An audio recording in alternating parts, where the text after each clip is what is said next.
Hey guys, welcome back to the channel. This is part 4 of our story. If you like this what if story and want to see part 5, let me know in the comments below.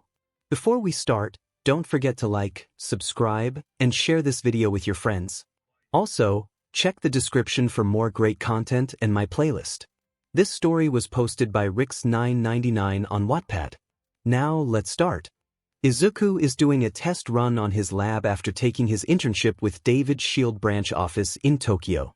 When he came here before, he was greeted by the head of the facility, thanking him for doing an internship with their agency and hoping that they both could learn from one another. In just a single day, he made his mark by pointing out their flaw on their current invention and giving his opinion on how to improve them, and they were more than happy to take his input and apply it to their respective invention. Even the seniors of the facility were impressed by the depth of his knowledge, as it was almost at the level of a first-class engineering or even 𝗕𝗏𝗁𝗀 daughter. Aside from the help he gave, Izuku had access to their facility, from their equipment to their invention, and he had to admit that their facility is 2 times better than UA, with the whole area being more futuristic and their idea design is more compact than the steampunk style that 𝗵𝗃 is using. 2. He was working on his invention, tinkering with his repulsor blaster by changing the design, implementing the tech he's got from his internship, and creating a new model by making it lighter and adding even more power to it. After the sports festival, he's been trying to fix his repulsor blaster and leg booster by working on a new design for it. Of course, he still couldn't figure out who trashed his invention, but he got a rough idea of who it was.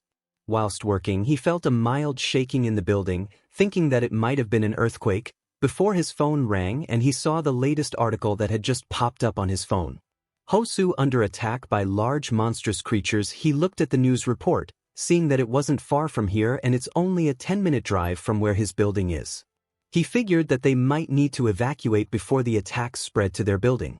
Izuku looked at the notification, thinking it was another news report, but to his surprise, he saw that Izumi had sent out her location in the middle of Hosu. It wasn't an address but just a coordinate of her location. For he stared at the screen for a moment and looked at the window where the attack was still happening right now. Grabbing his repulsor blaster, he heads out to her location before he sends the coordinates from his phone to his visor to navigate his way. Izumi stared with wide eyes at her brother, who had just arrived shortly before she was about to meet face-to-face with Stain's blade. She figured that someone in her contact would come to rescue her like Todoroki, or Aizawa-sensei, or maybe Garn Torino. But he never suspected that her brother would come instead. 3. The green-haired boy quickly moved over to stand beside his sister, both now between the hero killer and the 3 paralyzed individuals. 1. The pros will be on their way soon. They're still trying to clean up that mess in the central square, Izuku replied, keeping his eye on his opponent. Thanks. I don't know if I could have continued to handle him on my own, Izumi replied, trying to get up from the floor and standing next to Izuku, but she was still paralyzed. 1. Deida spoke, almost sounding like he's groaning in pain. Get out of here, this has nothing to do with you. This is my fight, not yours. Izuku momentarily glanced back at Ida to see an almost sickening level of anger and hatred coming from the blue-haired boy's eyes. 4. Are you sure that you wish to fight? You stand alone against me, a man who's killed more pro-heroes than any other in history, and yet you stay. Tell me, child, are you willing to die just to protect your friend over there? Stain asked, pointing his blade in Ida's direction. You can still walk away, I'll even let you take the girl with you, but your friend and this pro must die. They are fakes that poison our society with their lies. 3. There was a part of Izuku that wanted to take the deal and leave Ida to spend some one-on-one moment with the hero killer, but he didn't believe that Stain would honor his word. If it were up to him, he would do that. 1. Tempting, but I have to say no, seeing how I don't trust someone like you would honor his words. Stain narrowed his eyes, remaining quiet for several moments. The hero killer seemed to be contemplating something, or perhaps considering just how he was going to explain himself before speaking. Your eyes, what about them? Izuku questioned. They're the eyes of someone who can see things for what they really are. Someone who has been dragged through the dirt and lost their naive view of our world. Isn't that right? Stain grinned before continuing. 6. This whole society is poisoned and warped. Heroes care about nothing but flaunting themselves to the media to gain attention. They focus on their rank and popularity, feeding their selfish desires while inflating their own egos. And what is the result? A system that doesn't care about saving people but instead focuses on how cool heroes look or how amazing their quirk is, leading to a society that judges people's status based on their quirk and quirk alone. Deku, listen to me. Ida yelled from his position behind Izuku. Stand down, run away from here. I told you this has nothing to do with you. I have to defeat the hero killer and avenge my brother, not you. 7. You feel the same way about this society, don't you, kid? Stain questioned. I know who you are, I read the news and hear your story, and I acknowledge you as a true hero even though you weren't one. The entire alley got deathly quiet at the man's accusation, and Izuku did his best to keep his neutral expression while the eyes of the other 3 people in the alley looked at him in shock.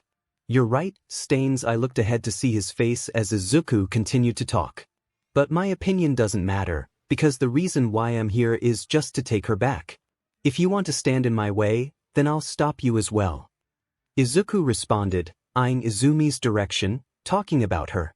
Stain narrowed his eyes while raising his blade. If you're going to get in my way, I can't guarantee your safety. Izuku took his stance, knowing that he was at a disadvantage here. Stain's fighting style consists mostly of close-quarter combat, which is the opposite of his repulsor blaster and leg booster. If he took the battle afar, Stain might not take the bait and decide to go after Native and the others. There was no going back now. He had bought as much time as he could up to this point. Now all he could do was delay Stain for as long as possible or drive him off until the pro arrived. Thunder crackled overhead, the darkness of the night momentarily lit up by flashes of lightning somewhere in the distance. The tension was broken when the boy surged forward, blasting forward using his leg booster. The hero killer seemed to be momentarily surprised by the speed at which Izuku moved to meet him, but quickly collected himself as the initial moment passed.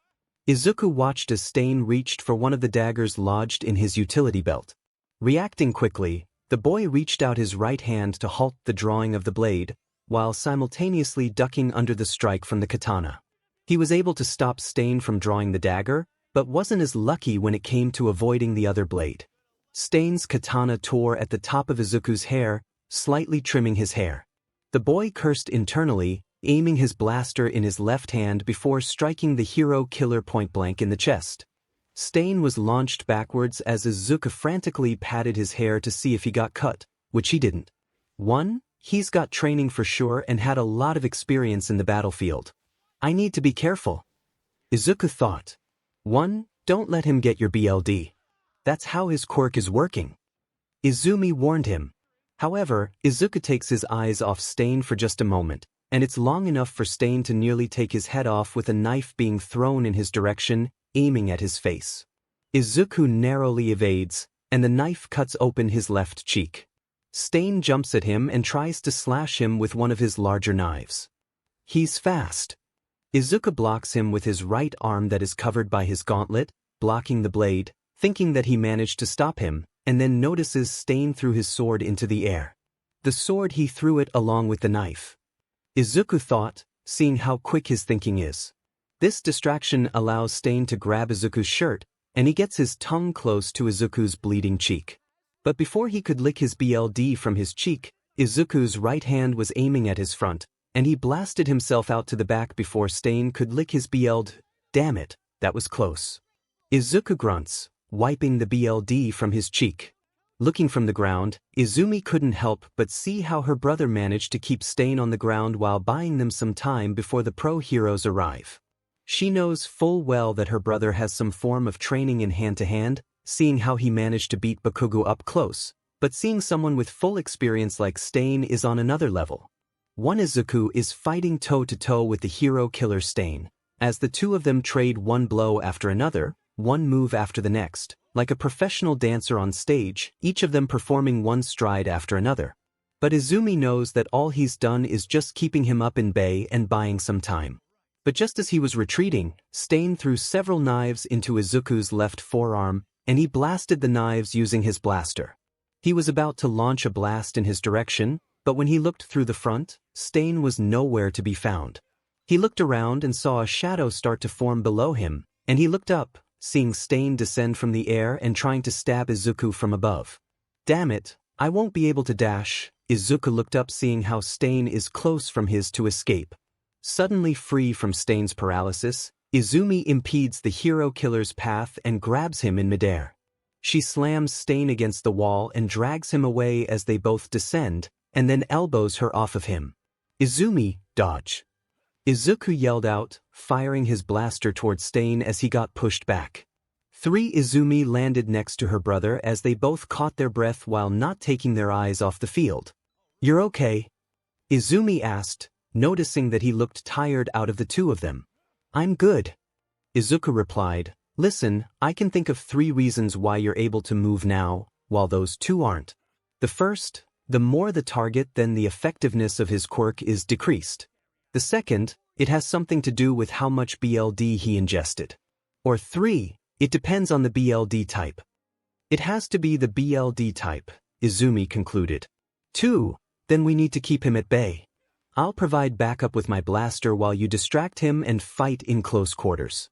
Can you grab him using telekinesis?" Izuku asked about working out with their battle plan.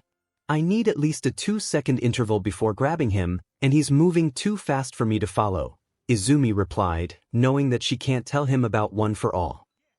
Then keep him at bay. I got something that might work, but I need some time."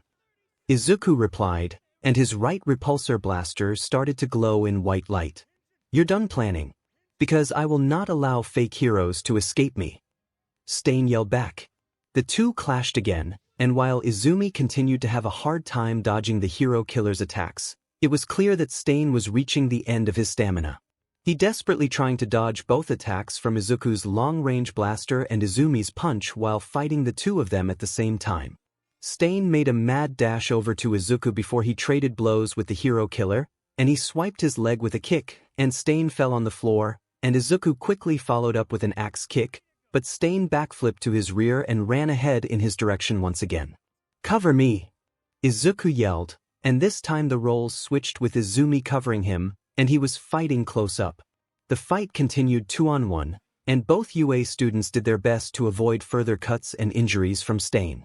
Izuku played things safe, remaining distant from Stain, but occasionally trying to get a punch in here and there. The hero killer quickly began to change tactics, choosing to rush to Izumi. He was ultimately forced to break away before striking her, thanks to directed attacks from both students.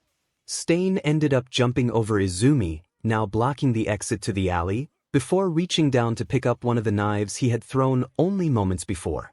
Izuku once again ran up to stand next to his sister. He looked at his right gauntlet, and the energy had finally been stored before he instructed Izumi. "Flank him." Izuku yelled. Izumi follows, and both of them make their run forward. Stain follows.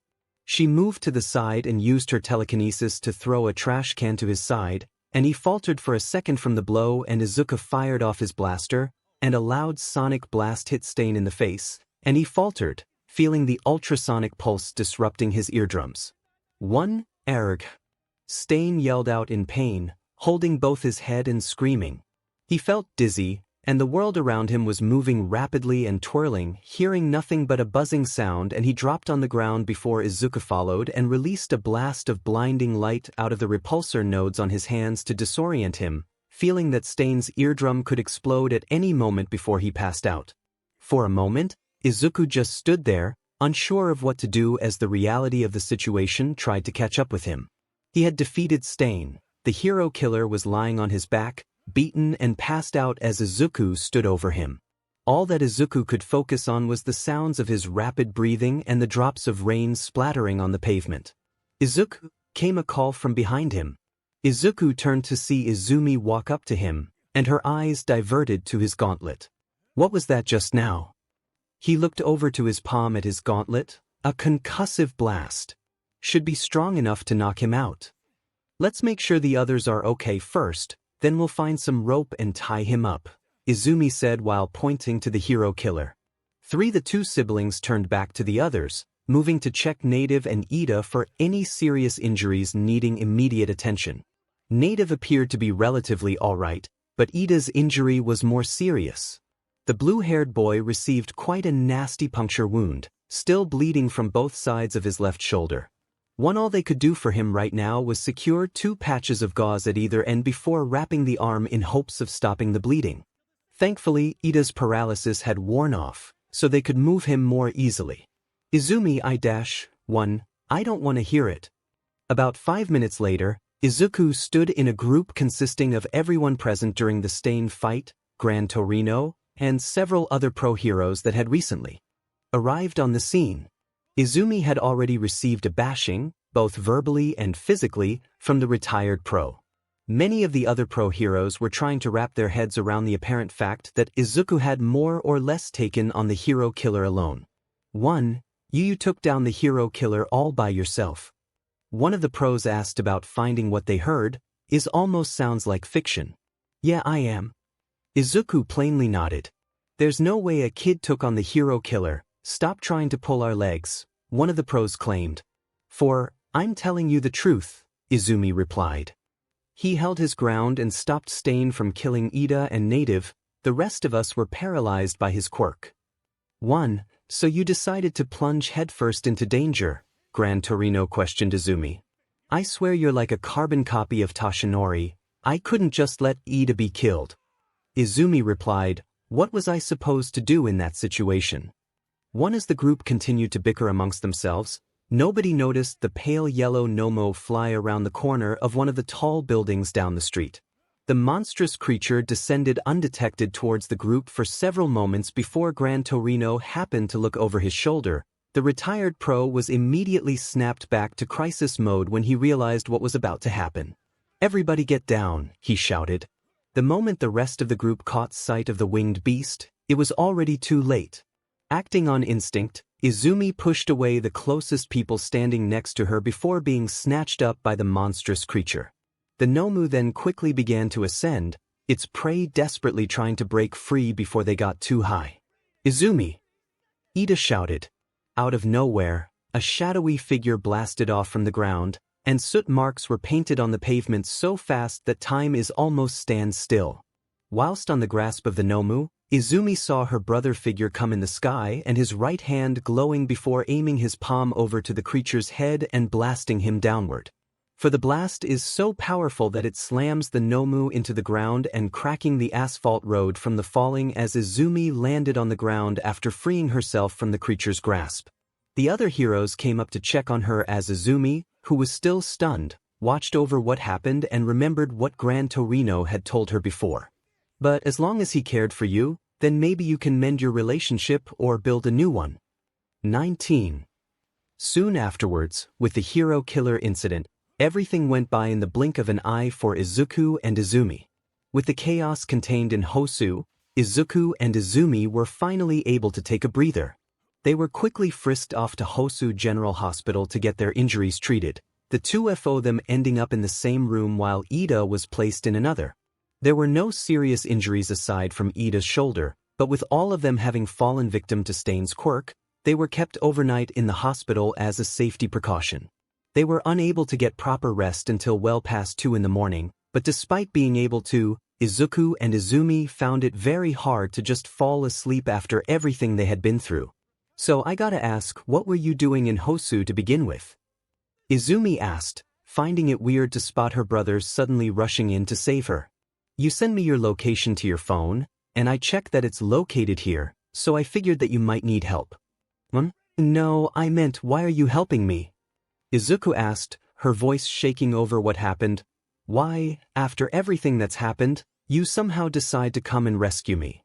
When I almost got stabbed by Stain, and even when that Nomu almost grabbed me, why did you still come and save me after what I did to you 10 years ago? Izuku didn't immediately answer and kept his silence and watching her tears drop into the sheet. Her face looked distraught and full of pain from what she did 10 years ago. Even though she had already come to terms with what would happen to her career in school, she would never have suspected that Izuku would forgive her, let alone save her life. Because I know that you realized what you did. Izumi's eyes widen at his words and lets him continue speaking. I know that you, along with your friend, did all those things before, but you and Yaoyorozu realize your mistake even though you're late. Compared to your class, you two didn't try to plot your way to get to me, and I respect that. 8. But if you think that we can just return to how things were, then we can't. You burned that bridge 10 years ago, and there's no changing that. So if you want to reconnect with my life right now, then you need to build that bridge yourself. 9. Izumi, who listens, could only wipe her tears off her face and sob, "Okay, I promise." For the boy was about to address the elephant in the room regarding Ida's decision to go off to fight Stain alone, but he was interrupted by the sound of the door to the hallway opening. The two of them turned their heads to see a group consisting of Ida, native, 2 police officers, and a man with a dog's head. "These 3 are the ones that were there besides you and your intern, native?" the dogman questioned. "That is correct, Chief 𝗬𝗓𝗍𝗵𝗆, native replied. "After I was attacked by the hero killer, Ida was the first to arrive, followed by Izumi Yagi and finally Izuku Midoriya. 1. As you all were made aware of last night, there come times when certain civilian areas become hotspots for chaos during large-scale villain attacks," the man said. "When quirks became normalized in our society, there became the question of how they would be implemented in maintaining public order. The police departments sought to maintain the status quo. Instead of wielding our own quirks to combat villains, the role of licensed heroes was born." Izuku narrowed his eyes, recognizing exactly where this conversation was heading, judging the looks that Ida and Izumi were giving when the green-haired boy quickly glanced in their direction. He seemed to recognize it as well. They were students, not heroes, and they had no issued licenses to allow them to use their quirks legally, but not him. "I beg your pardon, sir, but I need to talk," Izuku asked. The boy watched as both 𝗬𝗓𝗍𝗵𝗆 and the 2 other police officers raised their eyebrows in slight surprise before the chief of police nodded. "I won't go into all the details of my backstory, but I've always had an interest in both heroes and their history. Before the official heroes existed, before quirks existed, there were always people who were looking to help others however they could, even at great risks to themselves." Every eye in the room was on Izuku as he held the gaze of the man with the dog's head. 𝗬𝗓𝗍𝗵𝗆 just returned the boy's gaze, interested in finding out where he was going with this. "I could never claim to know any of these people on a personal level," Izuku continued. "But I would like to think that most, if not all of them, would have done something to assist the situation. Standing around doing nothing was never an option." 𝗬𝗓𝗍𝗵𝗆's eyes narrowed at Izuku. "Regardless of intent, young man, breaking the law is still an issue. Your implications do nothing to justify quirk usage, even though you ended up facing off against a dangerous villain such as the hero killer in a back alley, while my city was under attack. Not to mention that you didn't have the license to act rogue with your support items in the city." 1. "We can both agree to that, sir," Izuku replied, "but we both know that if I hadn't come and saved them, then we would be having an entirely different conversation with different parties right now." He knows that he was talking about the scenario where Stain would be killing 3 people in that alley today and the chief were going to be having a conversation with each loved one about their loss. The room was left silent for a moment as its occupants took in what Izuku was implying, but the Hosu police chief was not having it. "You are justifying that your actions were warranted because you succeeded in protecting native and your classmate, an action that was nothing more than blind luck." Maybe so, but the fact of the matter is that many innocent lives, not just theirs, were put at stake because of the chaos. I understand that maintaining order in this situation is the right thing to do on paper, but you can't deny that acting outside such boundaries is exactly why heroes exist in the first place, right? For the first time, it seemed like Izuku had actually made a point that the man could not directly shoot down. "I admit that I stepped outside my boundaries like I did, but it was never my intention to fight Stain. However, if given the same circumstances, I would do it again in a heartbeat." There was a long silence in the room before 𝗬𝗓𝗍𝗵𝗆 let out a large sigh.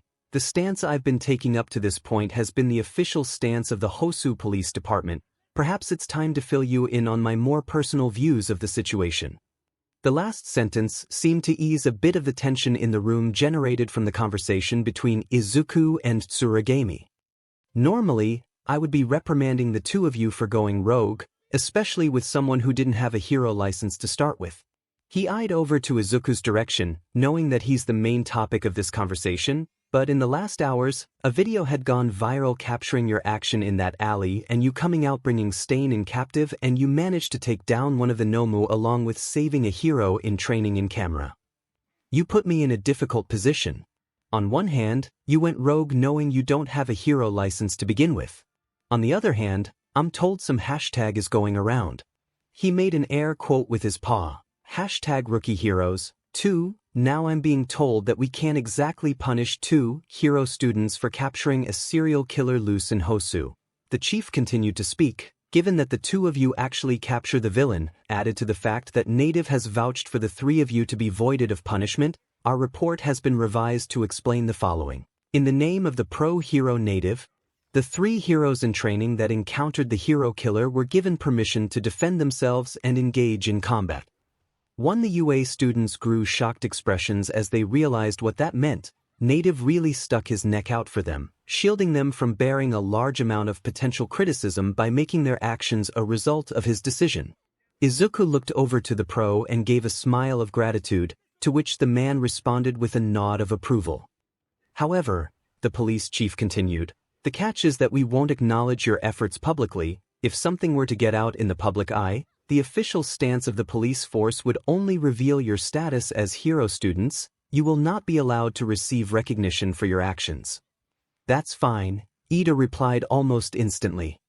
I wouldn't deserve any recognition anyway since I played no part in actually driving him off. 2. The only one who should really get to decide is my brother, Izumi countered. While I did assist, the bulk of the fight was him and him alone. 2. It doesn't bother me. I'm not a hero in training to begin with, and I don't want the credit at all, Izuku responds. Very well, 𝗬𝗓𝗫𝗍 said. While you won't receive the prestige, allow me to do this at least. The man bowed deeply to both Izuku and Izumi. As the chief of police of this city, let me personally thank you for what you've done. The heroes and police chief then left the room with Ida leaving momentarily before scowling, leaving the 2 of them in the room all by themselves. I'm home. Tashinori entered his home after finishing patrolling around the area.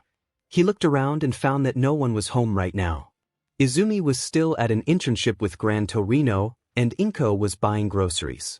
He exhaled after a long day patrolling and fighting against villains in the area. But what tired him the most was the feeling that he felt whenever he went outside, being eyed by the civilians. The news has traveled on how UA is under a microscope right now and being monitored by the Board of Education, which means that All Might, being the new heroic teacher in UA, is the target for the media to ask questions regarding what happened in there. Tashinori wanted to intervene by correcting young Bakugo's statement, but he was under a strict order by Principal Nizu and the Board of Directors not to say a word regarding the condition of UA, otherwise, his contract would be terminated along with anyone who leaked the information. Everyone has been trying to get information out of him regarding Bakugo, as it's still the talk of the news of the month, and he's getting sick and tired of it.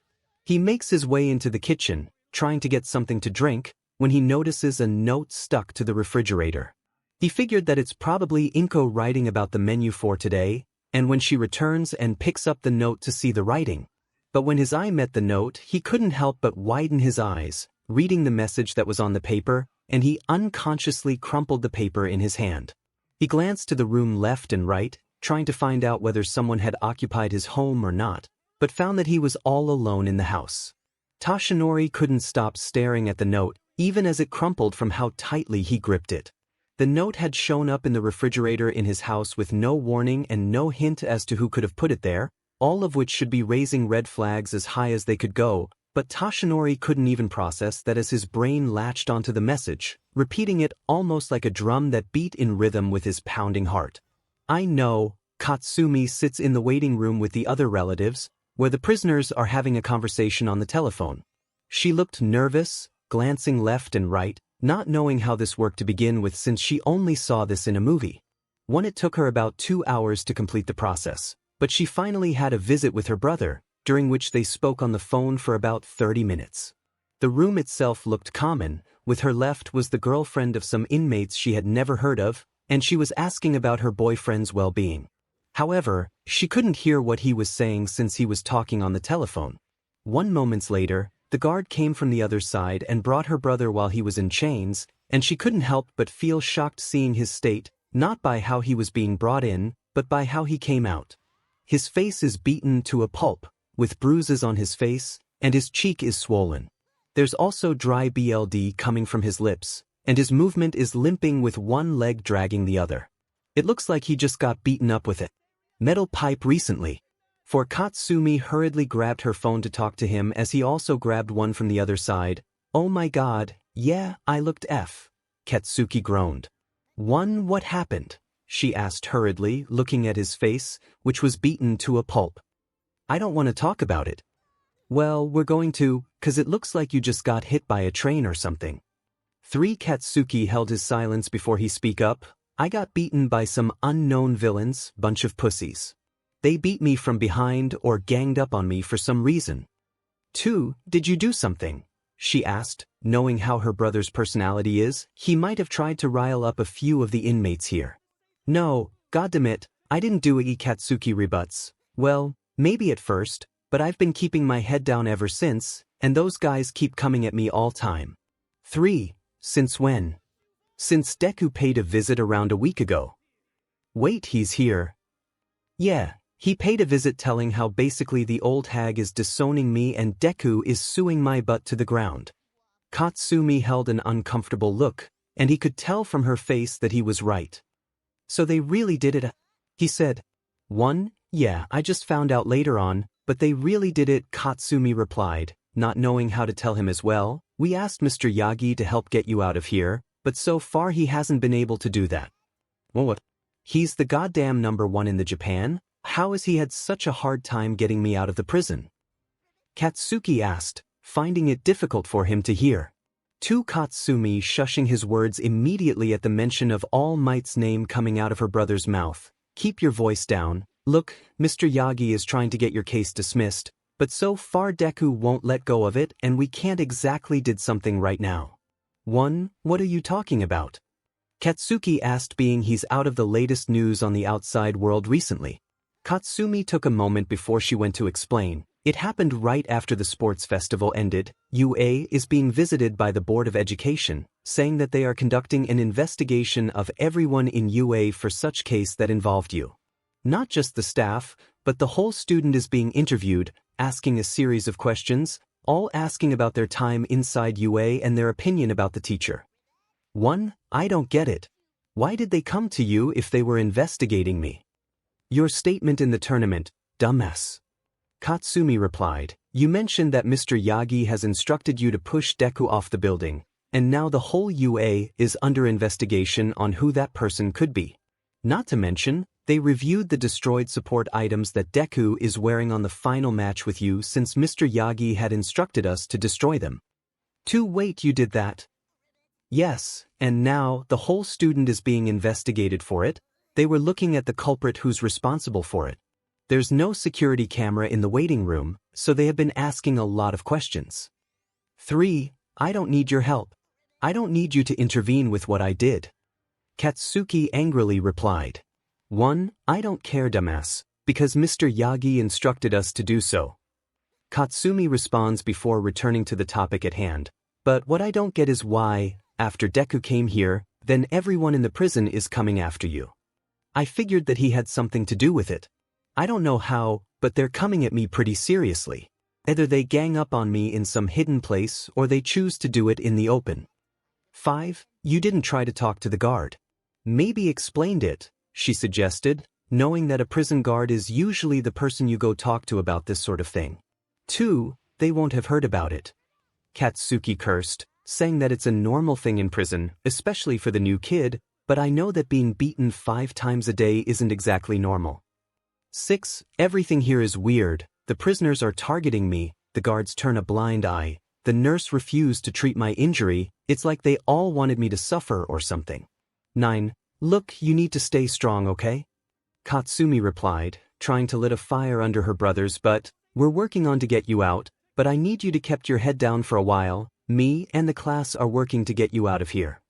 1. I can take those losers out. I don't need to keep my head down. Katsuki arrogantly spoke. 2. Were you not listening? These guys aren't joking around. You need -3886. Your time is up. The guard came behind him and was ready to send him back to his cell before Katsumi could finish her sentence. Bullshit, it hasn't been 10 minutes. Katsumi spoke, knowing that she still had about 20 minutes before the call ended. Now, 3886, or you're going in solitary for a week, the guard threatened, placing his right hand on his baton. Reluctantly, Katsuki gets up and follows the guard. Looking from the window, Katsumi could only watch as the guard shoved him to the door before Katsuki could turn around to get a look at his sister one last time. Now Katsumi understood that something was going on in here, seeing how they were more strict and giving unfair treatment to Katsuki. 6. There was no shortage of chatter and excitement in the classroom as the students of Class B patiently waited for the bell to ring. Naturally, the only thing everyone could talk about was their internships and how they went. For the most part, everyone seemed to have a fun time with their pros, and a few people were even talking about all the stuff they learned. But the news that they were talking about is the fact that hero killer Stain made his appearance in Hosu and got captured by none other than Izuku, the winner of the sports festival. News has traveled that the first-year student managed to capture an A-rank villain, and everyone saw the video of how he went toe-to-toe with the hero killer, along with Izumi, in the video. 2. That's still pretty crazy though. I don't know what I would have done if I were there. Kendo said after 𝗕𝗂𝘁𝗵𝗆 finished telling their group about the news. At the moment, 𝗕𝗂𝘁𝗁's desk was surrounded by Kendo, Tetsu, Shiozaki, Kaibara, Hananuki, and Tsunatori. Kaibara was the next to speak. Still, a ton of crazy stuff happened last week. Rin said that one of those attacks happened close to where he was interning. It's no wonder the school pulled us out early. Still, have you talked to your hubby about what happened? Setsuna teased the class president about her obvious crush on the green-haired kid. Shut up. Besides, Izuku is fine. I talked to him yesterday on the phone. Oh, so you're on a first-name basis now, huh? Kendo blushed, knowing that she just walked through that trap. 21. The conversation went on pretty normally for the next few minutes. That was until 𝗲𝗄𝗧 suddenly shouted loud enough to catch everyone's attention. Oh, is he Midoriya? Is that you? Every set of eyes currently in the classroom turned towards the door, and a collective gasp escaped their mouths once they got a look at their classmate. It was Midoriya. One standing there with his diamond pattern freckles on his cheeks. They looked very different from the last time they saw him. From the neck down, everything was the same. Right down to his signature red boots. But that's not what everyone was focused on. The real story of the morning was his hair. The fluffy mop of green locks that they were all so used to seeing was gone. The sides and back of his head were shaved close to the scalp. And on top, his hair was still thick and curly but cropped to about half of its original length. 8. Holy... A slightly bewildered Setsuna muttered as she visually inspected this person. Kendo looked in surprise, and her blush returned seeing how he basically had a change in hairstyle department, and his look is fresher than before. Oh god, he's kinda hot. Kendo thought. 6. At the front of the room, Izuku was quickly scanning the room and found the class president sitting in a group, and made his way to her seat. Ah, Kendo. I've been looking all over for you. Literally every single one of Kendo's classmates was staring at him as they tried to process what they were seeing.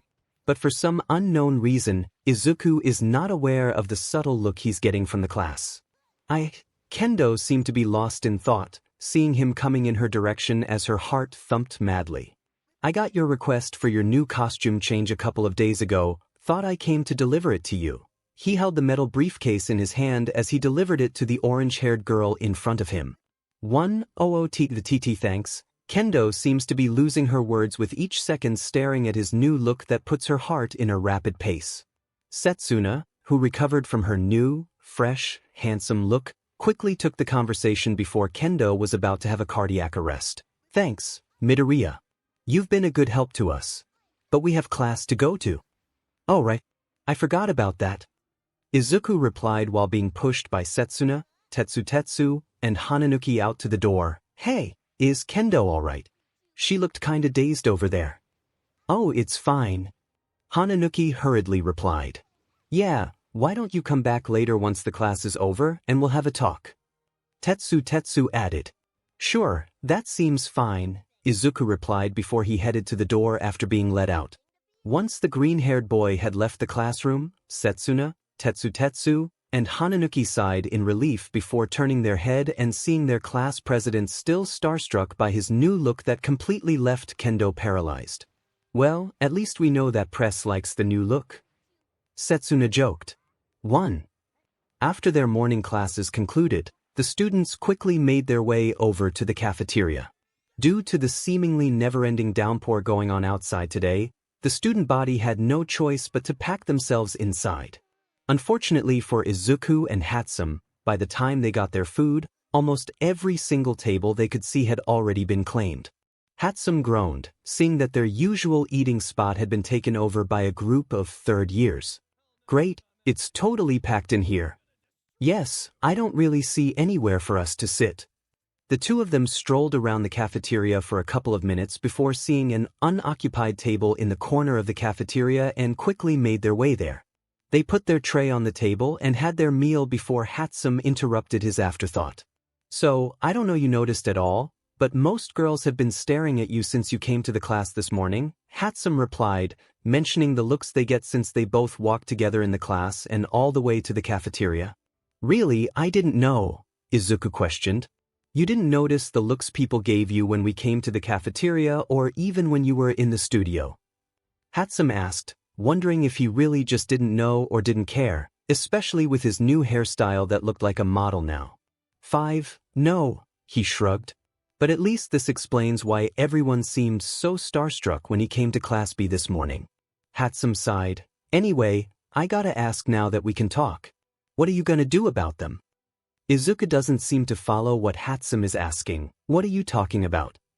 1. I'm talking about them. 𝗵𝗃 hinted, and Izuku seems to realize what she was talking about. Oh. Izuku responds, don't worry, it's being taken care of. 𝗵𝗃, however, wasn't satisfied with that answer. I need to know that you won't do anything that's crossing a line. 1. You have my word, no innocent person will be harmed, Izuku assured her. 1. You could be pretty secretive with your plans sometimes, 𝗵𝗃 replied, looking annoyed. 1. I said that I'm gonna let you help me, doesn't mean that I will tell you in full detail. But knowing you, you must have something planned for them. Is it gonna be like the time in the sports festival? With the big reveal and the full shot with the media, she asked, trying to get something out of him. 2. I'm not telling, Izuku responds, taking a mouthful of his katsudon. 𝗵𝗃 grunted and took her spoon. You know, I really like you better when you were with Kendo, so that you were weak in the knee. 1. Izuku shot her a look as she smiled, knowing that she was right. So, what's going on with you and her? 𝗵𝗃 asked while resuming to eat her lunch.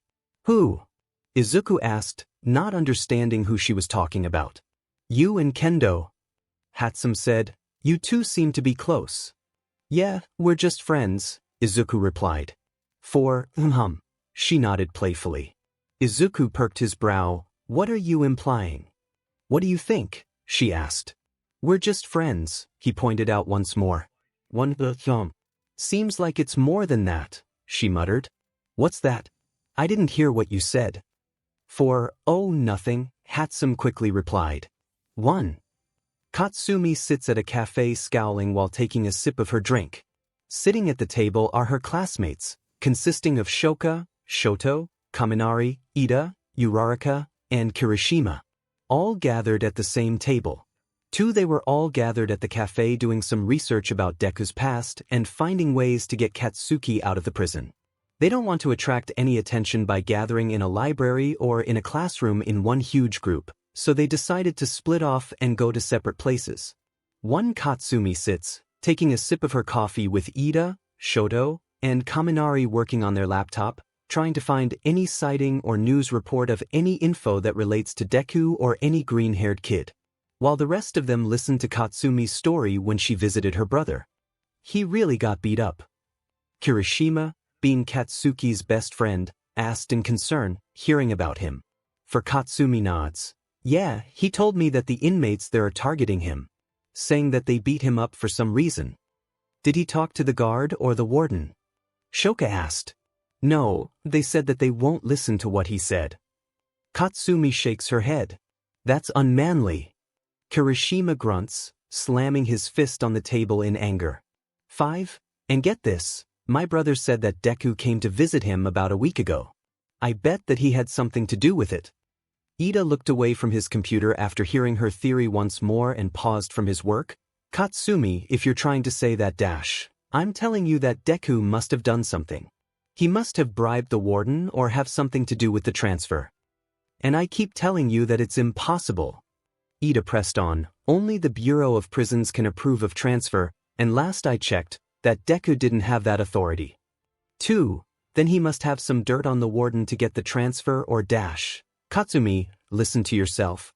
Uraraka grabbed her hand, looking at her. Do you really think that Deku found some secret about the warden of Tartarus and forced him to make a transfer and threaten him to do so? That's crazy. 1. Then how do you explain why my brother gets put up there, and all the inmates there are targeting him? Kaminari cuts in, breaking off the argument, with Shoto holding his laptop to show her, I don't know about the transfer, but I think we found out why all the inmates there are attacking him. How? Katsumi asked hurriedly. Look before you look. Just give it to me straight, why don't you? Seeing her angry expression, Kaminari decided to give in and turn on the laptop and show them what he found out on the internet. It was a website. I found this on the internet from my friend's neighborhood, but I gotta tell you, it looks bad, Kaminari warned them. He clicked on the website and showed that it was directed to something that they called 𝗓𝗪 Bounty. On the website, the title is clear as day, written in white text with a red and black background color. It shows the website's purpose and the paid membership to join the challenge. Katsumi clicked on the membership button, and it showed the challenge that they were listed for today, and each completed challenge gets a reward in form of cash. Pour an ice bucket at 𝗬𝗪𝗃 3 yen. 0003 trip Tenya Ida to the cafeteria 2 yen. 501 post their angry picture on your social media 1 yen. 000 calling names 500 yen 1 replacing sugar with salt in Sato's kitchen supply 2 yen. 0002 snap a crying picture of the class A student 1 yen. 0001 stick a gum on a shirt 500 yen 4 mentioned Katsumi Bakugo's brother to her face 2 yen. 000 take a picture of one of the class A girls' CC pictures 7 yen.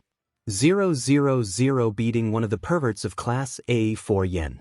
0002 prank the boys of class A 1 yen. 500 take an ugly snapshot of Mina Ishido 1 yen. 502 stole their homework from their bag 1 yen. 000 change the lock of the locker room. Any student is fined 700 yen. Turn Katsumi Bakugo's face into a meme and upload it to your social media 3 yen. 0008 most of the challenge seems to be mild, with some of them crossing a harassment type, which made a few of them sick to their stomach. This explains why a few of the students have been harassing them outside of school or even during class. They were all joining on this so-called 𝗓𝗪 bounty after all. They took the challenge and posted the evidence of it, and once it's confirmed, then the money will be wired to their account. Katsumi scrolled to the bottom before she found something labeled with VIP member only. Looking curiously, she clicked the button and found the list of a new challenge, and it made her turn in rage to see the list. It was a list specifically for her brother, with his face plastered on the website for them to recognize him like it's a wanted poster. Break a tooth 1 tooth equals 25 yen. 0004 throw a punch at his upper body part 35 yen. 000 gave a black eye 50 yen. 000 attack him in the shower 20 yen. 000 harassing him in the cafeteria 7 yen. 000 ambush from behind 12 yen. 000 stole his prison belongings toothbrush, pillow, blanket, shoes, bedsheet, etc. yen 5. 000 turn a blind eye 5 yen. 0004 Katsumi couldn't help but want to throw her fist right into the laptop screen, seeing someone create this kind of challenge that targeted them, but the ones that were mainly for the VIP members for her brother are just sickening. This is why people in that prison had been trying to break him 6 ways to Sunday. They must have seen this challenge and decided to make money out of it. To ensure the website isn't a prank, the uploaded picture is posted on the website's forum for everyone to see.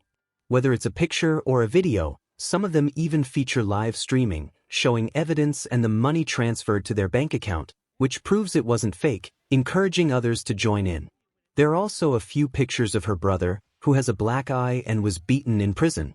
Katsumi slams her desk so loudly that it spills her coffee onto the ground, and everyone in the cafe turns their heads in their direction. She was foaming in anger, wanting to rip whoever made the website to shreds, but she knew full well who was responsible for this challenge. That Deku. I'll kill him. 9. Toshinori stood in the backyard of his house. It was pristine and colorful with many flower gardens decorating the area. He was standing at the rear, looking at the bird bath of his reflection in the water. He held the crumpled paper that had been written on him before. He still can't get the fact that not only someone entered his home undetected but also dared to leave a note for him. He didn't know who left that in the first place. The security camera in his house was disabled, and there's no sign of breaking and entering, no broken window, no stolen possessions, nothing. Someone just came to his house, disabled the security camera, and left a message for him. 3. His eyes were panicking and his palm was sweaty, as he knew what the message was talking about, but he was so sure that it would never be found out at all. He had evidence that there's no one would ever know, and now there's someone out there with knowledge of what he might have done. 1. He tried to keep his mind occupied, trying to think of other matters, but as far as he knew, nothing in the world was going to keep his mind off it. His phone starts to ring, and he checks the caller ID, sees who it is, and it shows Shoto Todoroki on the caller ID. He finds it odd for him to call him, as he picks up the call anyway. Yes, young Todoroki. Toshinori answers. Mr. Yagi, you need to read the text message we sent you. Someone is putting a bounty on Bakugo in prison. Hearing those sentences, he immediately looked at the message showing the link that leads him to the 𝗕𝗪𝗢 bounty as his eyes widened while still on the call. The school has passed, and most students were already out except for a few who decided to spend some time in the library or working on their homework. Some even still in the classroom after getting a detention for today. In the hallway of the second floor, Izuku was just coming out from the studio with 𝗕𝗪𝗄 after working on tons of requests from the other students for an emergency request, and they had been pulling non-stop on their work. Man, can't believe that we're finally done. I know, truth be told, it was kinda tiresome. Izuku stretched his arm in exhaustion. Wanna grab something to eat? I heard there's a new ramen store that opened recently. Sure, I won't mind, Izuku replied, and he made his way out to the hallway before they were met with the sight of Kendo, Setsuna, Tetsu, and Hananuki also just coming out from their classroom. Kendo, Izuku called her out. Oh, Izuku, you're just heading out too. Kendo had already grown accustomed to his new look, unlike this morning where she looked dazed. Yeah, we're just finished with the student's request too. Hey, you wanna hang out right now? We're planning to go to the karaoke bar just now. Sorry, we're actually planning to get something to eat, 𝗕𝗪𝗄 replied before Izuku had a chance. 7. Oh come on, how about we join you all? The more the merrier. Setsuna replied, trying to get Kendo in the same room with Izuku as well.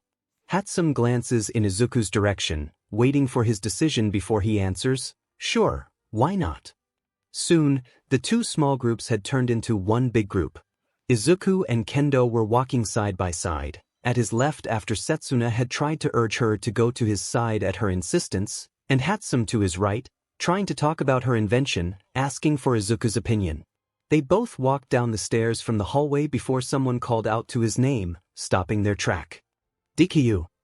All 6 of them turned their head and found Katsumi standing on the same floor they were. Her face looked reddened from anger and rage, her pupils were dilated almost like someone who had been injected with pure adrenaline.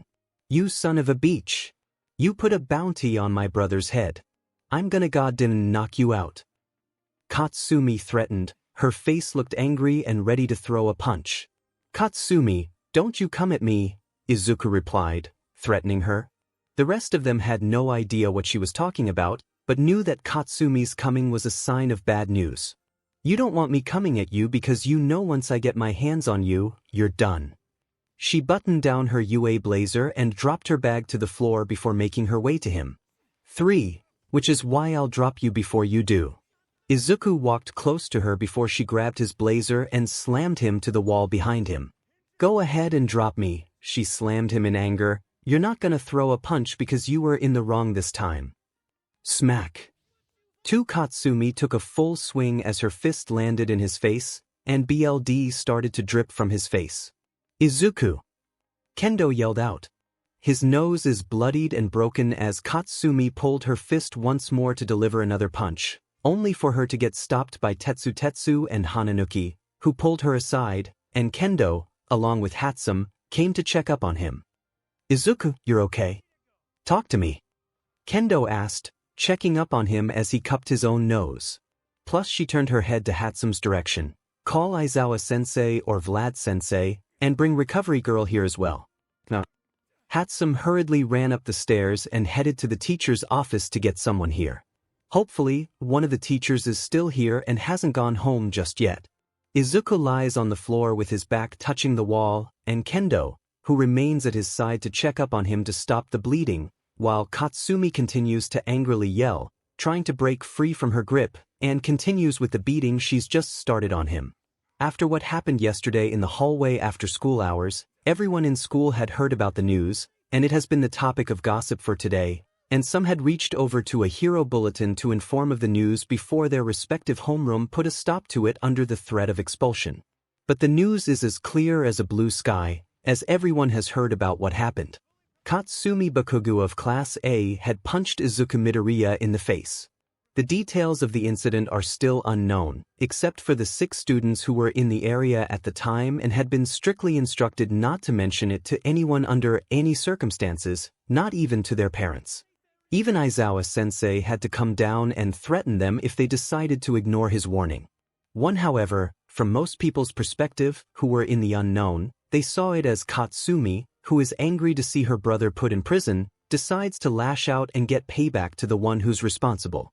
Some even pictured Katsumi as the instigator of the said incident and Midoriya as the innocent party. Speaking of Izuku, he's now under the care of recovery girl for fixing up his busted nose and power loader, along with Principal Nizu, who had come to visit him to ask a question regarding the incident. Izuku told them how it was, that he came from the studio with 𝗕𝗄𝗵 after school ended, and he went out and met with Kendo and the rest of her classmates, and they decided to leave school together. And that's when Katsumi called him out and threw the first punch at his face before she was held back by 𝗕𝗄𝗕𝗄 and Hananuki. But for clearing his innocence, they were asked to have his belongings handed to them for inspection, and he's more than happy to cooperate as it was standard practice. But for Katsumi's situation, it's 10 times more complicated than what they expected. 2. What do you mean my side of the story? I just told you that you did it. Katsumi's face is red with her anger, like a boiled lobster. A perfect match as her screams return. She's been saying the same thing repeatedly while sitting in the room with her homeroom teacher and Principal Nizu, and it somehow didn't get through to their head. And I kept telling you that it doesn't make sense. Aizawa spoke, sounding annoyed by it. We have testimony from Class B that you rushed in and picked a fight with Midoriya, and you threw the first punch, and now you're saying that Midoriya is baiting you and he's the cause of all this. Because he did. 2. Okay then. Aizawa crossed his hand on his chest. Why don't you explain it to me from the beginning? What made you punch Midoriya in the first place? I keep telling you before. We were in a cafe looking for some information about Deku on the internet, when we found a website filled with some crazy challenges that people are using to target us. It's got everything from pranking to even taking a snapshot picture of us. Not to mention that it also explains why the inmates there are targeting my brother. There are all kinds of shitty challenges made for him. It must have been Deku's doing. He's behind all of this. That's a serious accusation, Miss Katsumi. Principal Nizu spoke. Do you have proof? What? Katsumi asked back. I just told you everything. That you must have made this stupid challenge. What proof do you need? 6. An actual proof. Aizawa quipped. Evidence that he made this website, or that he's running it. Because from what I just heard, all you had was superficial evidence and a suspect with no credibility because you hold a grudge with him. He had motive. He's wanting to get at my brother and us. 1. And half the citizens in Japan as well, Aizawa responds. There are hundreds or even thousands of people who hated what your brother did, and the fact that he held a grudge over what your brother did is not a strong argument. 𝗵𝗃 slides the laptop before switching it to what appears to be a recording from a CCTV incident where she could see her reflection punching Deku in the face. We had a recording from the CCTV showing that you're the one who's throwing the first punch, and even after Midoriya was on the ground, you still trying to throw another punch before Hananuki and 𝗕𝗏𝗕𝗏 from Class B came and hold you. No matter how we saw it, you're the guilty party in this matter. That him and Deku, he must have baited me to come there where the cameras are. Katsumi cursed internally, knowing that she felt right in his trap. 𝗵𝗃 grabbed a bag from the table and pulled out the contents, showing a phone and a laptop. This is Midoriya's personal belongings that we took when this incident happened. We asked for it for this investigation and he gave it to us willingly. We checked for any software program inside the laptop and his phone, and there's no such evidence that he ran the website. We checked his email, his phone records, his messages, and there's not one suspicious message that ties Midoriya to this website. No money transaction in or out of that scale. 2. Then he must have ordered someone to do it. An outsider. Maybe it was that dreadlock girl who likes to hang out with him. Maybe she did it.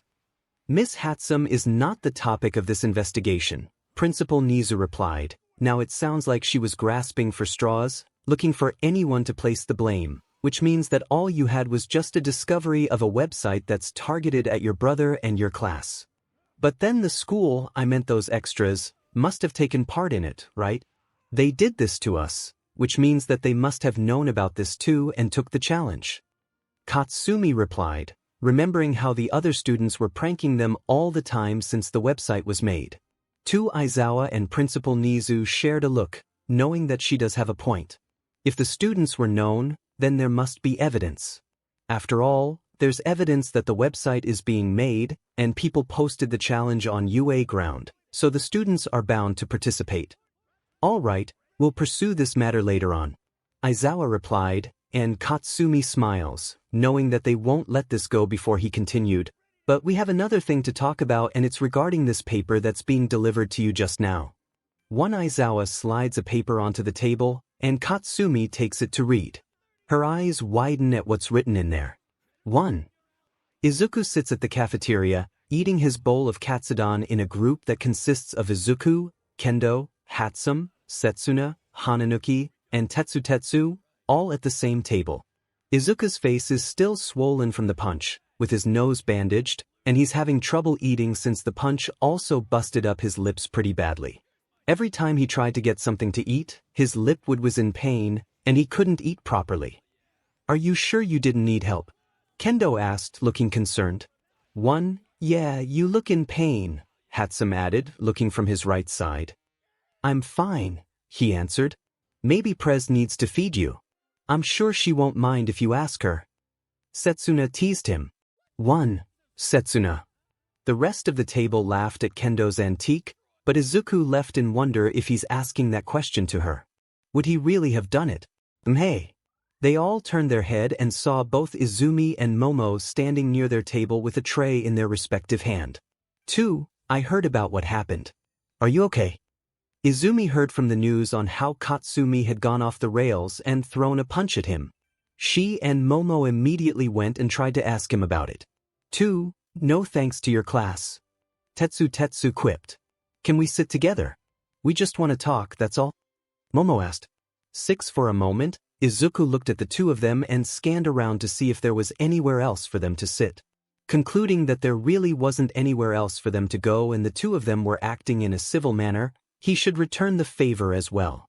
He gave a quick nod before continuing on with his bowl of katsudon. 2. Thanks.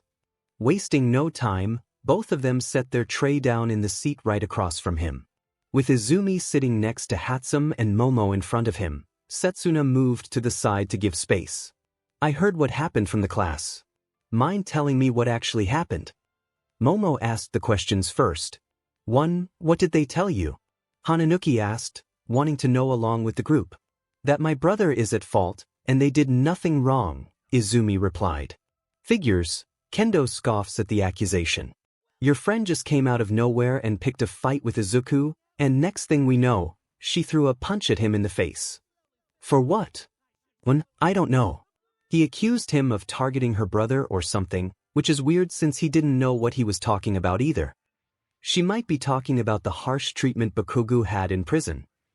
Momo explained, some of the inmates there are targeting Bakugo from what I heard from my class. Well, in case you guys missed the news, he's not exactly everyone's favorite person right now, 𝗵𝗃 replied. The group continued to talk while eating their lunch before they were being interrupted for the second time today, and this time it was by Katsumi, who was seething in rage with 𝗬𝗧𝗏 and Shoto behind her. She slammed something that looked like paper on the front of his food tray, and the loud bang startled 𝗵𝗃, who was on his right, but Izuku didn't seem fazed by it. You're suing me for aggravated assault. Izuku turned his head and looked at her coldly. Nice to see you too. Katsumi slams the paper on their desk, seething in rage. What the F is your angle here, Deku? You have no basis for these charges. Yes, I did. Izuku stands from his seat and stares at her.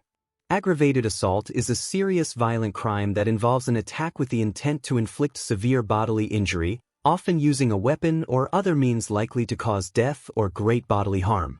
And last I checked, your hand that packs an explosion is counted as a weapon since quirks started to appear. This is silly, you want to cry to your lawyer every time someone takes a smack at your cheek. 𝗬𝗧𝗏 spoke. 2. Well, that's the difference between having money and not having it. Izuku mocked. 6. Well, you should know since I got something for you too. Katsumi slammed something on the table that looks like paper, too, but different from his. Izuku picks up and reads it before he chuckles dryly, You're countersuing me. For conspiracy and computer crime. 1. Yes, I know that you were the one who put that bounty on my brother's head. And if you want me to drop this, you're gonna have to admit to what you did. You get your law degree overnight, he chuckled. Since you already filed this down, why don't we add stuff and say? He placed his hand on his chin and did a thinking posture. I killed Manoletta, also Kennedy, the Setagaya family murder 9/11 incident. I'm the mystery partner of D. Cooper. I kidnapped Frank Sinatra Jr. I'm also the one who bombed Wall Street. I shot the Pope. Yeah, might as well go for everything. No. 3. This is silly. You don't have any basis for this case, Momo replied, picking up the document and reading it. Oh, now you're defending him? Katsumi asked hotly. 1. Well, we're not here to defend you, aren't we? Izumi joins in. Cut the Deku, Katsumi growled, grabbing his collar shirt. You think we didn't know that you have someone working on your little challenge? I know it and I'm gonna find out. 1. Hey, leave that kid alone, one of the seniors yelled, seeing what had happened. And one by one, the others start to follow. Wait, screw you. Leave that poor kid alone. 1. Yeah, leave him alone. You're always so loud. Can you just shut up? Yeah. And to think she can act like that when she just punched that kid and threatened him. She should have joined with her brother in prison. Wait, get out of here. Another student yelled as a mob was practically gathering around Katsumi and where Izuku's group is sitting. Resign. Resign. Resign. Resign. Resign. Resign. Resign. The mob yelled in unison as Katsumi felt backed up into a corner, watching how they all came to defend Deku of all people. They kept shouting words at her before the whole cafeteria turned into a riot, all chanting the word, resign, over and over. 3. Katsumi and the rest of Class A looked around as they were being surrounded by the whole student body in a circle, giving them no chance to escape, as the senior from the third year came and stood in front with their large figure blocking them from escaping. Hey, get off, why don't you? Katsumi tried to push her way past one of the seniors, but she wasn't strong enough to push them out to make room for her to escape. 2. I will once we find you out of this school for good, the senior replied and grabbing Katsumi's arm, trying to lead her out, and judging by his reaction it's not through the front door. 1. Hey, get off me. Katsumi tried to yank him off. What are you gonna do? Blast us out of your way.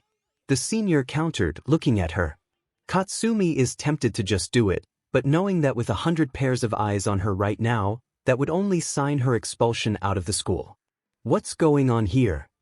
Coming from the front door of the cafeteria, Vlad King, along with Snipe and Midnight, entered and saw the commotion in the cafeteria with what appeared to be a riot or something. Head back to the class right now, and wait for your teachers to come there. After hearing how angry Vlad-sensei is, the rest of the students decide to scramble and head out to their class. The other starts to walk, leaving with Izuku, Hatsum, Kendo, the remains of Class B, and Katsumi in the cafeteria in a stare down.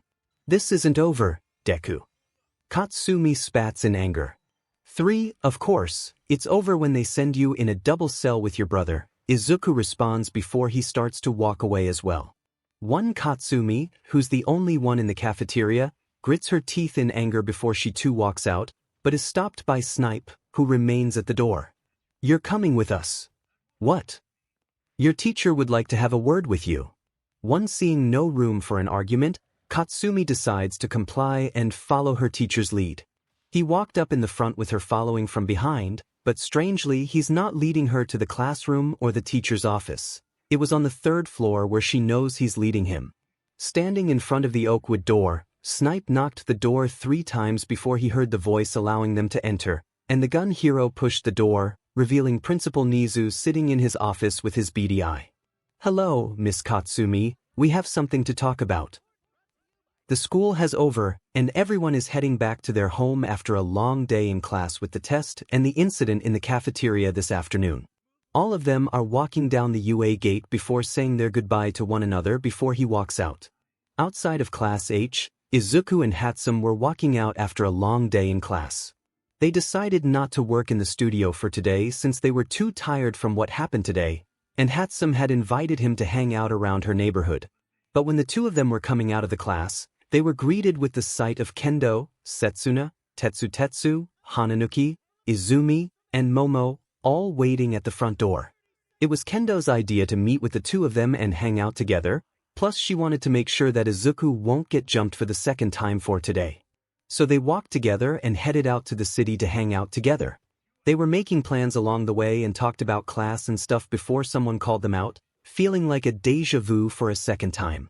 Excuse me, can I talk for 1 second? 3 standing in the hallway is the figure of All Might, with his big, strong figure blocking the way of the students from leaving. All Might Sensei. 1, I need to talk with young Midoriya over there. Izuku and Izumi shared a glance, wondering why he wanted to talk to him. Is it about what happened in the cafeteria today? Izuku lightly nods and tells the group that he will be joining them downstairs. They were all a bit reluctant at first, but seeing that he's with a teacher, they figured that he's gonna be okay. So they decided to head downstairs and walk out, leaving the 2 of them alone in the hallway.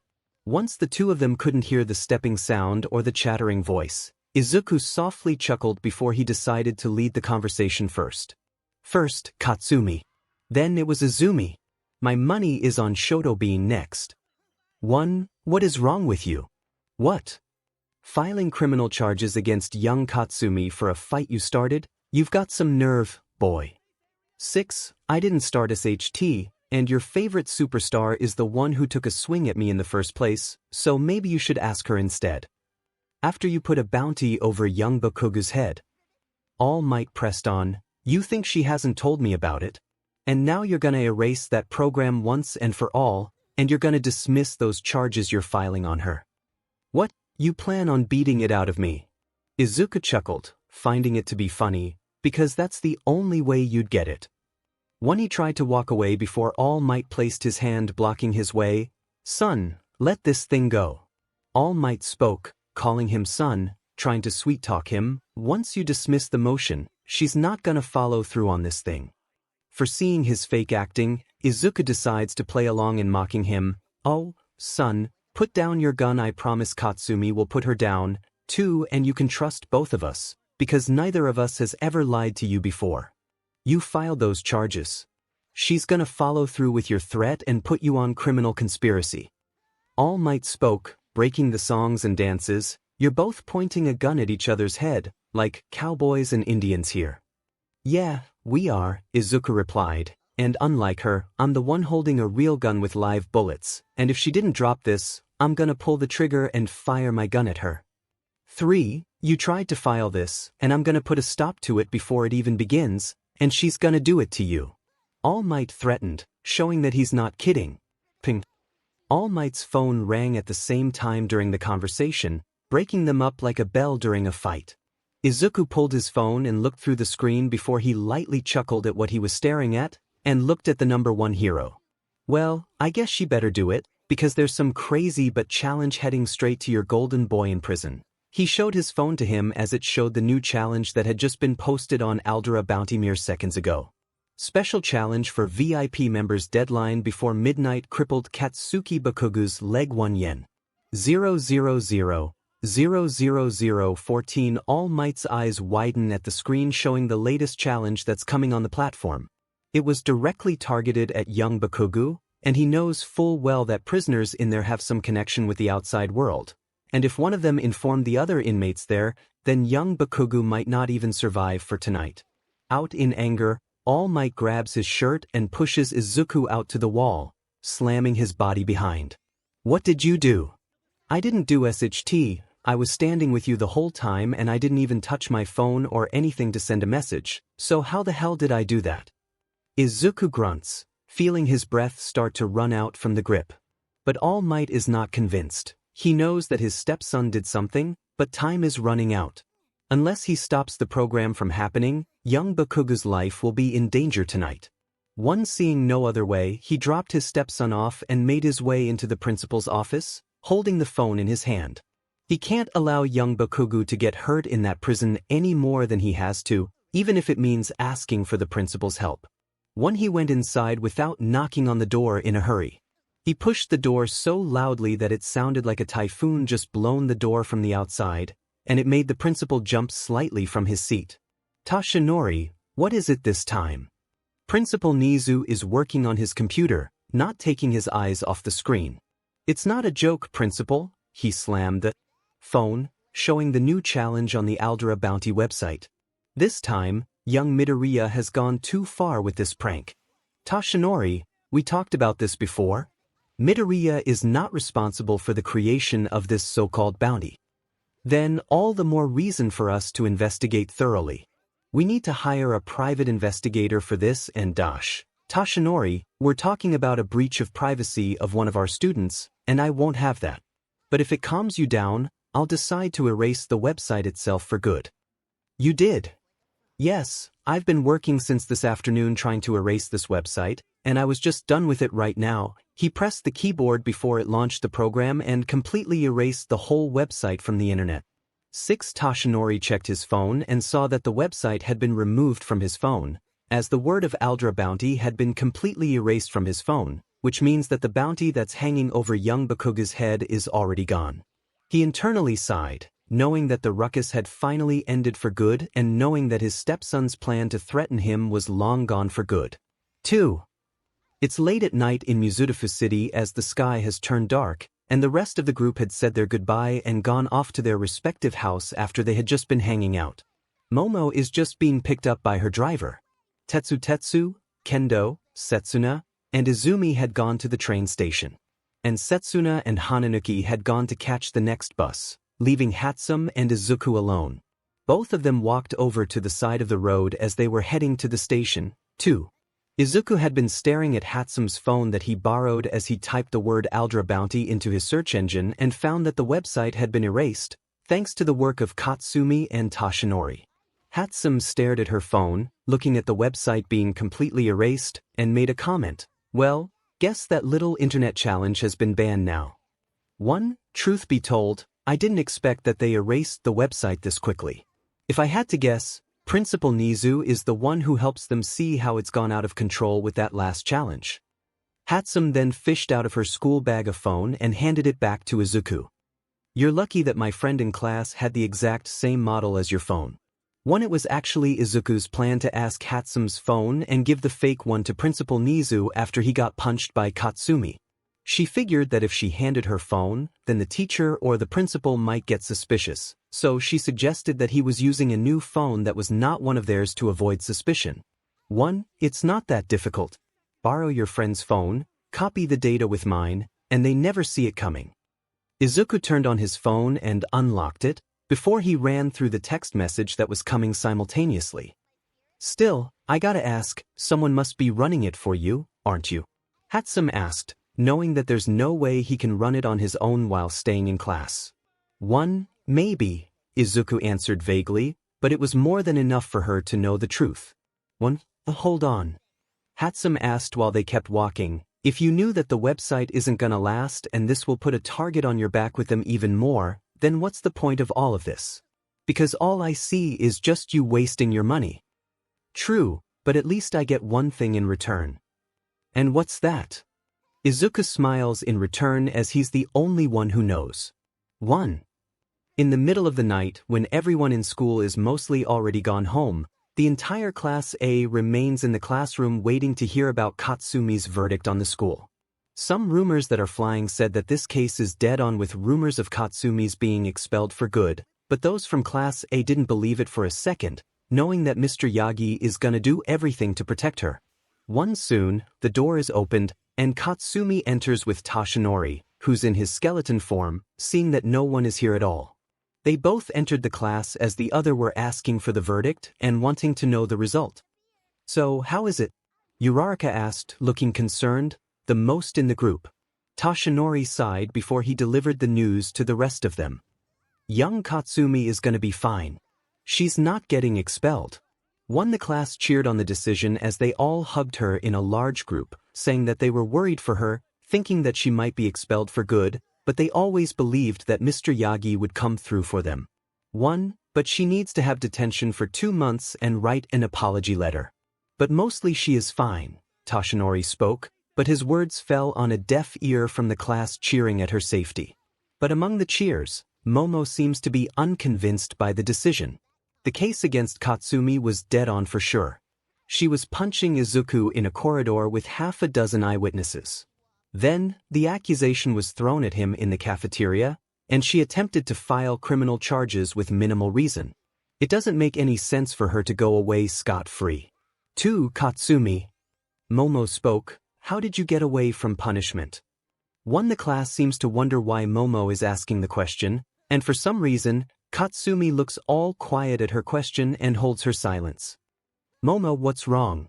I meant Katsumi is fine, so there's no need to worry about the detail. 𝗕𝗁𝗄 replied. But Momo refused to believe that. Katsumi, what did you do to get away? Young Yaoyorozu I know full well that the punishment and the evidence are enough to get you expelled or even get you into prison, and I know that you won't be here escaping punishment without doing something in the back. What are you talking about?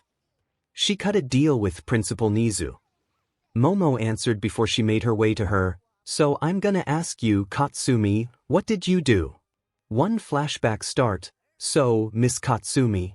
Principal Nizu spoke, joining his paws together on his desk, I'm sure that we must have known about the riot in the cafeteria just now. Katsumi could only stay silent, looking down at her feet, knowing that she was caught dead right now, with what happened in the cafeteria would serve her nothing but her death warrant in school now, and she couldn't believe that it was about to be over. I'm sure that we already said this before, but we checked Izuku Midoriya's belongings and there's no evidence that he ran the program or any contact with the person who runs it, which means that this case is focusing on you conducting a fight with a student in UA premises and continued by filing a charges at him. Katsumi could only stay silent, waiting for the verdict to come down. But I'm more interested in where you acquired this intel in the first place. Then, all of a sudden, she lifted her head, looking at him with questions in her mind. Principal Nizu shows the laptop on his desk as she recognizes that it is the same laptop that they found on the website in the first place in the cafe. We found the laptop left out in the cafe, and we asked one of the faculty to pick it up, and found many disturbing things inside the computer. The principal showed the laptop filled with many surveillance searches and information about Deku.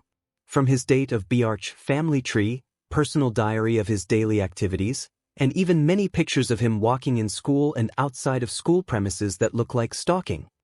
This is crossing the line, Miss Katsumi. Stalking is a serious offense that I won't be allowed in the school, and as you can see, there's enough evidence to be counted for a new crime investigation to be opened. Principal Nizu turned the laptop back to his direction as he stared at Katsumi. And I know that this laptop isn't yours at all, since we asked your parent and they showed yours is still in your house, which means that it belongs to one of your friends. Principal 𝗵𝗃 spoke, so I offered you a one-time deal, Miss Katsumi. Tell me the owner of this laptop, and I'll cut your punishment so you won't be expelled.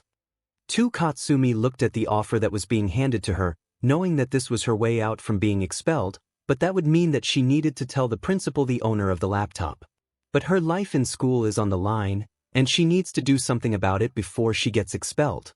Weighing her options, she decided to speak up, saying the name of the owner of the laptop. Flashback end, you sold me out. 5 Shoto yelled in shock, seeing that he was being told of the owner of the laptop, and now he, too, was sharing Katsumi's punishment for not having one in the first place. For Shoto, I can explain. Katsumi tries to explain, but Shoto is too enraged right now to listen. 1. Explain what? That you put my career in jeopardy all because you tried to save yourself. I had no choice. Katsumi shouts. 1. Bullshit, you had no choice. Shoto yelled back even louder, you could have kept your anger in check along the way, but you didn't and marched your way there and confronted Deku, because all you cared about was yourself, and now when the S hits the fan, you sold me out. 2. It was the only way to do so. I can't afford to get thrown out of school after my brother got tossed out. My parents practically left me hanging now, and if I get expelled, then I would lose everything. 1. So you think throwing mine is a good idea? That's enough. Toshinori spoke, coming in the middle. I know that this isn't ideal for you, young Todoroki, but young Katsumi is just doing what's right for her, and this way she won't be expelled. But because of her, I got punished in the process as well. Shoto spoke hotly. Of course, this doesn't sound fair, knowing he did nothing with Katsumi's incident of punching Deku. He wasn't even there to begin with. But this way, young Katsumi is safe, and the school is willing to compromise at the very least. So we should count ourselves lucky. Toshinori spoke. 1. Yeah, I meant this isn't exactly ideal, but we can count this as a blessing in disguise. Plus, had Shoto not had those creepy notes, Katsumi would be gone now. But Shoto didn't share that same belief as Mr. Yagi, seeing how Katsumi practically sold him out to save herself. And to make matters worse, the class shared the same belief that it was necessary to save her. Seeing that the class is practically happy to see Katsumi is safe and sound, Shoto couldn't help but grip his fist tightly, watching how Katsumi sold him. A day passed after the incident inside UA, with the legal war that Izuku and Katsumi had tried to attack one another. After the whole 𝗕𝗏𝗋𝗄𝗏 website had been erased permanently, Principal 𝗵𝗃 had come for a meeting with Izuku to discuss dropping the lawsuit that was filed for Katsumi Bakugou for assaulting him. Izuku, of course, wasn't ready to back down and was ready to follow through, just like he did to her brother. But Principal 𝗵𝗃 had explained to him that the school was currently under attack within their own house. The news hasn't broken just yet, but if the media were to learn that 2 UA students were filing a lawsuit against each other and saw the opposing name, then it would flip the whole school's reputation upside down. After a long, exhausting discussion, Izuku finally agreed to drop the charges under the agreement that Katsumi Bakugou signed a restraining order, saying that she's not to make contact with him by any means, and if she were to breach the agreement, then she's in violation of a court order. 6. Seeing how reasonable this was, Principal 𝗵𝗃 agreed to it and will send the paper to him today once it is signed by Katsumi Bakugou. Principal, are you sure about all of this? Izuku asked, sitting at the office while being watched by 2 adults. Yes, Midoriya, 𝗵𝗃 replied while sitting in front of him with Detective 𝗧𝗵𝗃. Rumor has been flying around of you being responsible for creating the 𝗕𝗏𝗃 bounty, and I want to make sure that we're all on the same page. 1. I'm sure that you recognized me from before. Detective 𝗧𝗵𝗁 came to reintroduce himself once again. 1. Yeah, you're the detective who asked me questions before, Izuku answered, remembering him from before the sports festival. That's correct, and I want to ask you again, although it's a different matter this time. Izuku looked for a moment before he nodded. All right.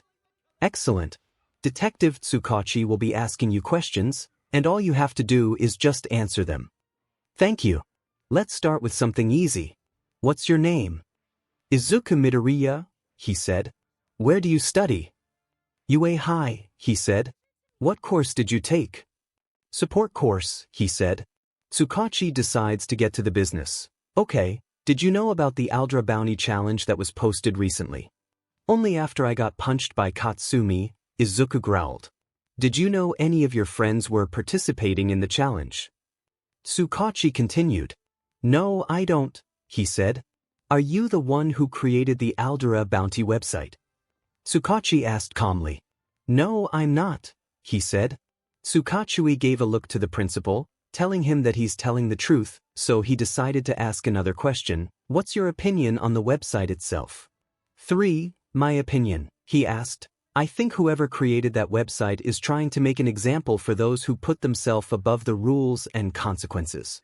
They all thought that they were better than everybody else, that they could do anything to anybody until they realized that they were living in the same place as all of us are and the rules apply to them as well.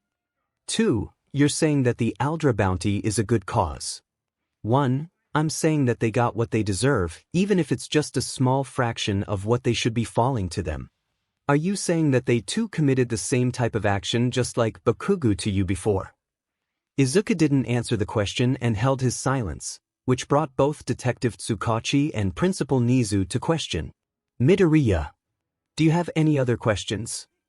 𝗧𝗵𝗃 looked at him, knowing that he won't answer, and chose to put it on hold before switching to another question. Did you know anyone who could have created the website? Izuku took a pause before he gave his answer. Yes.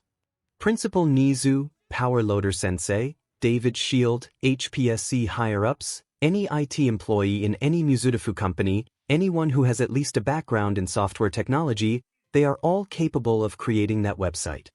Are you saying that I did create that website? Principal Nizu asked curiously. 1. I'm saying that you had the resources and the money to do so, Izuku asked accusingly him. That brought 𝗧𝗵𝗃 in question since Izuku did had a valid point. Anyone could have made that website and run it however they pleased, but for Midoriya alone to do so is impossible, since the website is running 24/7 and for someone who's in high school to operate such thing would be next to impossible since he won't have the time. Anything else? He asked, looking at Detective 𝗧𝗵𝗃 in question. No, I think that would be all, 𝗧𝗵𝗃 answered, ending the interrogation. He bowed before turning on his heels and walking out of the room. As soon as the large wooden doors closed behind him, 𝗧𝗵𝗃 and Principal Nizu looked to one another. Well? Principal Nizu asked, wanting to know the truth of those answers. For what it's worth, the boy is a rather honest kid. The detective answered. Most of everything he said was true. Most. Nizu gave him a concerned look. The time when I asked whether the Class A was involved or not, he didn't want to answer that question, and we can't exactly force him to answer the question without any cause. 3. Interesting. Nizu rubbed a paw to his chin. I had my suspicions about it. I pulled out their file, and it turns out that they too were in the same school as Katsuki Bakugo and Izuku Midoriya, but I don't have any evidence that they participated in committing such an act. 1. For now, we should just stick with our original plan and keep our distance. We were already pushing it with that interview of yours. Principal Nizu spoke. 2. Indeed, for the time being let's not do anything else so rash. Detective 𝗧𝗵𝗃 added, I'll keep you up to date if something else comes up in my investigation. With that, Detective 𝗧𝗵𝗃 made his exit, leaving Nizu alone with his thoughts. After a brief moment of contemplation, the man walked over to his desk and sat down in his chair. After he was done with the meeting, Izuku headed back to the studio and met with 𝗵𝗃𝗁, who had somehow taken a break from working on her invention on her side of the table and was sitting at her desk while looking at him who had just come. As far as he knew, she had never once taken a break from working, except for a shower and to eat. 2. 𝗵𝗃𝗁, whatever it is, I'm not in the mood. I had a long day, and if it's okay, I just don't want to take any requests right now and work on my things. Izuku replied after his long day of negotiating with the principal. Well, too bad. Because you got a customer looking for you. 𝗵𝗃𝗁 responds. And why can't you just take it? You've taken half of my request in the last couple of days, you can't be bothered to take one more. Because she's looking for you specifically. Hinting at 𝗵𝗃𝗁's firm tone, He knew that whatever customer he had, it would be someone serious for her to not want to take the request. Looking at the document request that was made, Izuku read it before he sighed, and he worked on his computer to look at the school database to contact the student who made the request. Being the support course, he was given access to student contact info for they to contact them.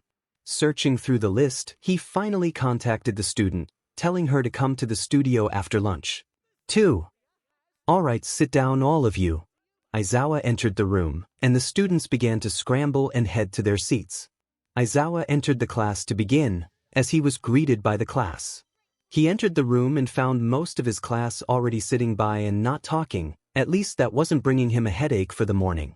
He just found out that Katsumi Bakugou had evaded being punished after cutting a deal with Principal Nizu, saying that the laptop that she was using had detailed information of stalking about 𝗧𝗵𝗵𝗃 in the last couple of days.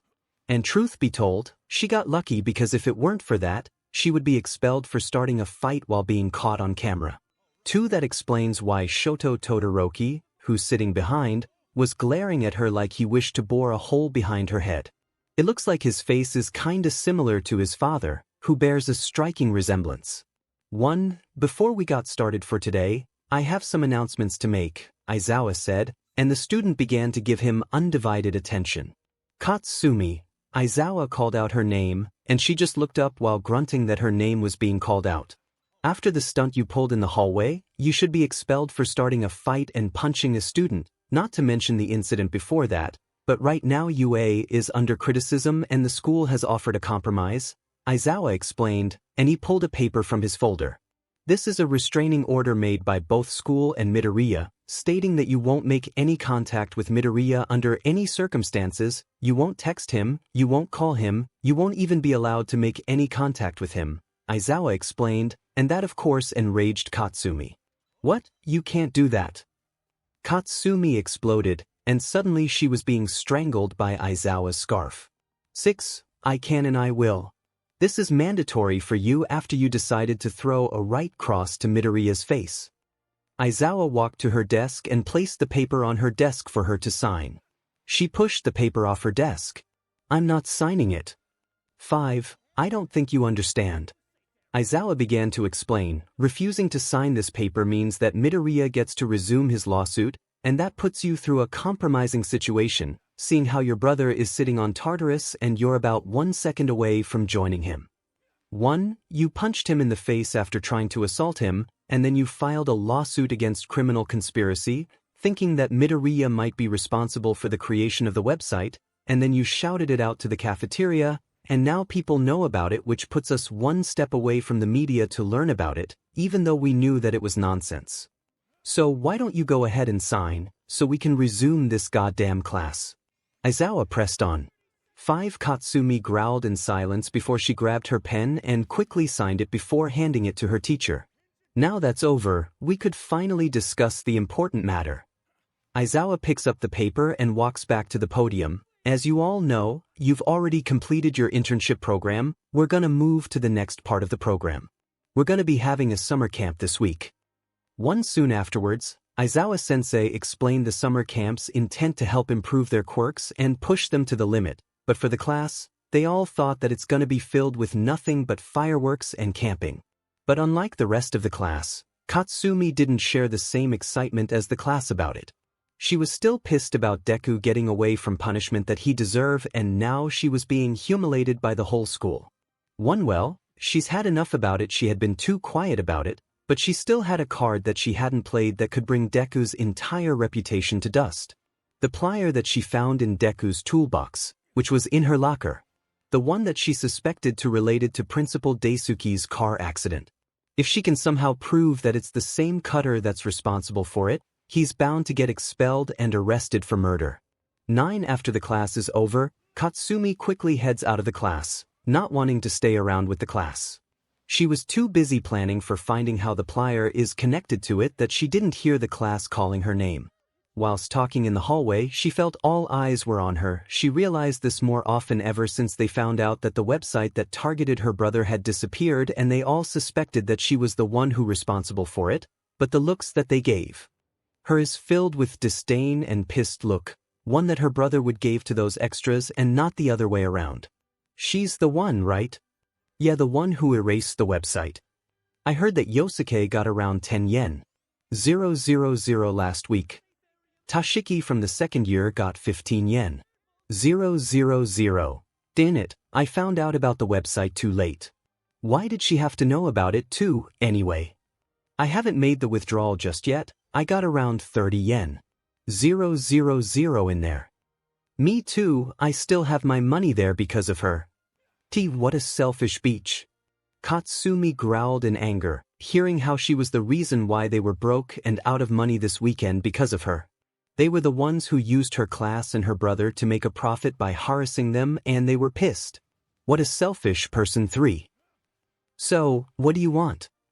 Izuku sits at the studio, looking at the person who requested him this afternoon. He was just meeting with the principal when he suddenly received a request for a costume change, and he looked at the person who had made the request. Standing in front of him, Momo Yaoyorozu, with her arms folded in front, is looking down and acting all nervous with standing close to Izuku. She knows that she's in need of support gear right now, but the problem is that most support course students aren't interested in handling orders coming from the Class A hero course, seeing how they got caught in the scandal. 3. With no one else to turn to, her only option is to go to 𝗵𝗃 or Izuku, and knowing how 𝗵𝗃 might know about her, judging by how she looks at her regularly, she was left in no choice but to go to Izuku right now. I need your help. Momo spoke timidly. It's actually quite interesting to see the heiress acting like a scared kid who got caught stealing a cookie from the cabinet. 4. And what would that be? Izuku asked dryly. Momo rustled her hands through her bag and found the design that she had put in the request before and wanted to show him. It's actually something like this. She showed a design of her blueprint, which resembled a tablet. I'm having trouble with memorizing the components necessary for creating objects with my quirk, and sometimes I can't seem to recall what component goes with what, and mixing something unknown would be dangerous. 2. So I have an idea of creating a computer just for finding a component series for my quirk needs. I just needed to type the object, and the computer would give me the list component needed for me to do. So you want me to make what? A wrist computer? He asked dryly. 1. Something like that. But actually I was hoping you would have some idea to make it more compact and easy to wear. Momo replied, wearing a tablet on my hand all day would be too hard for me to go, and it might get in the way while I'm doing patrol. For Izuku didn't answer her request just yet and just stared at her completely, not showing interest in taking the request, but listening to her idea only. He's having a hard time accepting this request in the first place. Izumi is one thing, but she was the first friend that he had when he was little, and turned her back the most, which feels like a betrayal for him. Why should I take your request? Izuku asked point blank. Momo looked down at her feet, knowing that he had about 1,000 reasons not to accept her request at all, but she knew that whatever she gave, he won't care about it. Because I don't know where else to go. Momo replied quietly, I need this otherwise I won't have anywhere to go. Foreseeing how desperate she is, Izuku could have rejected her request and told her to go to the other student, but knowing her class got caught in the scandal recently, he's willing to bet that no other student would take her request, not even 𝗵𝗃 would. After careful thought, he opened his mouth, giving his answer. If I do this, I don't want you to think that we're friends or anything, he said. Momo looks up, looking all surprised to see him taking her request in the first place, but she didn't say a word and listened to what he had to say. 1. Whatever things that we had before, that was over a long time ago. You and I aren't friends, just two students who know each other. I'm not your friend, nor are you. So don't get all misty on me. 6. Hearing what he had to say, Momo had no words but, other than being grateful that he's willing to do this for her at least, okay. 1. Good, he nods. Now get out of here. I'll send you the work once I finish. He immediately turned his attention back to his invention on the desk and did not even bother to turn and say a word to her, but she knew that this was a start at the very least, that she should be grateful to whatever chance he might give to her. 3. Toshinori sits at his office quietly after a lunch break. Normally, teachers would have to go to their class and start for today, but he had a day off today and there's no heroic course for today, which means that he could relax and enjoy the day. But relax is pretty far from what he had in mind because of the note that was left in his house before, coming with a single message heading to him. I know, he had no idea what this message meant. What does it mean when the messenger sends a cryptic message saying that this mysterious person knows about him? Is it about his secret with One for All? His secret with his successor, who happens to be his own daughter? His identity as All Might? One, he had no idea what this message meant. For all he knew, it could be anything, and yet he still had no idea who sent this message. I know, he muttered, repeating those words over and over again until it made sense. 2. What does he know specifically that the messenger would want anything to do with him? As the number 1 hero, he knows a lot of things that most heroes don't have access to. Certain information. Information that most people kept secret or guarded was a threat to this nation. He's contemplating himself right now on whether to go to his friend at the department station. With the police, they could launch an investigation into what this whole thing is all about, and he could find the evidence needed to know who sent the message. 1. But it could be something related to what he didn't do to his stepson, which is opening the can of worms that he wants his friend, 𝗧𝗵𝗃, not to know about, especially after he just lied to Principal Nizu at the sports festival. For now, it's best that he keep this quiet. He didn't want someone to know just yet, and didn't want someone to investigate him. Especially to people to whom he answered to. He was just about to leave when suddenly someone came and knocking over to the door and called out his name. Mr. Yagi, are you in here? Recognizing the voice, he answered, yes, come in. The door slides open, showing Katsumi entered the room with her UA school uniform in place. It looks like she took a break and decided to have a conversation with him. 1. Young Katsumi, what can I do for you?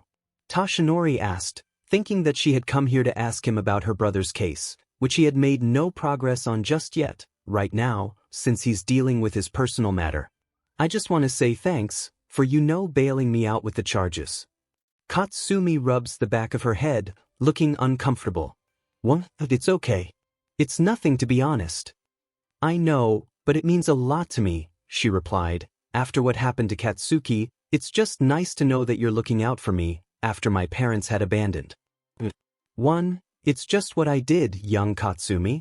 A hero would never leave someone behind. 8. Thanks, she said sheepishly, but I might have a way for helping with my brother's case. 1. Reaching the topic, Toshinori exhaled, knowing this would come. Young Katsumi, I already talked to you before, but dealing with your brother's case right now is too dangerous for us all right now, and it could open up a series of investigations that we won't want to. I know, she hurriedly spoke, but I had something that could help his case, might even get this whole case dismissed. Well, what is it? He asked curiously, wanting to see what she had in her hand. She reached into her bag and placed it on the coffee table in front of her. It looks like a tool or something. 2. I found this in Deku's toolbox at the sports festival when I decided to confront him. What is it? Toshinori asked. It's a cutting plier. Katsumi replied, I think that Deku might be responsible for killing my old principal. 1. Toshinori widens his eyes at the news but tries to keep his face neutral at the sudden news. That's a serious accusation. Do you have proof? Before the sports festival began, we overheard from our alumni that our principal got caught in a car accident, saying that he was driving, but the brakes didn't work, and he crashed into the road. And when I came to Deku's place, I found that same tool in his toolbox. And before I come to his place, we asked if he's responsible for it, but he said that he didn't know, which is weird since everyone from 𝗲𝗪𝗔 somehow got into an accident, and all of them are related to Deku. 1. Hearing this, Toshinori couldn't help but interject. I'm sorry, are you saying that he's responsible for it? That he might have caused the accident? Not might, but he is. Katsumi answered, I'm telling you that plier didn't just come from anywhere. He might need a bunch of tools, but cutting pliers aren't exactly the tools he always had, and the fact that he has one should raise a couple of questions. He had a motive for the beginning with that principal wanting to expel him for stabbing my brother. 3. Toshinori knows that this is the type of case he needs to get back at his stepson for trying to defy him. He figured that he might need to investigate him, but now the evidence presented itself to him on a silver platter. It's a good thing that young Katsumi is still here and not yet being expelled when she presented this evidence, Who knows what might have happened had she turned this in later on.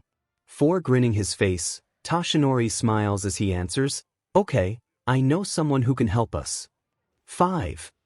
The final exam has passed, as most students are busy with their tests and working their way up to pass for this semester.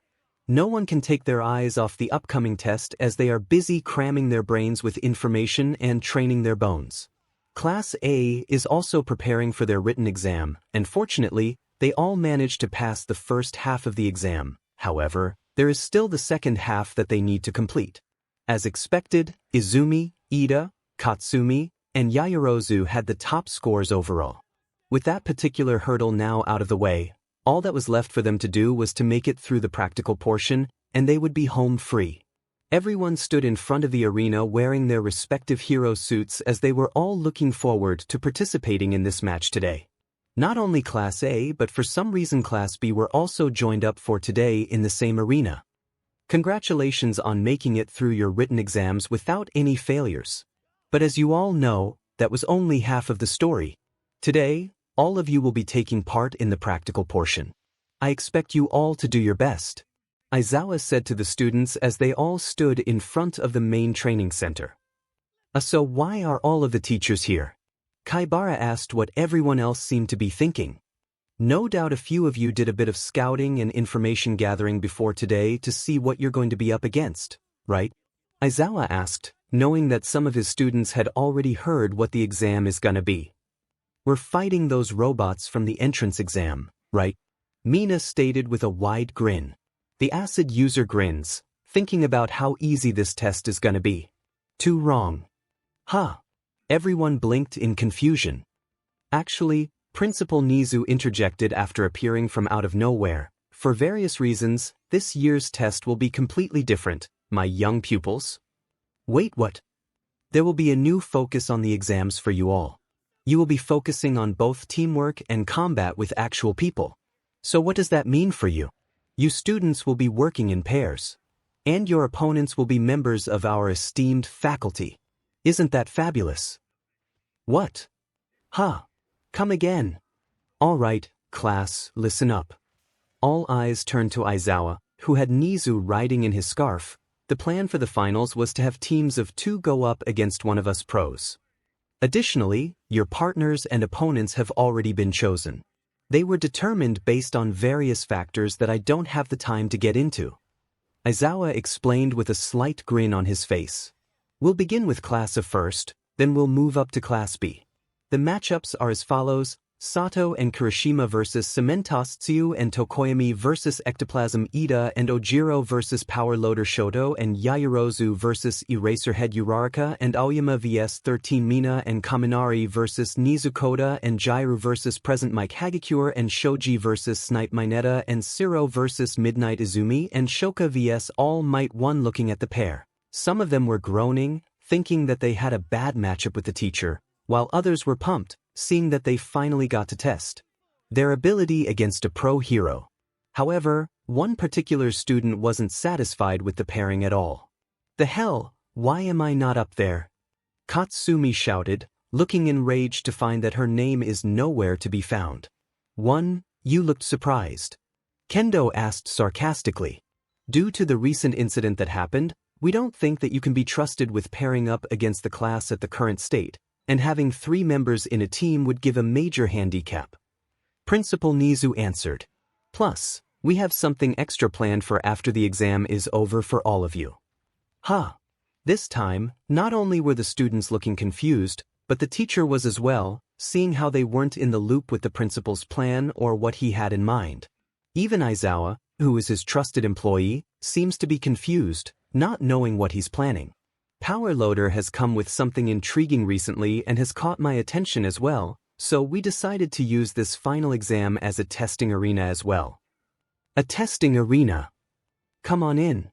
Principal Nizu spoke loudly for his guests to enter. They all turned to where the gate the teacher entered the arena just now, as they could hear a stepping sound coming from it. Everyone turned their gaze and was absolutely shocked by what they saw. And Kendo in particular felt a shock as she recognized who it was. Green hair, black jacket, white t-shirt. There was absolutely no denying who this person was. 1. I'm sure that many of you know who he is already. But please, allow me to introduce you to the current winner of the sports festival this year.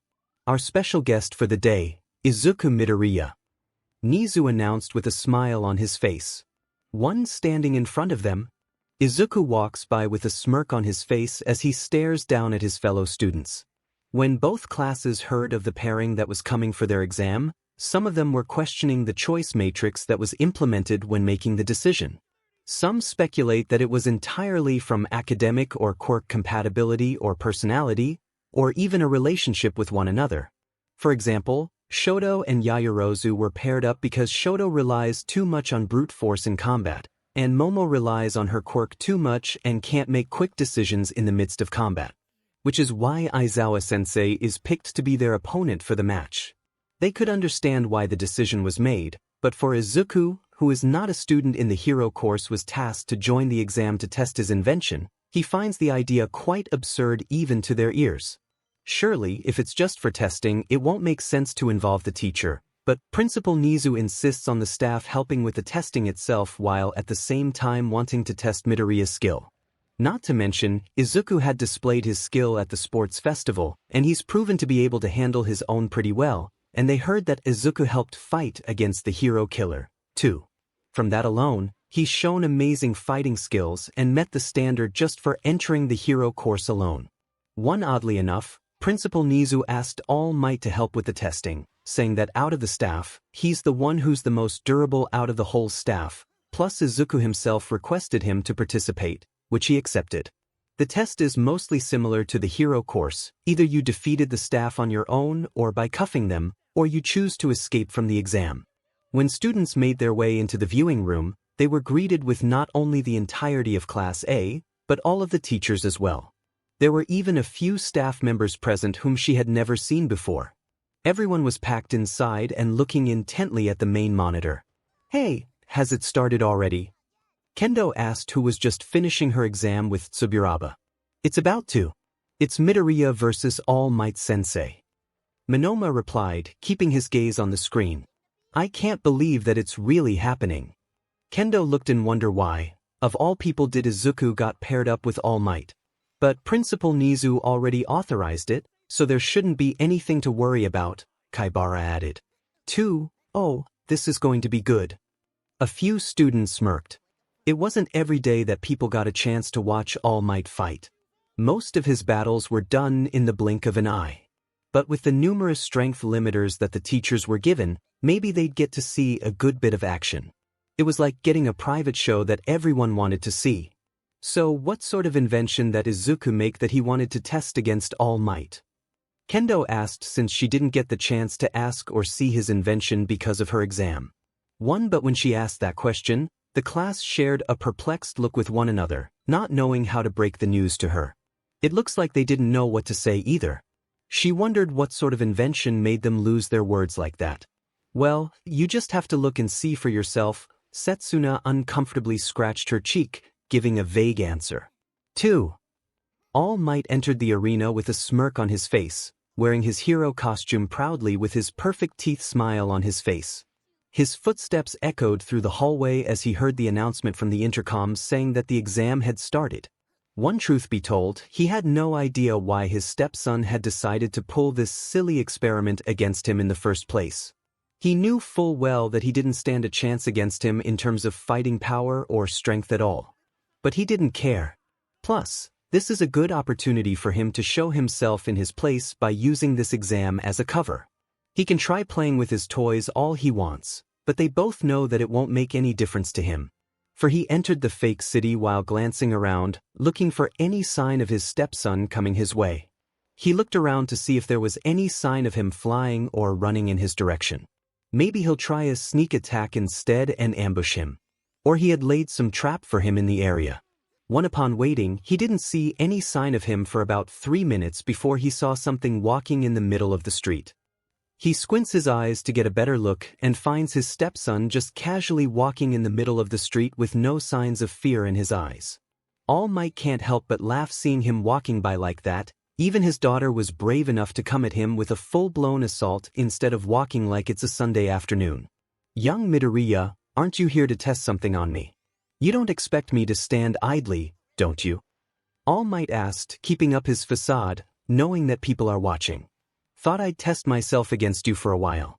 It's quite a rare occasion that I got the chance to face the #1 hero himself, right? Izuku replied cockily. He pulled something from his back that he carried and showed it to him. It looked like a blaster gun or something.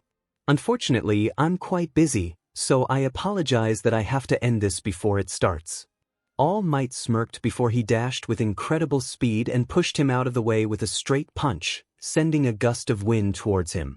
A normal person would have been easily blown out by that straight punch, as people from the audience booth were all shocked seeing how the fight came to an end, just like that. Class A students were looking on satisfied, seeing how the fight came to an end, excluding Izumi and Momo, while Class B looked in surprise at how powerful that punch was and whether Izuku managed to survive against that. The gust of wind came to an end as All Might saw that there was nothing left of him other than an empty space wrapped in dust. Is that it, little boy? All Might asked himself after seeing that there was nothing left of it. Give me a little credit, won't you? A voice came from above as All Might looked and saw his stepson hanging from the building, holding what appeared to be a grappling hook. You survive. You sound surprised. Izuku reeled down from where he was hanging as he landed on his feet. Although I must admit that I was quite scared with that punch just now, I gave you that, Izuku replied, smirking in front of him. He took aim with the blaster and fired it off directly towards All Might's direction, as the hero took the attack head-on, trying to prove how futile it was.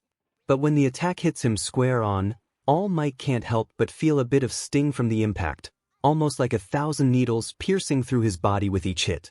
Ouch, ouch, ouch, ouch. All Might groaned, putting up his defense against the attack, but it hits him continuously as he hasn't let go of it. You like that? That's a high-powered energy rifle. It fired a pulse energy blast that's strong enough to knock you out. Izuku replied before he fired off, releasing a blue projectile. For All Might crossed both his arms, trying to fend off the blast, feeling himself pushed over and over by how strong the blast was. The hero swung his fist at him before he ducked and fired off once more, pushing the hero away, feeling how powerful the blast was to knock him down like this. All Might fended off against the attack as he dashed forward, trying to put a stop to it before he saw a 3-metallic ball the size of a baseball being thrown at him, and it made contact with him, and it exploded, releasing a white smoke that engulfed him and blocked his vision. All Might waved his arms, blowing the dust till it settles and finds that he's nowhere to be found after retreating. I thought you came to test your invention. If this keeps up, then you won't be able to test anything at all, my dash. His words got interrupted when a fist came flying to his face and smacked him as All Might groaned and watched what appeared to be a gauntlet flying just past him. He rubs his chin and sees the gauntlet flying before it lands directly in Izuku's palm, who is standing on the road, along with his leg booster latching to both his legs. I wasn't hiding. I was preparing. Izuku confirmed, wearing his repulsor blaster and leg booster him and taking a stance. All Might stood with both his eyes staring down at his opponent. I hope you prepare yourself, young Midoriya. Izuku scoffs. Trust me. I prepared for this day a long time ago. At signal, Izuku attacked him first, aiming his gauntlet at him, and it opened, blasting the symbol of peace with a series of explosions coming from the miniature explosion that he used previously to attack him. The blast makes contact with him as he didn't move from his spot. All Might put himself up front and tanked the explosion, this time prepared and ready to take it. The explosion hit through the symbol of peace, squared off as he was covered in black smoke coming from the explosion. As he came out, his face was kicked by Izuku as who kicked him in the face with his knee. The hero jolted back as Izuku landed on his feet and aimed both his repulsor and fired at maximum power, pushing the symbol of peace a few feet from where he stood. Erg. All Might groaned, not expecting that kind of firepower from him. Izuku jumped by and pulled his punch at him, aiming his blast towards the left side of his stomach, hurting the symbol of peace in the attempt to injure him right where his injuries are. He's attacking my wound. Did he know about it? No, it must be pure luck, that's all. 7 All Might waved his hand and saw a kick coming at him before he caught it and ripped the mechanical stuff out of him, and yanked it out of him while holding his leg with one hand as he hung upside down. With the difference in weight and body size, it looks like All Might is hanging the boy like he's just finished fishing and caught the catch of the day. He threw Izuku out of the way as he landed on the ground, missing his leg booster. Now he can't fly out of the way or keep his distance. Nowhere to run, little boy. All Might came walking towards him in a slow but intimidating manner, almost like a villain, while smiling at him in a menacing way. His footstep echoes in his ear as he tries to get up, and not yet ready to throw in the towel just yet. Flash! He aimed his gauntlet at him and fired a flashing light, blinding him for a second, and managed to disorient him for a second as he had to cover his eyes and adjust his vision to find that his stepson was nowhere to be found. All Might raised his head, looking around, searching for his stepson's hiding place, growing tired of this hit-and-run strategy. Suddenly, a dart hit his left shoulder, and All Might staggered, yelling in pain. 𝗬𝗲𝗎𝗪𝗢𝗏. All Might dropped to his knees, and his vision grew disoriented, and he started to lose balance, not able to feel his left arm. It felt like he was being injected with a drag. 2,000 milligrams of horse tranquilizer. Should be hitting you any time now. Izuku said, coming from behind the alley building, holding what appears to be a crossbow in his hand. All Might took a knee, gasping, and reached around to grab the dart out of him. He pulled it out, standing up and letting it fall, and playfully rotated his arms like it did nothing. Damn it. Guess the arrow isn't strong enough to penetrate his muscle. He quickly pulled a second arrow laced with the tranquilizer, hoping that the second shot would finish the job, but All Might is much faster than he was hoping and pulled his fist at him as he managed to block the attack using his crossbow, but he got blown back, and the crossbow was bent from the punch. He landed on the ground as he saw that his crossbow was bent from that punch, leaving it unusable. He threw the crossbow out and reached into his sleeve pocket. You're running out of tricks, young Midoriya. All Might grins. Lying on the ground, Izuku pulled out a small thin device and clicked it. Oh, I beg to differ. The ripped part of his leg booster that All Might pulled before came flying behind his head, but All Might turned and managed to grab them both before it could hit him. This is getting quite silly, my boy, he chuckled at his failed attempt to blindside him. Izuku leaned forward and threw a small, metal, pointy blade that pierced All Might's lower leg. It hit right in the tendon. He yelled in pain before yanking the blade out of him. Truth be told, he's getting quite tired of his toy. All Might turned to where he was, but found himself being blasted by a blast from the repulsor blaster while he began to keep his distance, and started to retreat. So, you decided to run away, huh? That's pretty sad, young Midoriya. All Might replied as he dashed forward and played along with this game of cat and mouse. One Izuku pants as he runs away and fires blindly at the surroundings while making his way out to the inner part of the city.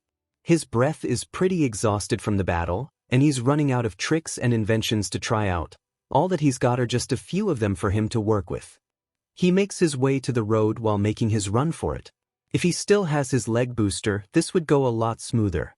Trying to run away, little boy. Suddenly, All Might instantly appears between him while mocking Izuku. On instinct, Izuku aimed his blaster at him, trying to blast him before he breaks his repulsor blaster with 2 swift punches, shattering his invention.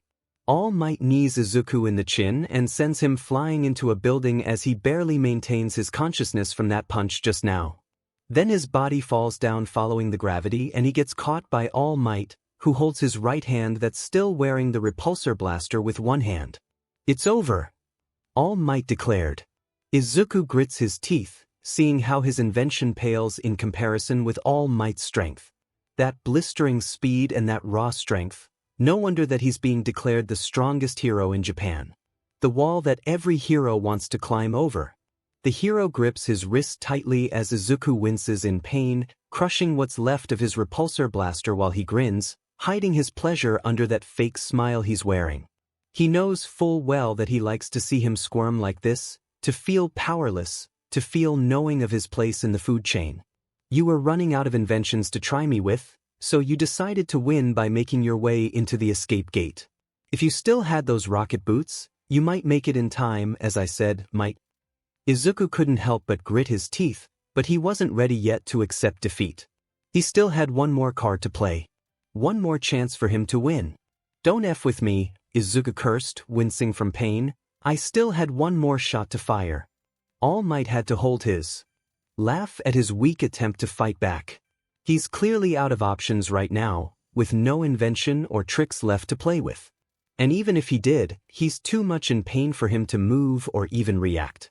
No matter how he looks at it, he's done for. "Please, my boy, this is getting ridiculous right now. You can't win with just one attack." All Might commented. But just as he was about to deliver the final bow, his right gauntlet started to glow brightly, releasing a blinding white light from the repulsor and making a buzzing sound. All Might held his fist as he saw the glowing light coming from the barely smashed gauntlet as it was about to explode from the looks of it. "What are you doing?" All Might asked.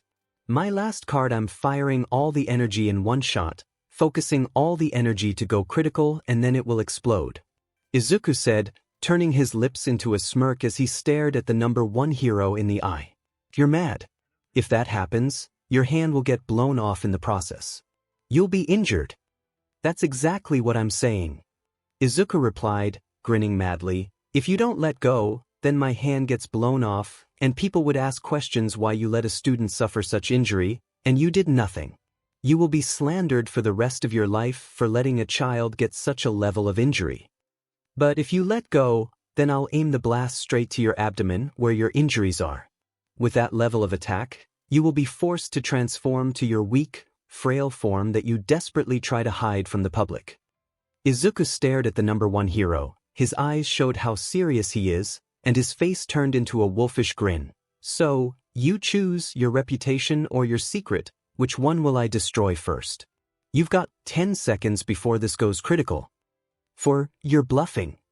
All Might spoke, but Izuku showed no sign of hesitation as the gauntlet kept glowing even brighter than before, and All Might hadn't let go of his grip yet, but his eye was clouded with hesitation, unlike Izuku's.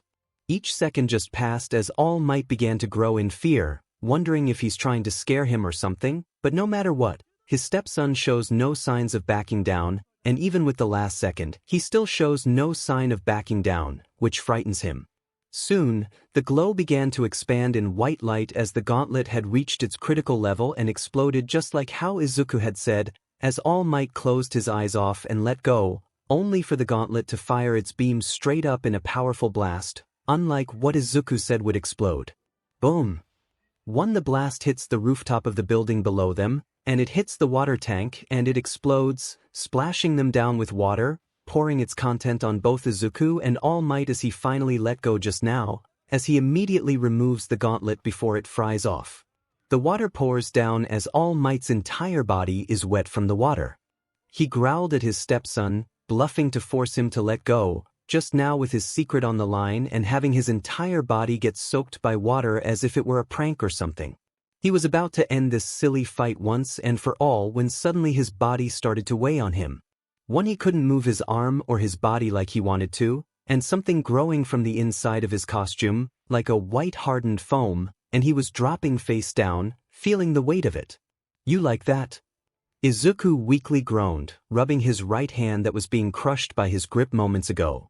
"That's a superabsorbent polymer inside of your costume. It hardens and increases its weight by 50 times when it makes contact with water." When did you put this thing inside of me?" All Might growled while lying face down, feeling the weight pressing on him. "Right from the start, when I hit you with that smoke bomb from the beginning," he answered, recalling back to the first time when he threw that smoke bomb to escape. "I ground some of that with the smoke and mixed it, and it stuck with your costume, and the rest is history." All Might widens, remembering the smoke he threw at him before. So right from the start he had already fallen into his trap all along, thus ending this farce of David versus Goliath.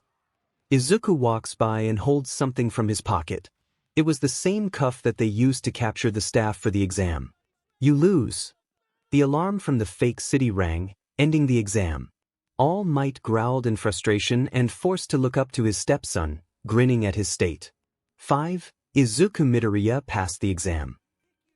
Back in the viewing room, a few students from Class B were giving off congratulatory cheers as they watched the medical robots go pick up Izuku, who managed to capture All Might, a feat that even Izumi, who's the ace of Class A, is struggling with. While the conversations of how the fight went began around her, only one thing crossed Kendo's mind. Izuku, he's really amazing, is he? She thought of replaying the scene of his feat in her mind. That's nothing. I could do that without those toys, Deku had. Katsumi scoffs as the rest of her class follows her. 7, yeah, he won by using his tools. That's not winning. Plus, All Might totally floored Deku back there. Kendo, along with the rest of Class A, who overheard, couldn't help but feel irritated by their attitude. How can they have the ball to say that Izuku won just by luck when he gave everything he had back then? She was about to open her mouth to retort before someone beat her to it. If you think that Midoriya won by luck, then you need to rewatch the whole video once again. Aizawa-sensei crossed his arms on his chest as he looked at his student, who stopped bickering once their homeroom teacher intervened. Midoriya knew that winning against All Might in a straight-up battle was impossible, so he chose a logical strategy that involved him capturing him instead. He planned and strategized with what he had on how to capture him, how to slow him down and get his attention, and sadly, All Might fell right into his cunning trap. But, sensei, Deku didn't fight with All Might sensei at all. That's not winning if you're just trying to capture him. Kirishima replied, and a few of the class nodded at his words. 6 Aizawa raised his brow. Then let me ask, if the position were swapped and either one of you had to fight All Might, do you think you can win with your level of power right now? The class didn't answer his question as they knew the answer to that themselves, knowing how strong the number 1 hero is. Even Shoto didn't try to answer his teacher's question. 1, yeah, I can. Katsumi shot back. 3, then you're a fool. Aizawa quipped back, making Katsumi turn in anger. Hearing the answer, any veteran heroes won't be confident they can even slow him down, let alone defeat him. And the quicker you get rid of that pride of yours, the quicker you start to actually improve yourself. For Aizawa looked back at the screen as he saw Power Loader already making his way to the fake city to remove the weight bracelet that the teacher wore for this exam. It's true what he said back then, a normal person won't be confident enough to fight against All Might in a head-on fight like that. If this were a real-life scenario to capture a loose villain, his victory would have been definitive the moment he captured All Might. Which means that he won the battle but lost the match. The ability to capture someone in real life is always more difficult than defeating a villain, since you would always have to mind your surroundings and restrain yourself not just to an innocent bystander, but you have to have a calm and calculated mindset to pull something like that, and Izuku Midoriya had all of those qualities. And even if he failed in capturing All Might, he's the only student he remembers that's the closest and managed to push him in the corner with nothing but his invention, and that's a feat no one has ever accomplished in this school. It's such a shame that he rejected the offer to enter the hero course in the first place. He would have all the skills and qualities to make a great hero. 3. Izuku had just woken up in the nurse's office, his leg wrapped up, a patched-up nose, and a pillow under his back. After the gruesome match he had with All Might just moments ago, his body shut down after tanking so many hits from those attacks, and he couldn't help but feel proud of himself. Of course, the match itself serves its purpose for him to test his new invention for the future. Some of them were a request from the senior student who had requested it before, and with this, he could find the flaw in it and improve it for them, just like what he said to Principal Nizu once he requested it. But the main thing that he wanted was for his opponent to look like a fool, to feel like a fool. All Might, the man who's hailed as the symbol of peace and the strongest hero in Japan, whom everyone admired and wanted to be got defeated by a quirkless kid. 5. This would surely send a message to everyone that the hero himself isn't the invincible demigod everyone worships, that beneath that muscle and bravado he's just a frail man who's on a clock for his time. And to him, that's the biggest victory he has had in hand. Slowly getting up from his bed, Izuku made his way out of the room while everything was quiet for now. He knows his body better, and right now, he doesn't want to stay in the infirmary for 1 second any longer. He grabs his school jacket and makes his way out of the room, walks down to the hallway, and heads to the front gate. His steps are limping from the pain, but he kept going as he continued down the road and headed to the mini-market across the street. He entered and walked towards the beverage section, bought himself a bottled tea, paid the cashier, and walked out and continued on his walk. As he was walking, he stopped and spotted a red-haired teen standing near the door entrance holding a cup of coffee in his hand. He's quite tall with a dominating height of 6 feet and 1 inch, combined with his sturdy, muscular physique, easily leaves an impression of a competent athlete on others. Sighing, Izuku turned and stood right next to the kid and drank his bottled tea before he finished. "So, what did you find?" The boy took a sip before he spoke, not looking at Izuku. His name is Kenji, one of the kids that Izuku knew before he entered UA during his sabbatical leave. Not much, he's quite a shut-in person despite what he appears. The red-haired teen handed an envelope to Izuku, and he took it. "What's this?" "What you're looking for," he answered. "Receipt for about 50 feet of sod coming from Chubu turf. Bought in a rush along with the service to place it on, saying that he needed to be done in a day and delivered." He's becoming a gardener. Maybe, or perhaps his wife just wants to pretty up the house. Kenji shrugs. "Also, the thing that you asked for in your text, I got it right here." He handed a second envelope to him as he opened it, showing a single document in it, and he read it carefully. "You really think he does?" Izuku raised his brow in question. "I think he did. If you look at it, it's making sense." Kenji replied. Izuku scoffs as he smiles. "I am impressed." He places both envelopes in his jacket pocket securely. "Thanks. I owed you one. Say hi to Akira and the others." Izuku left as he made his way to go before Kenji stopped him. "Plus, wait." Izuku turned and met with him as Kenji began to ask, "Are you sure that you want to do this? You know how that person feels about you. Well, you know what they say. The enemy of my enemy is my friend." Izuku said his farewell before he headed back to UA after his phone rang, asking about his whereabouts. Sleeping on his seat, Izuku enjoys his quiet slumber uninterrupted before he hears the beeping sound coming from his front and slaps the alarm clock, turning it off. He yawned while stretching his hand from his seat and glanced at the passenger on his left, who was just waking up as well. "Ladies and gentlemen, the captain has turned on the fasten seatbelt sign. Please be seated and check to see that your seatbelt is securely fastened." The flight attendant came to inform him to straighten his seat as he overheard the announcement from the intercom on the flight. He groaned and fixed his posture before he fastened his seatbelt and prepared for landing. Izuku looked out his window to see the giant facility of Island in the ocean come into his sight as he admired the view from afar. He was invited to go to the facility by 𝗕𝗏𝗁 himself after he personally saw the result of his progress when he took his internship there. One hearing how there's a new intern with great intellectual and creative ideas for inventing new things, he invited him to his home on Island for some needed introduction and to attend his expo. The plane finally landed as it slowly made its way into the terminal, and the captain had announced their landing. "Ladies and gentlemen, we welcome you to Island. The local time is 10:20. For your safety and the safety of those around you, please remain seated with your seatbelt fastened and keep the aisle clear until we are parked at the gate. The captain will then turn off the fasten seatbelt sign, indicating it is safe to stand. Please use caution when opening the overhead compartments and removing items, since articles may have shifted during flight."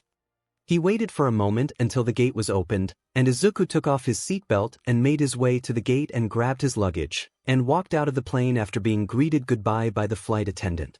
Izuku walked through the airport terminal and out onto the main grounds of Island.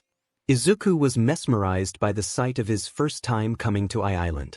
Thousands of people everywhere used their quirks freely to make sculptures, fireworks, tons and tons of street performances.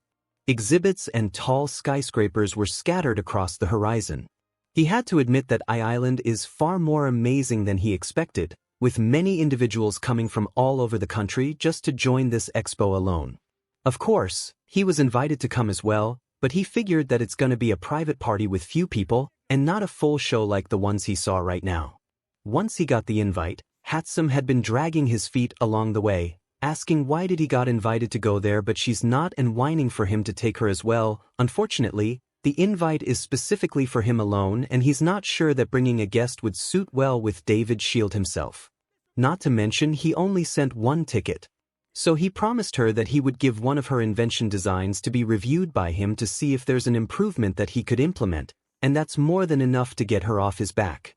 Standing at the plaza, he stood waiting for his pickup saying that someone would come and meet with him.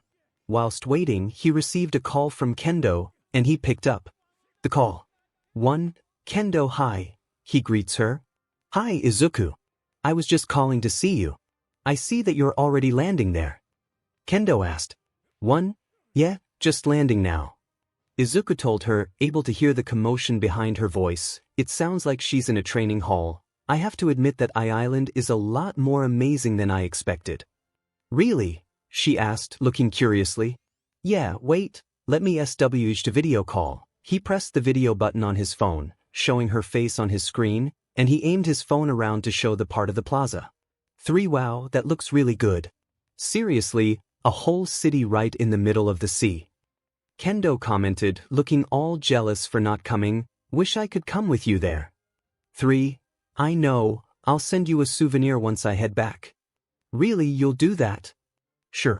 Maybe we could go here for school vacation or something. I'll have to ask 𝗕𝗏𝗁𝗍𝗔 if he allows visitors. Izuku lightly chuckled as Kendo followed the same. Boing boing boing. 1. Izuku turned to the main plaza staircase to see a appealing blonde girl bouncing towards him on an odd-looking red pogo stick. She wears a white short-sleeved dress shirt with plaid cuffs, a large bow of the same design at her neck, and a dark raspberry pink waistcoat. Hi there. You're Izuku Midoriya, right? The girl said, bouncing off her contraption. Yeah, and you are?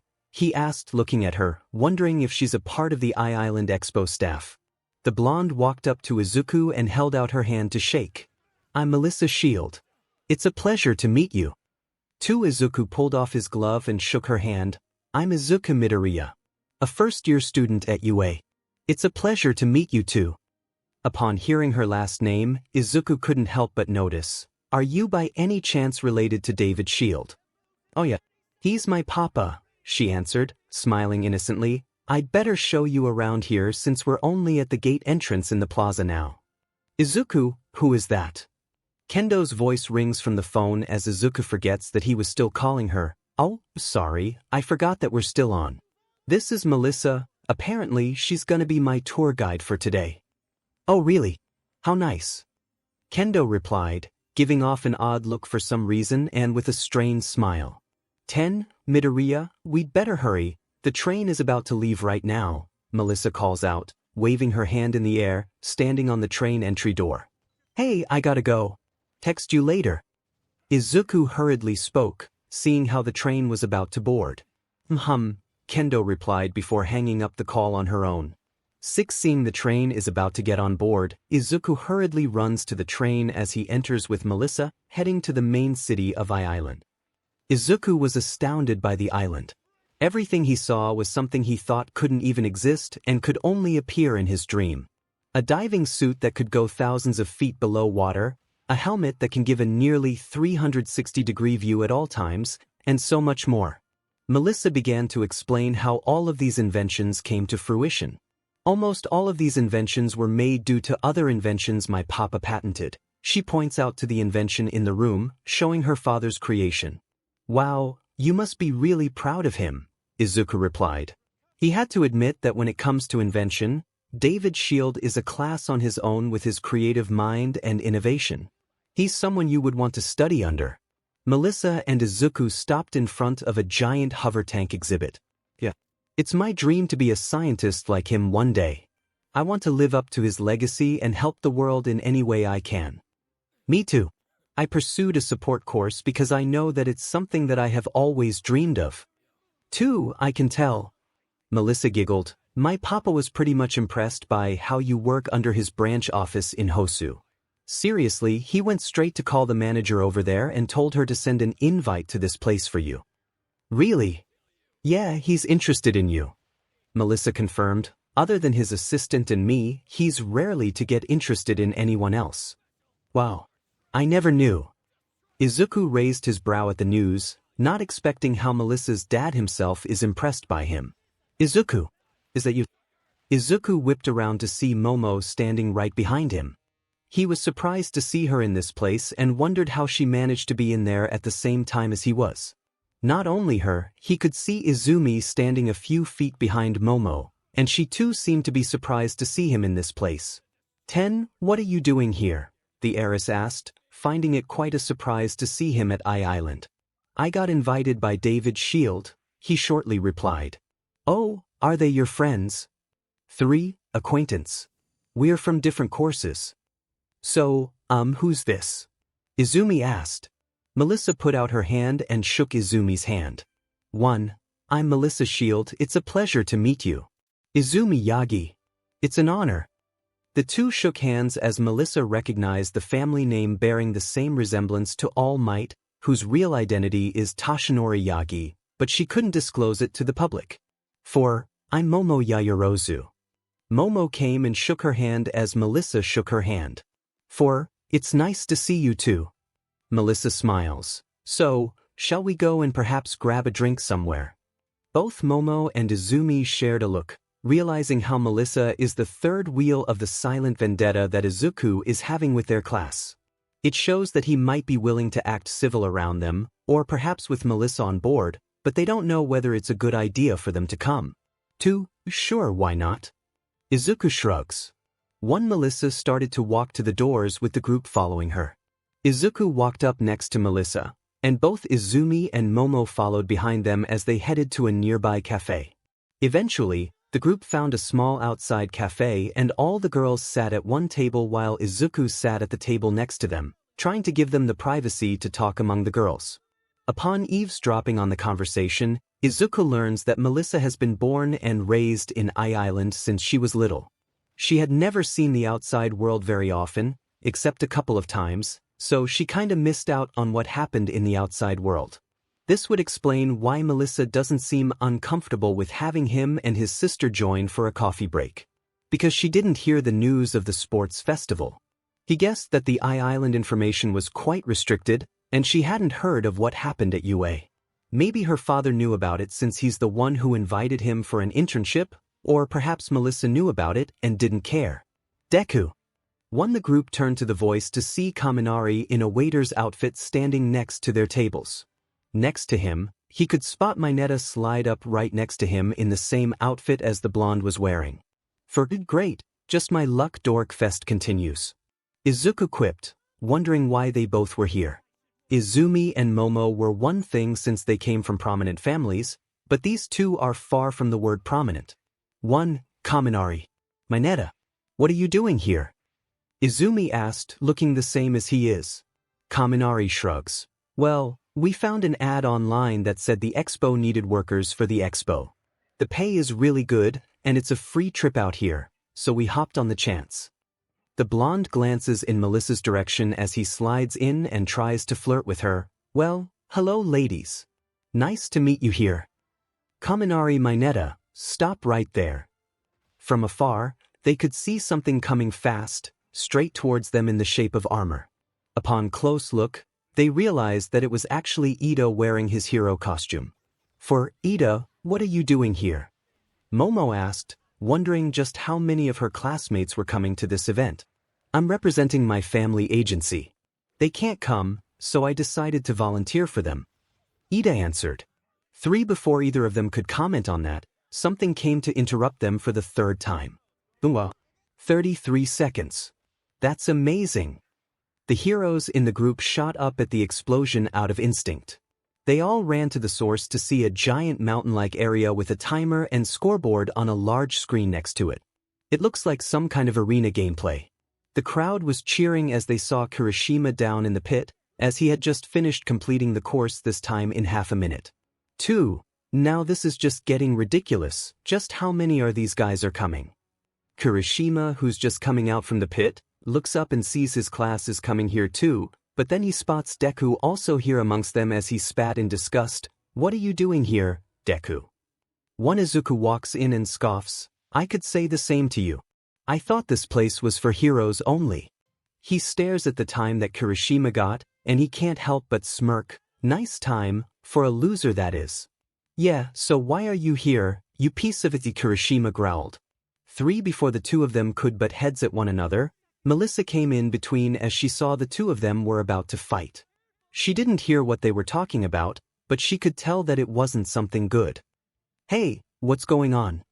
Izuku and Kirishima glared at one another, ready to rip each other apart. "We're fine." "Yeah, we're good."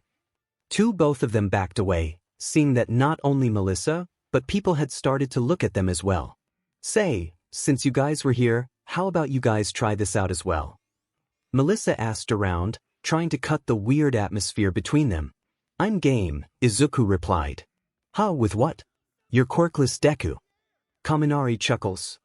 Izuku, however, didn't waver and merely smirked at him. "Well, I hope you're ready to put your money where your mouth is." Izuku walked forward and hopped down into the pit and walked onto the starting platform, ready to join in. Standing from above, Izumi couldn't help but worry. Under a normal situation, he would be at a huge disadvantage. With his repulsor blaster and leg booster damaged from his last match with All Might, he didn't exactly have any support items that he could use. "Ready. Start." Izuku grabbed something out of his pocket that looked similar to a grenade. He pulled the pin with his left hand and threw it at the middle of the pit before it exploded, releasing a miniature shockwave that ultimately fried the whole system arena and the robots with them. That's insane. 6 seconds. We have a new record. Izuku turned around and looked down at the crowd of seats. From there, he could see the look of amazement coming from Melissa as she realized that Izuku just threw down an EMP grenade on it, completely frying the whole robot system. Izumi, along with Momo, who was surprised but ultimately cheered at his swift victory, and Kaminari, Mineta, Ida, and Kirishima, who were shocked seeing how he won easily just like that. For Melissa bounced next to him. "That was amazing, Midoriya." "Thanks, Melissa." Momo, Izumi, along Kirishima all rounded up right where he stood. "That's cheating. He didn't beat the robots at all." Kaminari pointed his finger accusingly. "What are you talking about?" Melissa looked confused. "He defeated the robots, right? So there shouldn't be a problem." "Forget it, Melissa, you're wasting your time talking to people like them." Izuku replied, ending her argument. "Humans are suspicious and jealous creatures. When they see something perfect, they want to find a flaw." Melissa looked at him with admiration, glistening in her eyes, seeing how mature and cool he is. Then, another voice spoke up behind them. "Yeah, I'm not even going to try anymore." Izuku turned around to see Shoto walking up to him. His face shows a good poker face, hiding his anger at winning the arena. "I see no point in attempting to beat 6 seconds." "Shoto, you're here too?" Kirishima asked. "Nice. I'm here to represent my father since he couldn't make it." Shoto responds. "Well, isn't this nice, all the rats are here." Izuku glances in Shoto's direction from where he came. "I see that your sister didn't come." "She doesn't need to come for me to kick your butt," Shoto growled under his teeth. "That's too bad." Izuku quietly scoffed. "You Todorokis are quite a close family after all. Siblings sticking up for one another. Won't want something tragic to happen." Upon hearing the not-so-subtle threat, Shoto began to emit frosting wind from his right side of his body, and Kirishima, who was close to it, could feel the cold wind blowing in his way, but Izuku, who was standing in front of him, didn't seem to be fazed by the change of temperature. Melissa walked up to the two, breaking them off, not to interrupt. "It's just that, I don't know about you, but we girls actually want to look presentable for the party this evening. So I think it would be best that we go ahead and start to get ready." "Of course." Izumi looked at the clock, and it was about 2 hours before the party began. "Yeah, it's best that we go," Izuku added in a low tone. The group all began to part ways to their separate rooms to prepare themselves. Izuku was about to leave, but Melissa stopped him before he could go to his room. Actually, Midoriya, I want to show you something. Could you come with me to my lab?" "Oh, sure," Izuku replied before joining with her as they walked. Soon afterward, both Izuku and Melissa arrived at what appears to be her personal lab. "Here we are." Melissa flipped on the lights in her lab. "Wow, you have a lab entirely to yourself," Izuku said, examining all of the lights and computers. From the looks of it, she looks quite busy these days, with her table filled with prototypes and blueprints for an invention. "Yep. She's all mine. Melissa replied, glancing around the inventions stacked in her room. On her desk stood what looked like a full set of equipment similar to his eyes.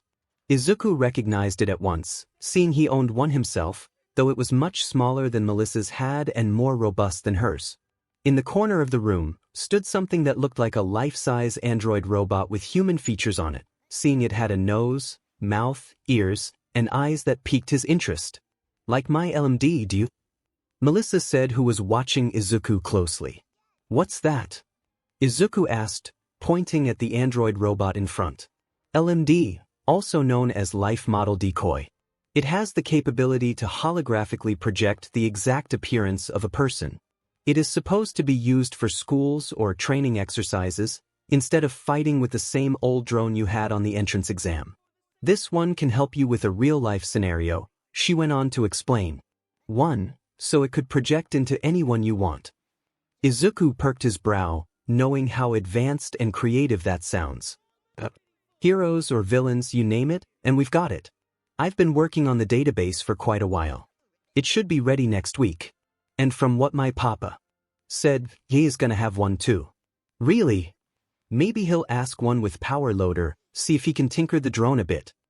Yeah, maybe now you guys won't get bored with fighting the same robot over and over again, she lightly chuckled, hearing about the same routine that UA had. 2. And what's the fancy helmet for? He pointed to the fancy full-face helmet with a silver-black color. Oh, that's my secrecy sensor. It alerts when it detects concealment and lies. It's actually still a work in progress. Too much interference, and people in every direction lying about their daily life or work sometimes. It's kinda like a lie detector, but instead of detecting an individual, it detects almost anything within the range. It's extra sensitive, picks up stuff about a mile around. He let out a short laugh, imagining the sort of trouble and noises it brought to her when it picks up all the lies within a mile in the building until Melissa calls him out. Come over here. Melissa led him to a shelf in the corner of the room. She picked up a steel black box and took off the lid. Izuku watched as she pulled out a silver high-tech wristband. Hold out your hand. Izuku did as he was told, and she clipped it onto his wrist.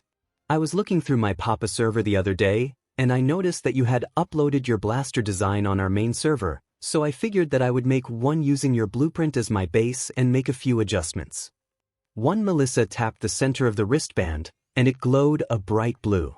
The band expanded and wrapped its way up to Izuku's wrist before fully forming back to its solid state.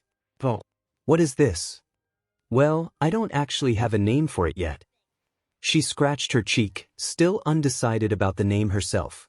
But I read from the file that you named your invention Repulsor Blaster. So how about Repulsor Wrist? Izuku eyed his wrist, that's wearing her invention.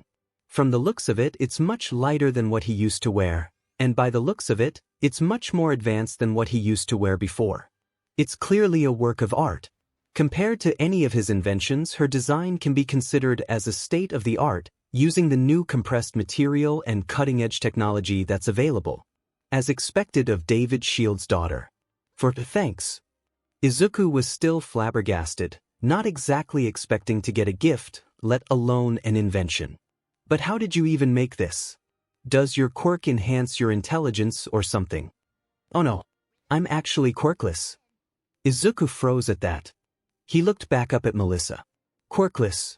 Yeah, I get it from my mom. She died a long time ago, but she was quirkless too. Melissa began to tell her story, remembering her late mother. She's actually another reason why I do this. I want to live up to my papa, of course. But my mom was a scientist too. Papa says she was more brilliant than he could ever hope to be. She helped the world too in more ways than one. Being quirkless was rough at first, but then I realized I didn't need a quirk. I could be a hero in my own way, just like my mom. So here we are. I have a long way to go, but I'm getting there.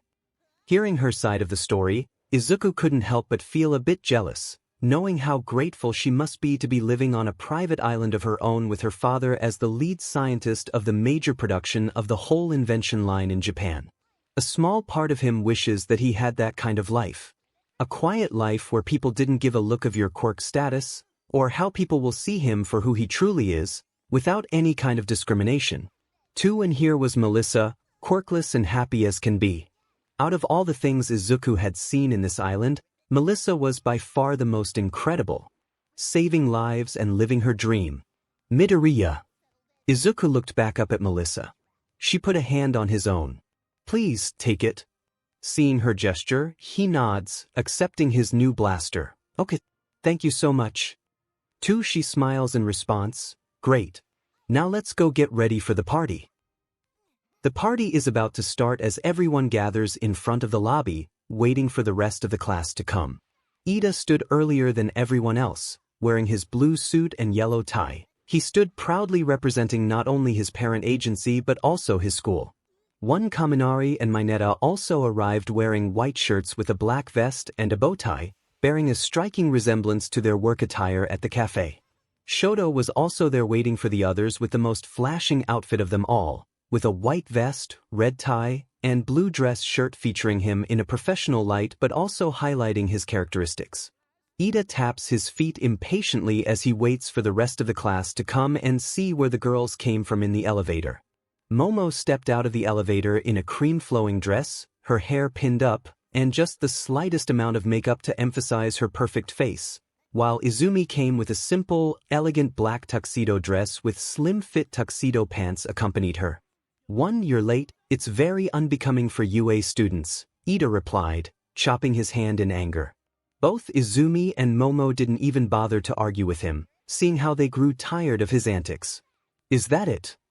Kaminari asked, seeing how he was feeling impatient and wanting to meet with the ladies at the party. Sorry, I'm late, everyone.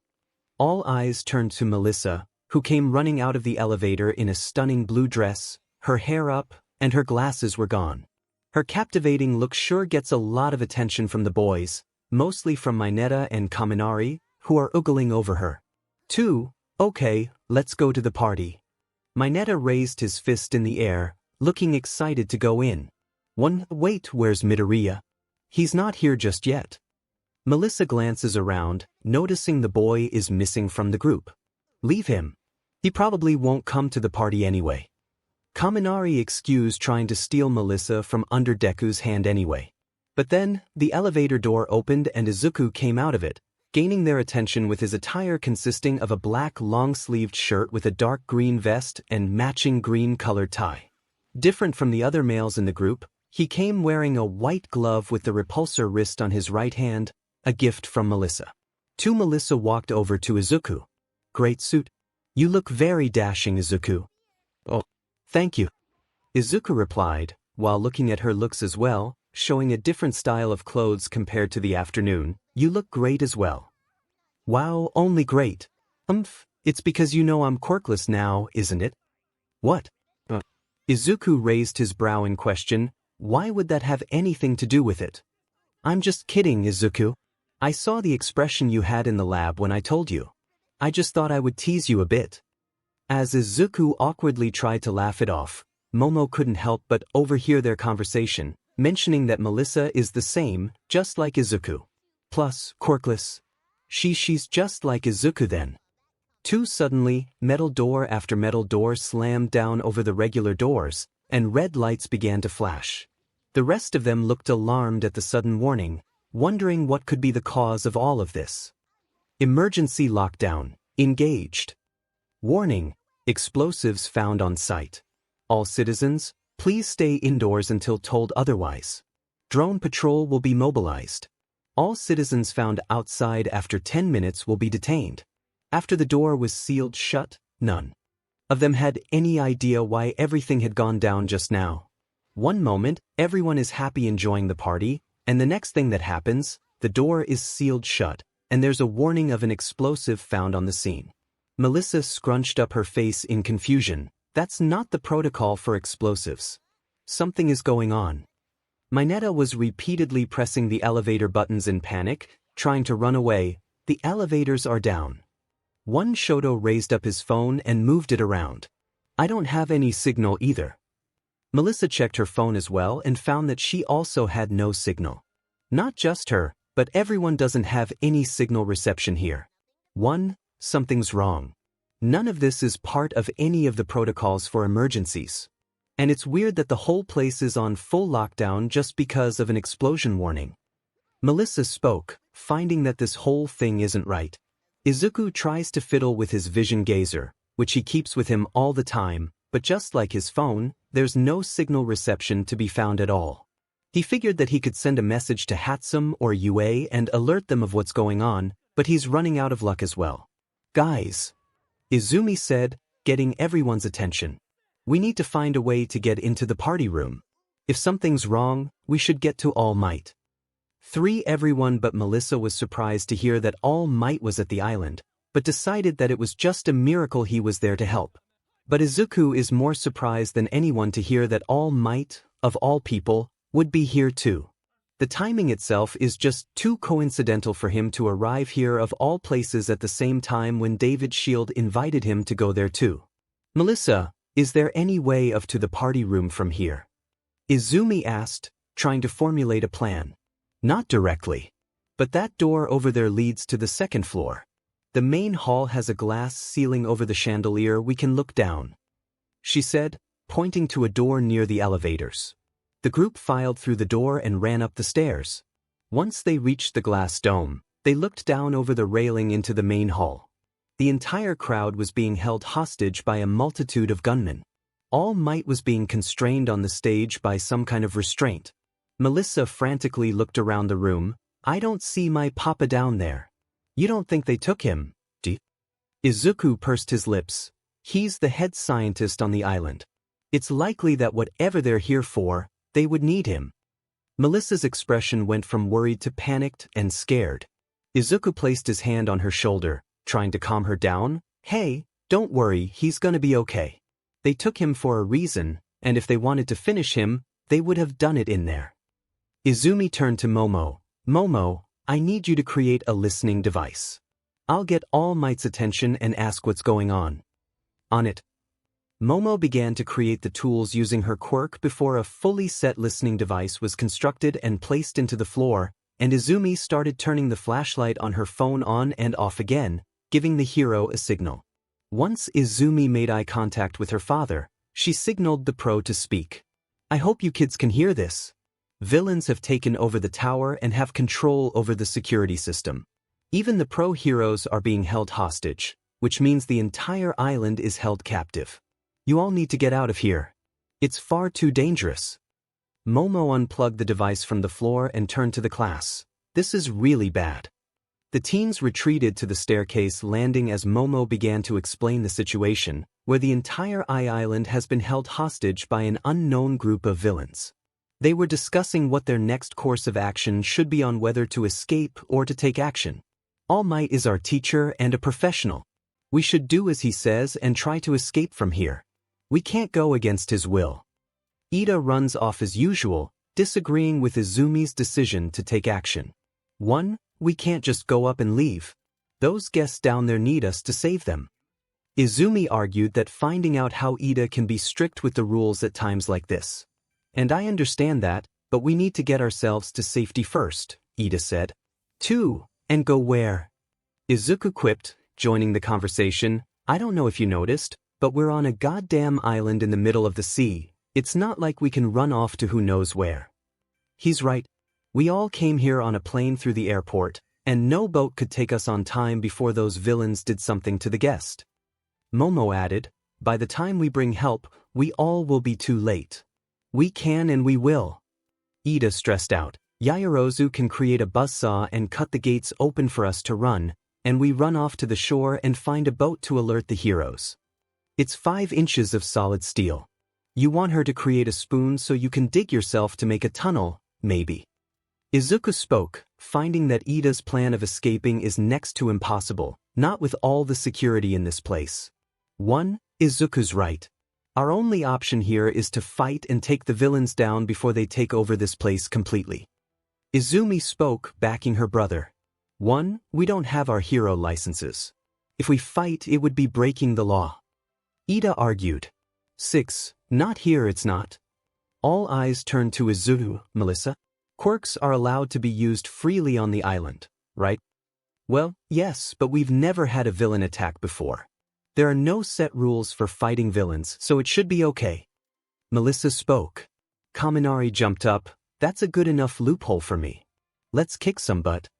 1. Now hold on just a minute. We're not fighting. Ida exclaimed, trying to shut this whole idea down. Izuku stood up, ignoring his plea. Not without a plan, we're not. Izuku spoke. Melissa, is there any way of getting out to find other pros? The security here is the state of the art, and the tower is on its highest level of security. It's nearly impossible to leave now. We'd have to shut down the system, and that's on the top floor. And the highest floor is? Izumi asked, dreading to know that with no elevator, that means they have to climb the emergency stairs. 200, she answered. CRP. Izumi bit her lip in concentration. But it's the best chance we have. If we get the system shut down, we can contact other heroes and get more help. We'll stick together and work our way up through the tower.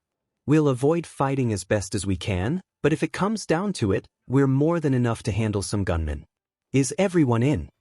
Izuku, Momo, Kaminari, Mineta, and Shoto all nodded their heads. All eyes turned to Ida, waiting for his answer. Ida was scowling at the ground, clearly still in disagreement before he eventually sighed. I'll go. As long as it's not breaking the law, and for what happened with Stain. 1. Okay, then we're heading up, Izumi said, and the class cheered. Izuku, who's not joining the cheering, turns to Melissa. Melissa, can you tell us how to get to the top? Melissa raised an eyebrow. You say that like I'm not going with you. What? I am coming. I'm going to help save my papa. This is my home, and I'm not letting them take that from me. Now let's go, follow me. Melissa said with determination written on her face. Soon the class was all running through the emergency floor and climbed their way up to the 200th floor. The group started their trek up the stairs in a hurry as they were racing against the clock. By the time they had reached around the 50th floor, Izumi noticed Melissa was slowing down. Melissa, do you need me to use my quirk on you? Melissa caught her breath and smiled. No thanks. Keep your energy for when we need it. I'm right behind you. Melissa said, taking off her heels and breaking out into a full sprint following the rest of them. Eventually, the student heroes and inventor made it to the 80th floor, only to find a hatch blocking the rest of the way. There's no ending to it. Kaminari pants in exhaustion, taking off his tie. Do we break it? Shoto turns to Izumi about the idea itself. If we do that, then the security system will catch us breaking in, and it will alert the villains too, Melis told them. Oh hey, what about this door? Mineta asked, opening a separate door on the staircase landing. Melissa turned around and yelled, No. Mineta, but it was too late, he had already opened the door.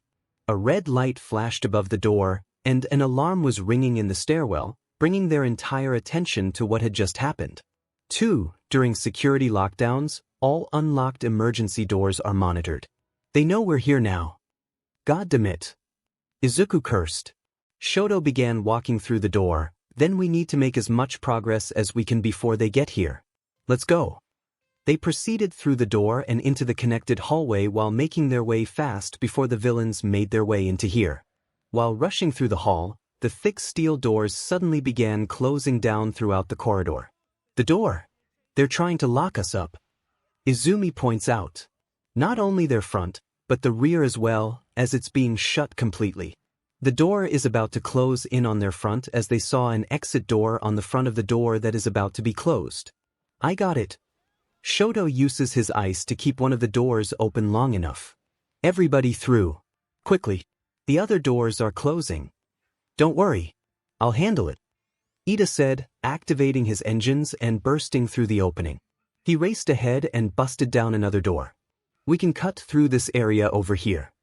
The rest caught up to Ida and ran through the broken door to see a wide open area with grass and other various bushes and flowers scattered around. It looks like a plant room. This is the indoor vegetation room. There's another elevator here that can connect us to the top floor. Wait, someone is coming, Ida said, pointing to the elevator. The level numbers on the top were moving up. Someone was coming. Everyone hide for now. The group jumped into a large collection of shrubs and crouched down. Each teen peeked through the bushes to see two gunmen walk out of the elevator armed with their guns. How'd those brats reach the 80th floor? I don't know, but let's just get this over with. The gang did their best to keep quiet, hoping they could walk past the villains undetected, but it seemed their efforts were useless. Hey, we see you dumb kids. Come over here. All of the students' eyes went wide, fearing they had been found out. Izuku pulled up his jacket sleeve and hovered his fingers over his repulsor wrist that Melissa made, ready for action. Izumi is cracking up her one for all, ready to jump in and attack them. The others got ready for a fight as well. Sorry. Man, I'm glad to see someone here. They looked back through the bushes to see Kirishima in a suit walking towards the gunmen, acting all peppy and cheerful, not seeming to understand what was happening here. Kirishima rubbed the back of his head in an embarrassed manner. Excuse me, I was just looking for the party. I kinda got lost. How did he manage to get to the 80th floor looking for a party on the first? The hidden group thought simultaneously. Kirishima continued, so if you could just point me in the right direction, I'll be on my dash. The tall rodent-looking gunman's hands suddenly became webbed and expanded widely. What looked like air collected in his hand as he swung his arm back, shooting it straight at Kirishima's direction. Clank, the gunman's attack was blocked by a wall of ice as Kirishima looked over the cover that protects him. Shoto jumped out from the bushes, knowing that they need to continue and he'll need to hold the villains off. I'll hold them off down here. The rest of you get up to the catwalk and try to find a way further up the tower. No, it's too dangerous, Todoroki. Ito warned him. We don't have time to argue, Shoto responded, but while he was distracted he didn't spot Daigo. One of the henchmen came to attack him up front. Shoto! Boom! Daigo's attempt to attack him failed, and instead, he got pushed to the rear towards the planted pot. The dual-haired kid turned to see who was responsible for saving him and couldn't believe who it was. Coming from behind, Izuku aimed his palm in Shoto's direction as the middle is glowing in a blue color after firing his attack at Daigo. His expression is cold and calm after just saving the dual-haired kid. I'm going too. Izuku was walking up front and preparing to join in as well. Head to the top floor, we'll be joining in with you once we're finished. Shoto formed an ice floor under the hidden teens and boosted them up high on an ice pillar, leaving no room for a conversation. Kirishima then, who had just been saved, came looking alarmed, wondering what was going on in here. What's going on here? Kirishima asked. Villains have taken over the island, and we need to get to the control room to call the heroes for backup. Shoto quickly explains, trying to get him up to speed. Wait, what? Kirishima asked, still not grasping the situation. One explanation will have to wait, Izuku informed, looking to their front as Nobu, the other gunman, walked towards them along with Daigo, who had just recovered from Izuku's blast. Both of them grunt while staring at the three people who have stood in their way right now. Daigo, who's just been blasted by Izuku, is glaring at him as Izuku's hand is making a fist, looking at them, brat, don't mess with me. Daigo yelled before he started to transform into a hulking purple beast and charged straight towards them. Shoto immediately tries to freeze him with an ice wave, hoping that it will be enough to stop him cold, but it seems that his brute force alone is enough to break the ice apart as he rushes toward the students like a bull charging at the matador's red mantle. That won't be enough, brats. Daigo yelled. The students evade his rush of punches to the sides, and Izuku tries to use this chance to land a direct blast to his back. Aiming his palm at his rear, he opened fire against the rear, but the attack isn't causing much damage as he quickly recovers, taking Izuku by surprise. Aiming his hand up front, he used the repulsor as a booster, pushing himself to the rear, evading the straight punch that was coming towards him. But then the next attack is coming in the form of a vacuum attack as he aimed his hand below the ground and propelled himself upward. One is using brute force and the other specializes in long-range attack, Izuku concluded, looking at the pairing of the enemy. From above, he could see Shoto land another set of ice waves, but this time, the ice wave that he sent quickly withered into nothing. And while their attention is shifted to the other, Kirishima is just being punched and sent flying across the plant. Kirishima! Shoto yelled out. Seeing how Kirishima just got defeated, Shoto realized that these two are just too dangerous for them to take care of individually, and he retreats to a back-to-back position with Izuku, being the only person left that's still standing. I hate to say this, but can you take care of the ones behind me? Shoto asked while keeping his eye on Nobu, who was in front. Yeah, sure, Izuku replied. 2. Izuku duels with Daigo while Shoto battles with Nobu. Izuku delivers a consecutive blast to Daigo's back and quickly dodges his counterattacks using well-timed repulsor, acting as a propulsor. He didn't back down from the hulking villain and continued delivering explosive blows, all while hovering around to avoid getting crushed by Daigo's great strength. What's wrong, brat? Is that all you've got? Daigo taunts his opponent while swinging his fist. Izuku kept his distance while blasting his opponent using his new invention, but it barely left damage to his opponent. He knows that compared to his previous invention, Melissa's gauntlet has twice the firepower compared to his previous one, and yet he still can't bring his opponent down. At the same time, Shoto uses his ice to propel himself forward and create distance between himself and his opponent, sending ice wave attacks one after another. Nobu is very quick on his feet while keeping his distance from Shoto's ice range attack and manages to hollow out Shoto's next ice attack. He wanted to use his flame, but if he recklessly launched a fire attack in a room full of plants, then he might accidentally set the whole room on fire if he's not careful. Izuku then has an idea. It might sound a bit reckless and dangerous, but if this works, then he could bring the opponent down. Daigo came running towards him, slamming his fist below and crushing the ground as Izuku leaped back and aimed his palm below Daigo's feet, creating a cloud of dust, blinding him temporarily. "You lousy brat!" Daigo yelled out in anger, trying to find him while his eyes were blindly. Izuku quickly made his run towards the socket that was hidden behind the line of plants. He pulled out a screwdriver from his pocket and opened up the socket, showing the electrical panel that was hidden under it.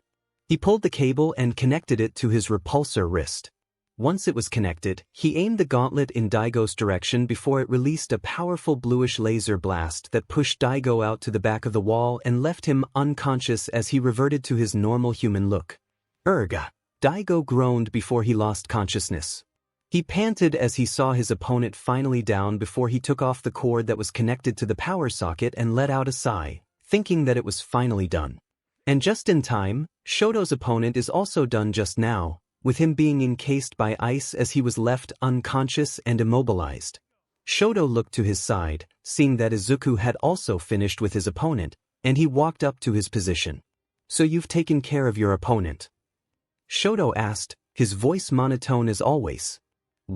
Yeah, Izuku replied. "Instead of checking up on me, maybe you should be busy with your friend over there." He pointed his thumb at his rear, showing where Kirishima is landing before.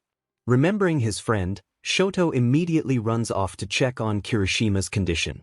From the looks of it, he looks stable, but he lost consciousness from the impact alone, and he's not waking up anytime soon. Shoto carefully picks him off the wall and lays him down slowly before placing his head on the floor for him to lie down. "I assume that he won't be waking up anytime soon?" Izuku asked to check up on him. "No. His head got hit pretty bad, probably from that punch." Shoto confirmed. "Kinda ironic for a person with a hardened quirk to fall the first." Izuku snarks. Shoto took off his suit as he stared at Izuku as he held his word. "I gotta ask, why did you come and save me back then? You could have let me get hit by that attack, but then you decided to save me and even went to stay behind, and I want to know why. Are you saying that I should let you get hit instead?" "What?" Izuku scoffs before he smirks. "It seems you've mistaken my action before. The reason why I help you back there is to ensure my survival here. If you got taken down, then those villains would surely have warned their boss or maybe even climbed up and gone after the rest of us. So you don't care about me or the class.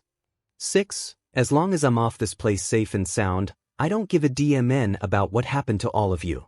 "I knew it," he slammed Izuku to the side of the wall. "I know that you're nothing but an egotistic person who always bears your fangs against us." 7. Careful, Shoto. If Tuya were to see what you've become, he would be disappointed, he smirked. 4. It. Shoto loosened his grip at the mere mention of their oldest sibling. Of course, the rest of the class didn't know that back then, they had an older sibling named 𝗬𝗂𝘁𝗵𝗆. It was before they entered 𝗓𝙪𝙢, and he was always being forced to train by his father in order to fulfill his ambition to beat All Might's legacy. That is, until the accident took his life. How did you know about 𝗬𝗂𝘁𝗵𝗆? Shoto growled in rage. 𝗬𝗂's name has always been a sensitive topic in the family, and to think that Deku of all people would know about it just brings his blood to a boil. He never told anyone about it at all. 1. I've studied quirk for the past 10 years. You don't think I won't know about your elder brother who died because of an accident on a mountain? Izuku said. Keep his name out of your mouth, Deku, Shoto growled, flaring up his right side, and flames began to dance on his right hand. 1. Then how am I gonna explain to you that he's alive and well? 3. Shoto looked in shock at what Deku had just said to him, almost finding that it was a bad joke. 𝗬𝗂𝘁 is alive. Impossible what? I said that your big bro is alive, that he survived the accident. Bullshit. They found no trace of him once the fire had been put out. All they found was just a piece of his jawbone, Izuku answered, completing what Shoto was about to say, confirming his knowledge of the eldest Todoroki's demise. But you didn't find a body. Just a burning mountain swallowed by the flames. That's because he's perished by the flame. And what if I told you that he's not? Both Izuku and Shoto were standing at a crossroads, like a cowboy waiting for the other to pull their gun first while eyeing their opponent to see what their next move is gonna be. What if I tell you that I found your brother alive and well, and even in Japan right now? What would you do? 1. If what you just said it's true, what makes you think that I'll trust what you have to say? You don't. You trust the fact. Izuku reached into his pocket and showed a flash disk before handing it to Shoto. He picks up the flash disk but does not open it yet. What's this? This is all the intel that I've been able to gather on 𝗬𝗂𝘁 Todoroki. Who is he? What's he doing? How did he survive the flames? And an indisputable proof of what I've been saying is nothing but the truth. Suddenly, there's a booming sound coming from outside as they saw from the sky a figure of Izumi and All Might, apparently with their fist raised in the air, and someone falling down from the mountain of scrap metal. It looks like it was the final boss who took full control of the island. 3. Well, guess Izumi managed to save the day. Izuku let himself go out of Shoto's grasp. Before he walked out the door. When you've read that envelope, you know where to find me. Izuku walks out from the plant room and makes himself out to be with the others, leaving Shoto to process the whole information that's pouring down on him in the last hour. 3. Izuku is sitting in his seat on the plane heading back to Japan. He had to be questioned by police, and he wanted to help with the cleanup at the island. So it was already nighttime again. He hadn't slept for over 24 hours, but it seemed someone still wanted him awake. After the villain who took over the island is defeated, Izuku meets up with the rest to see what's going on. As the scene of Melissa hugging her father comes to his eyes, he cries tears of joy after finding her father safe and sound, bringing her worry to an end.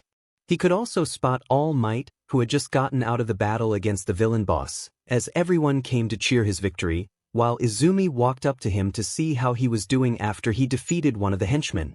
From afar, All Might smiled at him as Izuku raised his brow in question, feeling something was off about the way he smiled. It looks somewhat like it's not his usual hero smile that he gave to the public, like it means something personal to him. He paid no mind to it before he walked out and answered the police over what happened, and after they got his statement, they all headed back to Japan in the same plane, except for All Might, who went to his private jet to keep himself hidden from the media once they landed. Before they parted ways, Melissa came to thank them all for helping her save her father, as they said that it was nothing, especially Izuku, whom she smiled affectionately when he replied, and they both exchanged numbers with one another before he boarded the plane. So right now, Izuku is boarded in the same plane as a few of the Class A who were on the island, joining the flight. Izuku sat in his row alone after a long day, and he wanted nothing but to take a rest. Upon staring at the window, Momo walks into his seat holding 2 bottles of water in her hand. You want a drink? 3. Normally, he won't take a drink coming from her over what happened between them, but so far their relationship has been neutral with him taking her request and with her parted ways with her class, so he decided to be at least civil with her. Yeah, sure. He took the bottle from her hand as she sat in the empty seat next to him. We're about 3 hours flight before landing, you should get some rest. I'm fine, he answered. Should you be with Izumi or something? She's fallen asleep once we take off, guess she's exhausted from the fight with that Wolfram guy. I can tell. But at least that was over, and Melissa and the others were safe. Yeah, she answered and headed to the topic. Speaking of Melissa, you two seem to be hitting it off during Island. Izuku raised his brow in question, wondering why Melissa's name was being brought up. We're friends. That's not how she sees it, you know, Momo replied, making Izuku turn his head towards her since the conversation began. What are you talking about? Well, I saw her look at you a lot. And you seem to connect with her really well. Talking is normal. Doesn't mean that we're hitting off or anything. And did you make sure to tell this to Kendo? Izuku looked at her strangely, wondering why Kendo's name was being brought up now. What does dash? She texted me while we're in Island. We've been talking ever since the sports festival, and we both took the same internship before. And? He asked, knowing that when it comes to relationships, his knowledge is pretty limited and small. And she asked if you met with some appealing American blonde-haired girl in Island. She said that. And from the way she's texting, she seems pretty jealous from what I can tell. Saying that you called her only to have a blonde pretty girl interrupt and wondering what you were doing in Island together. Izuku didn't know that Kendo could be described as someone who harbors jealous feelings. While he knew that they both went on a date before the internship, he's been struggling to know just what her relationship with Kendo. If someone asked if he likes her or not, then the answer would be yes. But is liking someone the same as loving someone? I know that I overstepped my boundary here. But just talk to her once you're landing so she doesn't misunderstand or something.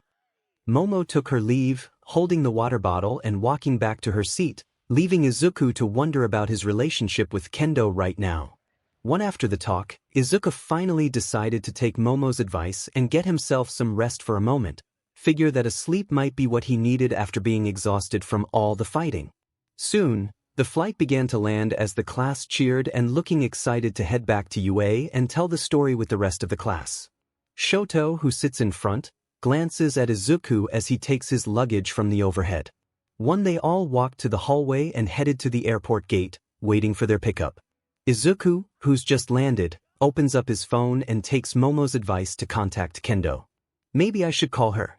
It's only right after all. Izuku thought. Just then, the front exit of the airport burst open and half a dozen cops, including All Might and Detective 𝗬𝗁𝗁, barged in past a very upset airport security. Izuku Midoriya, All Might called out. Izuku took his phone back to his pocket before he could text Kendo, addressing the situation as the cops came out of the exit gate. What is this? One of the security guards demanded. You can't just barge in here. Detective 𝗬𝗁𝗁 stopped in front of the guard and gave him an explanation. I'm sorry, this is an active investigation. I need you to step aside. Hey, what the hell's going on? Izuku asked, spotting All Might for the first time. What are you dash? Izuku Midoriya? He cut him off, moving to cuff the green-haired kid just as Izumi came in. You're under arrest on suspicion of obstruction of justice, aggravated assault. For Izumi looked at her father in panic. People began to pull out their phones to record the whole thing as they pointed out that Izuku was being arrested by the symbol of peace himself. What is going on? She asked. Momo, having heard the commotion, watched it all from the baggage claim and rushed in. Hey, stop them, she shouted. All Might continued through all the interruptions, reading the charges that fell on his lap. Trespassing, suspicion of homicide. Are you out of your mind? Izuku shouted at the hero. And the murder of Kuji Daisuke. He finished. He gave the younger man a victorious look. As he led him out of the airport gate, he began to read him his rights. You have the right to remain silent. Give up that right. Izumi and Momo were looking shocked, wondering what was happening to Izuku, and the remains of Class A in the airport were smiling in triumph. Kendo sits in the classroom staring at the window, not paying any attention to the class right now. The class has just finished with ectoplasm math test, and most of the class was talking and discussing how they were doing on the test, with the exception of Kendo not joining with any group at all. Her mind has been in the clouds lately with the news that Izuku is on I-Island after being invited by 𝗵𝗃𝗁𝗍𝗪. She figured that it was mostly just a convention full of support items and mostly of invention, and from Kamakiri's opinion that it was a geek fest. She received a call back when Izuku arrived, and to her surprise, she found a tall, appealing American girl waiting for him and to be his tour guide for the duration of the expo. She almost felt like being struck by lightning as she saw her look. And once she explained to Setsuna and the other girls, they couldn't help but understand her insecurity. While Izuku is quite popular recently, his standing with female students varies quite a bit. There's Kendo, whom she recognized during the entrance exam, where he saved her from the robots and managed to get to know her since then, and they became a close friend who shared many things on a personal level. 𝗵𝗃𝗁𝗍𝗪, who is his close friend and classmate, shares the same passion for support and invention. While she's not jealous of 𝗵𝗃𝗁𝗍𝗪, she's quite close with Izuku recently and always walks out of the class in pairs or sometimes has lunch together. One Momo Yaoyorozu, who's the school beauty in UA, is the heiress of Yaoyorozu conglomerate and has an unparalleled beauty that would make any senior head over heels. She has also begun to get close to him recently, having a small conversation with him. And from the looks of it, they have some history in the past. 3. And now there's Melissa, who she found out is the daughter of 𝗵𝗃𝗁𝗍𝗪. Being an inventor, she would surely share the same passion as Izuku did and develop quite a connection with him, being close to her in I-Island. Plus, she has a natural beauty that even Kendo felt jealous of. It's like having Momo and 𝗵𝗃𝗁𝗍𝗪 rolled into one. 5. Setsuna came to approach her, walking to her desk. Hey, Prez. We're about to get something to eat. You want anything? No, I'm good, Kendo replied, her face sulking. She knew that the big sister of Class B was still thinking about that call. From what she can tell, Izuku isn't exactly gonna cheat with some American babe on some fantasy island. But she had no idea how to calm her mind, knowing that it was clear that she actually liked Izuku, but didn't know how to express it. She tried to talk to her once more before the door suddenly being slammed open and 𝗬𝗏𝗃 rushed in with a frantic look. Guys, open your phones right now. Now. What? Tsuburaba jumps in shock, being the one who's closest to the door. But what's going on? Setsuna asked, wondering what it was all about. Kendo turns her attention to the door as well as the other classmates. Just do it. 𝗬𝗏𝗃 shouts. 6. Minoma, being the first one to take the advice, opens up his phone and widens his eyes. He's right, do it now. What's going on? Ibra asked, wondering what was going on that would make him panic like this. Setsuna opens her phone right away, and Kendo follows along with the rest of the class, wondering, before she sees a notification on the news platform and clicks it, showing an article that was just posted mere 30 minutes ago with a photo of someone being led out of a squad car in cuffs towards Mizudafu police headquarters. Izuku Midoriya responsible for the murder of 𝗓𝗪𝗓 principal. This is a mistake. Izuku sits in the interrogation room, where Detective 𝗧𝗵𝗁𝗍𝗪 sits across the table from Izuku. Right next to him, All Might is standing in his buff form, and he didn't even look up from his form at Izuku's declaration. I'll be asking you a few questions, standard stuff for the report, he said, trying to start the interrogation. But Izuku had none of it. I'm not saying another word until I get a clear answer to why I'm here. Midoriya Detective, you and I have already sat in a room 2 times in a single year, asking about my personal life, and now you come for the 3rd time with the accusation that I killed my junior high principal. Izuku's voice sounds angry, trying to hold his emotions from exploding. You did this in a public place. His anger slips in as Detective 𝗧𝗵𝗁𝗍𝗪 shifted uncomfortably while All Might kept his stare at Izuku. Detective, when I get out of here, and I will, I am going to sue you for malicious prosecution and the whole department for all that's been done. 3. Express yourself. In the meantime, you're being prosecuted for multiple felonies. All Might spoke for the first time, glaring at him as if he were a villain. 1. Like I said, this is a mistake, Izuku repeated. Really? As far as I can tell, the only mistake I made was letting you enter the school in the first place. All Might snarled in reply. 1. I am not who you think I am. He tried to explain. 𝗷𝗵𝗃 scoffed. Oh, you're exactly who I think you are. He stated. You're a dangerous menace who doesn't care about who he hurts, except now you're doing it with tools and sabotage. 𝗬𝗏 sat back in his chair. His voice is quiet and filled with anger. If you had something to stick me with, then you'd better say it. Because I'm not in the mood for some riddle. We found something midoriya. Detective 𝗬𝗁𝗁𝗁 agreed and then pressed on. I'm sure you're aware of your former principal in 𝗓𝗪, Mr. Daisuke. He was caught in an accident about 3 months ago while driving. 1. The police report says that it was an accident caused by his brakes on the car not working properly, and he was later dead while the ambulance was taking him to the hospital. And from what we can tell from your former classmate in 𝗓𝗪, you were caught in an incident where you stabbed one of your classmates in school, and you were arguing with the principal before you were leaving. 1. Not to mention that we checked the car that he was driving, and it shows evidence that it was being cut by a pair of pliers, and we found your cutting pliers in your toolbox match the same model that's used to cut it. And as I said again, I'm a support course student, I have those pliers for work and study, Izuku stated, leaning forward. It's a common tool that we all support students have in our toolbox, it's like our bread and butter, he finished. But we find CCTV recording of you having a conversation with Mr. Daisuke 1 week before he was dead, Detective 𝗬𝗁𝗁𝗁 retorted. Those were coincidences, Izuku argued. I came to express my gratitude after I got accepted into UA and pay him a visit. No. When they pile up like that, it becomes evidence. 𝗷𝗵𝗃 replied. He began to work on the forms again when Power Loader came and opened the door, slamming it down hard. 1. It is over, 𝗷𝗵𝗃. My students are done answering questions. Power Loader demanded, storming into the room. We're in the middle of an interrogation here. 𝗷𝗵𝗃 yelled, getting up from his chair. 𝗷𝗵𝗃, Power Loader started, fury etched on his face. I know you suspected my student twice this year, but I had no idea that you'd go so far as to arrest him without any grounds whatsoever. I have solid grounds and I have evidence, 𝗷𝗵𝗃 argued coldly. 1. Which you can present to his attorney when he gets here. Power Loader countered. Until then, this interrogation is over. 1. 𝗷𝗵𝗃 looked at Power Loader, then down at Izuku, still seated at the table. Seeing the tension, 𝗬𝗁𝗁𝗁 steps in. Sure. He said, finally, walking out of the room along with 𝗷𝗵𝗃, leaving the student and teacher alone in the room.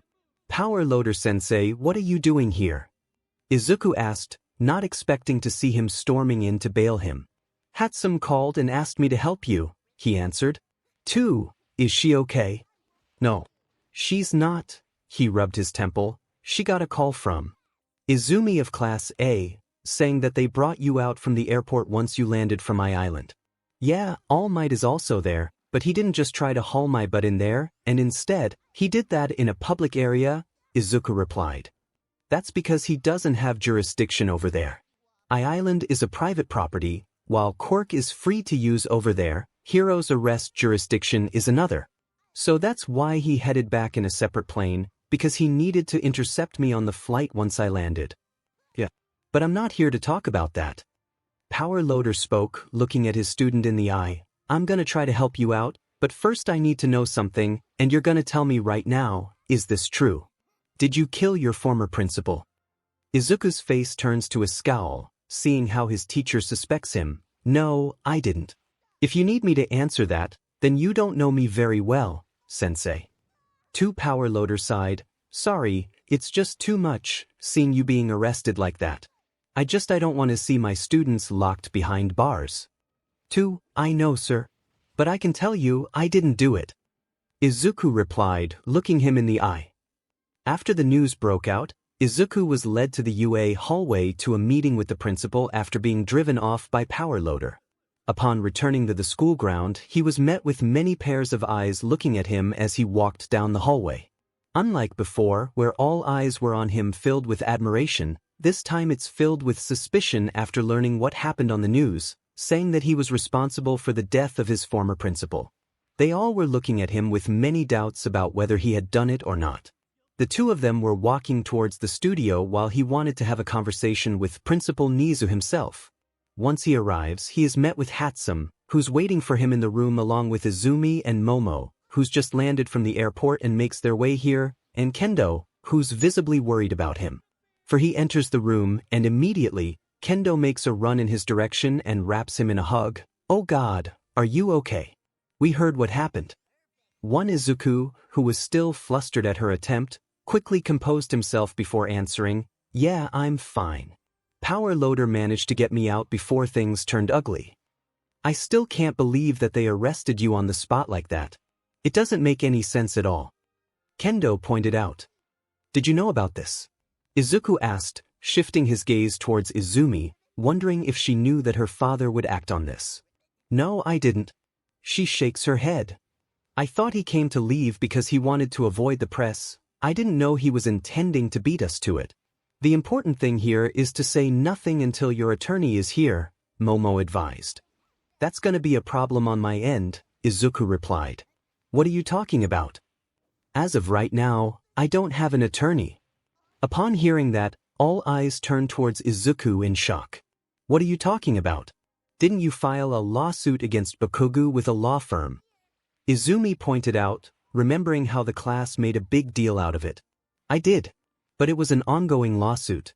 And the circumstances are different. Lawyers get billed by the hour they talk, and I don't have the money to do so right now." Of course, he had some capital before and during the bounty incident, but mostly that was falling down the drain and being paid for the completed bounty challenge itself. What about using the money from that case to pay for this one? 𝗵𝗃 suggested. "I can't. The money hasn't been put in my pocket, so if a lawyer wanted to take the case, it's left nothing but downside on their part since they don't get paid on time. Or you could borrow from the school." Izumi offers to thinks that Principal Nizu would be more than happy to cover for him. She knows that the principal isn't short on money. Izuku didn't like the idea of actually owing a favor to the principal for a matter of money. If he wanted to be honest, the last thing he needed was to owe him for something as trivial as this. "What if I cover for you?" Momo spoke as alleys were headed towards him. His gaze follows the heiress's offer. "To what?" "I can help you pay off the expense for a moment. I can get you my family's lawyer to take the case, and I'll handle the bill and everything that's coming on your part." "Look, I don't dash. Izuku, what choice do you have? Because if I don't do this, they are surely gonna come down on you with this case and offer something ridiculous in exchange for getting out. Worst case, you lose this case and they win. But I need to know something before I help. All of us did. Did you have anything to do with Principal Daisuke's accident?" Everyone turns their attention to the question as they all patiently wait for his answer. Not just Momo, but everyone here wanted to know the truth about it, whether he actually did that or not. "No, I didn't," Izuku answered. Upon hearing the answer, Momo exhaled. "Okay, I'll contact my parents. See what I can come up with." "Thanks," he nods, watching her walk out of the studio to make a call, leaving the rest in the room for what's about to come. While the class is discussing what happened with Midoriya, the adults are having a conversation of their own, with Power Loader having a screaming contest with All Might and Principal Nizu over what's happening to his student. "What the F are you doing coming to my student's face and accusing him of murder? 𝗵𝗃𝗲, you understand that this would certainly ruin this boy's career if he somehow managed to come out clean. What's your evidence for the arrest? I want to know, goddammit."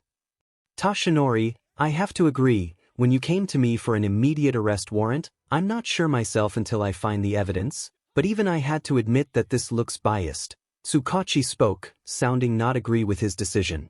Look, I had solid ground. And video evidence that he made contact with the principal before it happened. He had a motive to do so. I'm telling you that he did this." Toshinori spoke dejectedly from his buff form. "Which is circumstances at best." Nizu interrupted. "This whole thing lies on the basis that Izuku Midoriya had a disagreement with the principal over his expulsion case a year ago, and all I see is nothing but rough patches. I want the charges dropped against him. 𝗵𝗃𝗲, he killed a person. A human being. There's got to be justice for his family. 2. The only justice you seek here is to see that kid's future ruined. I don't know what's going on with you and Midoriya, but for you to take things this far is just simply straight up personal. Power loader angrily spoke. 2. Where did the evidence come from? Nizu asked, wanting to know what's the basis for his student's arrest in the first place. Here. Toshinori throws the stack of paper on the table, video surveillance image of him being in the area, chemical test of the plier cutting tip itself matches with the car's oil brand, DNA fingerprint on the car after the accident, testimony from the neighbor saying Midoriya came to visit Principal Daisuke. Everything leads to Midoriya being the suspect in this case. 2. They read the evidence straight up and found that Toshinori isn't just spewing nonsense, it's all there. All of it lined up and stacked, showing that it showed that Midoriya was there before the accident. You had no proof that he did this. Power loader spoke, feeling unconvinced. No, but I'm gonna get that once we're in a court, Toshinori replied before he walked out of the room, preparing for the hearing. The day passed to the courthouse, where Izuku was being led into the courtroom by an officer. He walked in with his UA school uniform in place as he walked to the court. Docket 81941. People vs. Izuku Midoriya. The bailiff intoned, murder, aggravated assault, assault with intent, menacing, and trespassing. Izuku walked past Hatsum, Kendo, and her class, Izumi, Momo, Power Loader Sensei, to sit at the defendant's table. And on the prosecutor's side, he could spot Toshinori in his weakened form sitting behind while watching the progression. Sitting at the defendant's table is Momo's family lawyer, Mr. Desmond, sitting in his three-piece suit and holding a briefcase in his hand before putting it on the table. 9. The Honorable Judge Matsumoto presiding. The bailiff informed the judge as he rose from his seat, is the defense counsel prepared to proceed with the arraignment? Judge Matsumoto, the man who led the ruling of the case, addressed the situation, looking at, the bailiff will read the counts, will the defendant please rise? Judge Matsumoto addresses Izuku and his lawyer. Izuku Midoriya, you are charged with suspicion of obstruction of justice, aggravated assault, trespassing, suspicion of homicide, and murder of the first degree. How do you plead? The bailiff read the counts. Not guilty, Izuku replied. Murmurs from the crowd at the back of the court are heard over his answer. Thus entered. I'll now hear the argument on bail. Izuku and his lawyer sit in their chair as the prosecutor stands. Your Honor, we are requesting that the defendant be remanded into custody for the duration of the trial. The prosecutor demanded. Izuku turns while the rest sitting behind him look shocked. Your Honor, my client is an innocent 15-year-old student. Now suddenly he's become a flight risk. Mr. Desmond quickly addressed the idea to be ludicrous. He's the very definition of a flight risk. The prosecutor quipped, he's under suspicion of murdering a person. 1. He has one of the most recognizable faces in Japan. Where's he going to run? Mr. Desmond reasoned. Mr. Izuku, based on the evidence that's being given, I'm inclined to agree with the people.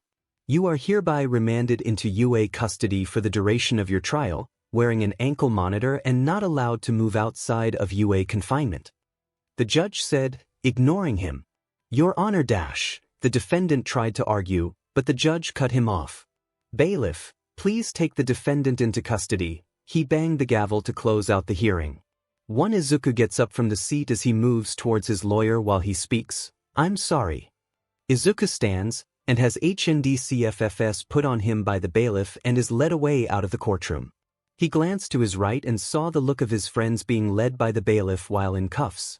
After the trial is over, Izuku is brought back to UA with the court guards as he was getting fitted with his ankle bracelet as Hatsum and Power Loader looked on. The judge had informed that he's on a lockdown inside UA, with his access card to enter the studio locked during trial, restricting his access to the facility. Izuku sits in the empty space in the UA building with a minimum necessity placed for him. One bed, a table, a chair, an alarm clock, and a wooden cabinet for his clothes and belongings. Everything from metal tools and his toolbox has been STD from it. To look, he said calmly to his friends, it's not that bad. The police finished putting the ankle on. Okay. This device has a direct line to the police headquarters. You stay on the school ground, you're golden. He instructed. Any questions? Thank you, officer, Izuku said. The cop showed himself out. Can't believe that it's come to this. Power Loader looked in disbelief. Sensei, it's okay. You know full well that I would rather spend my days here than go out. It's all good. He smiled, assuring him as he dryly chuckled. I know. I'm having a meeting with the other staff.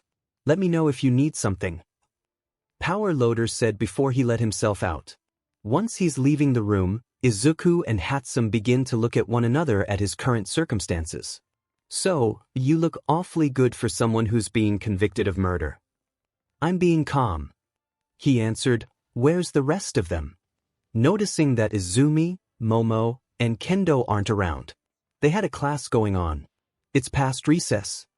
𝗵𝗃 answered, I guess it was just a matter of time before the police caught up with you. Except they didn't. He said, Izuku, they got you on video. 𝗵𝗃 protested. They had evidence, and you were locked in here for the duration of the trial. I know that eventually this would catch up. I entered UA, and a week later, the principal who tried to kick me out before is found dead. Izuku reasoned, sooner or later, people would try to connect the dots. So what part of your MSTR plan will help you evade prison for life for being held responsible for killing your former principal? 𝗵𝗃 demanded, there's more to it. Well, what is it? I can't tell you yet. Well, there better be for your sake. Because your friends are freaking out after seeing you got arrested. She spoke and added, Kendo is freaking her mind right now, and your sister is marching out to who knows where after our conversation before. And not to mention your classmate and Power Loader sensei is panicking out there. I mean, don't you care? I did. Which is why I'm gonna need your help to do something for me. Izuku spoke, and quickly, 𝗵𝗃 got the gist of what he might request. No way. 𝗵𝗃 protested immediately, I'm not hacking the police database if that's what you're talking about. It's one thing to assist him, but to go so far as hacking a police website, she might as well just break him out of prison herself. Relax. That's not what I'm saying. Izuku told her as she sighed in relief, I need you to find out where that evidence came from and who brought it. Because I don't believe for a second that All Might finds it magically. Hold on. 𝗵𝗃 paused. You said that you didn't do this in the first place, and now all of a sudden you asked me to find out who gave the evidence. What are you saying? I'm saying that I wanted to know whether you did or not. 𝗵𝗃 went on to ask, not feeling comfortable being kept hidden from the dark, did you kill your former principal or not? I didn't. He pressed on, I already told you before that I had nothing to do with it. It wasn't my doing. And not to sound kinda stupid or anything, but why can't you just be asked by that lie-detecting detective that tried to ask you before? Why do you have to go to a trial and get this whole thing bust open? 𝗵𝗃 asked if this whole thing could be solved by a single question, then why do they need to go with a trial in the first place? I asked myself the same thing, but Mr. Desmond said that Detective 𝗧𝗂𝘁 might be complicit since he interviewed me for the second time, and they said that his credibility might be affected by his personal feelings towards me. Izuku answered, knowing that without Detective 𝗧𝗂𝘁 helping, proving his innocence, this will get a lot harder. That's crazy, you both didn't know each other at all, she argued. I know, which is why they tried to shut me down in the first place. They wanted to use this trial to sentence me to prison and set an example. Izuku suspected. Clicking her tongue, 𝗵𝗃 nods, knowing that she needs to find out who leaked that evidence in the first place. Because right now, she can't find the idea that Izuku wins on this trial with the cards he had and the rigged match he's in right now. After 𝗵𝗃 had left, Izuku lay in his bed, trying to get himself comfortable with the situation he was being put in. Of course, he knew that one day his old principal's accidental death would be brought up, but he didn't expect to be this overboard with him in lockdown or even going to a trial. But if he could see the end result, then that's fine with him. While lying on his bed, he heard a knocking sound coming from his door, wondering who could be there. He knows that it's not going to be 𝗵𝗃 or Power Loader Sensei since they both just came out, and either Momo, Izumi, or Kendo is still in their class right now. Who is it? Izuku called, not yet opening the door, wanting to know who was on the other side. It's me. Recognizing the voice, Izuku walks by and opens the door, revealing that it is Shoto who came in his front door. What do you want? Izuku asked, wanting to know why he came. Can I come inside for a bit? Shoto asked. 1. No. Izuku immediately responded, not giving any room for an argument. Shoto seemed to get the message that he wasn't welcome. 1. I want to know, is this true? He held the flash disk in his hand, the same envelope that Izuku gave to him back in I Island regarding the evidence that Todoroki is alive. 2. What do you think? I want to know how you got it in the first place. The BLD test or the proof he exists? Both. Izuku softly chuckled. It's not that hard, he left plenty of evidence on the crime scene. Charred victim covered in a blue flame in some back alley. His fingerprint or BLD is easy to find if you know where to look. And mine? Shoto asked. Yours is easy since you left it all over the school, and some back in the old days in 𝗓𝗏𝗋𝗆, he pointed out, knowing how he used to bully him back then. You know that you're just admitting to an illegal DNA test, right? So report me, I'm being charged for attempted murder anyway, you throwing an illegal DNA test, that's like a parking ticket to me. He dared him to do it, but he knows that Izuku is the one in control here and not the other way around. 1. Shoto fell into silence for a moment before he got straight to the point. Tell me everything you know about 𝗕𝗏𝗁. 1. Izuku lightly chuckled at his words. You're in no position to demand anything from me. I can get you out of here, he said. 1. Bullshit, he scoffs. You don't have the power to do so, and you don't have anything in return for me to give you that information. Or I can just easily threaten you to give it to me. He lightly flared up the left side of his body, and flames started to dance and flicker. You can, but then I won't talk and you'll lose any hope of reuniting with dear old brother, he mentioned. So cut the hollow words and get out of my front door. Because I need to get some rest for my court meeting tomorrow. 1. Izuku slammed his door in Shoto's face with a loud bang, loud enough that he probably startled anyone close by, but the greenette really didn't care and just headed back to his bed. While Izuku is locked in the room of his own, Izumi is having a screaming match in her own room with her father over the decision at the court, knowing that he's the reason why the trial is happening in the first place. Izumi, before you start yelling at me why would I yell? She asked harshly. You only sentenced Izuku to a life in prison for a crime he didn't commit. 1. He did this, Izumi. There's proof. Tashinori spoke, trying to get to see the reasons. Izuku didn't kill Principal Daisuke. Izumi exclaimed, exasperated. Well, the motive and evidence said otherwise. Tashinori shot back. Have you considered the possibility that that's the reason you're trying to make him out to be this menace? Izumi reasoned hotly. No. Tashinori denied. It is the videotape, it's the suspicious timing, it's the motive, that is the reason. 2. This is Izuku we're talking about. Izumi exploded. He builds support items and designs. 1. He doesn't go around and kill people. 3. No, he just uses them, just like he used young Bakugo's gauntlet to harm him and like he used you right now, and he's only asked you to talk to me to get at me, Tashinori stated angrily. 1. No, I came here on my own to get through to you, Izumi explained. You hate Izuku for coming to the school by blackmailing your secret, and you want more than anything to get back at him. And you've been targeting him ever since he came to the school, she added. 4. I don't have to listen to this, Tashinori said, storming past her and then leaving as Izumi looked on sadly. 1. It's been like this for quite some time now. Whenever her father had some kind of conflict with her brother, he just went right ahead and pulled some scheme to go against him, whether it was the sports festival or the bounty incident, or even the final exam. He always needs to meddle somehow.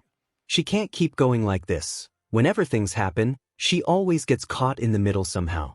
With her parents for not agreeing to her father's decision, or even with her friends for being treated as a traitor to the class. And not just her, but Momo too shared the same feeling as her with the class. 2. So if the class wants to treat her like a traitor, then maybe she should act like one. A day has passed since the trial, and Izuku is sitting in his room waiting for his lawyer, saying that he wants to pay a visit. Right now, he's sitting in his bed waiting for the clock to hit 11 to when the time of his visit will be. He's only been here for a while, but he could tell that this place is almost the same as solitary confinement, with no internet, no access to tools, and no visitation unless it's sanctioned by the principal himself. The door came open, And Mr. Desmond came in with power loader opening the door from the outside as he entered, leaving the two of them to have a private conversation. He sits in the chair, placing his briefcase on the table, looking him in the face. "You okay?" Mr. Desmond asked, looking concerned about his facility that's close to prison. "Yeah, I'm fine." Izuku sighed. But he could tell that he's only trying to act tough, knowing that he has a trial to worry about and being treated like some kind of a criminal. "Listen, I just got news that the district prosecutor is handling the case. Which means they're gonna do the full court press, which is gonna lead to full-blown media. Now you're a 15-year-old kid which falls under a juvenile case, but since you're a famous well-known person right now, they decided to consider the matter differently, and they came up with a plea offer for you." "An offer?" Izuku questioned. He could see that the look on Mr. Desmond's face was uncomfortable, almost afraid to say what came to mind. 7 years with the possibility of parole under good behavior. "But I can get it done in 4 years. He spoke softly before heading to the bad news.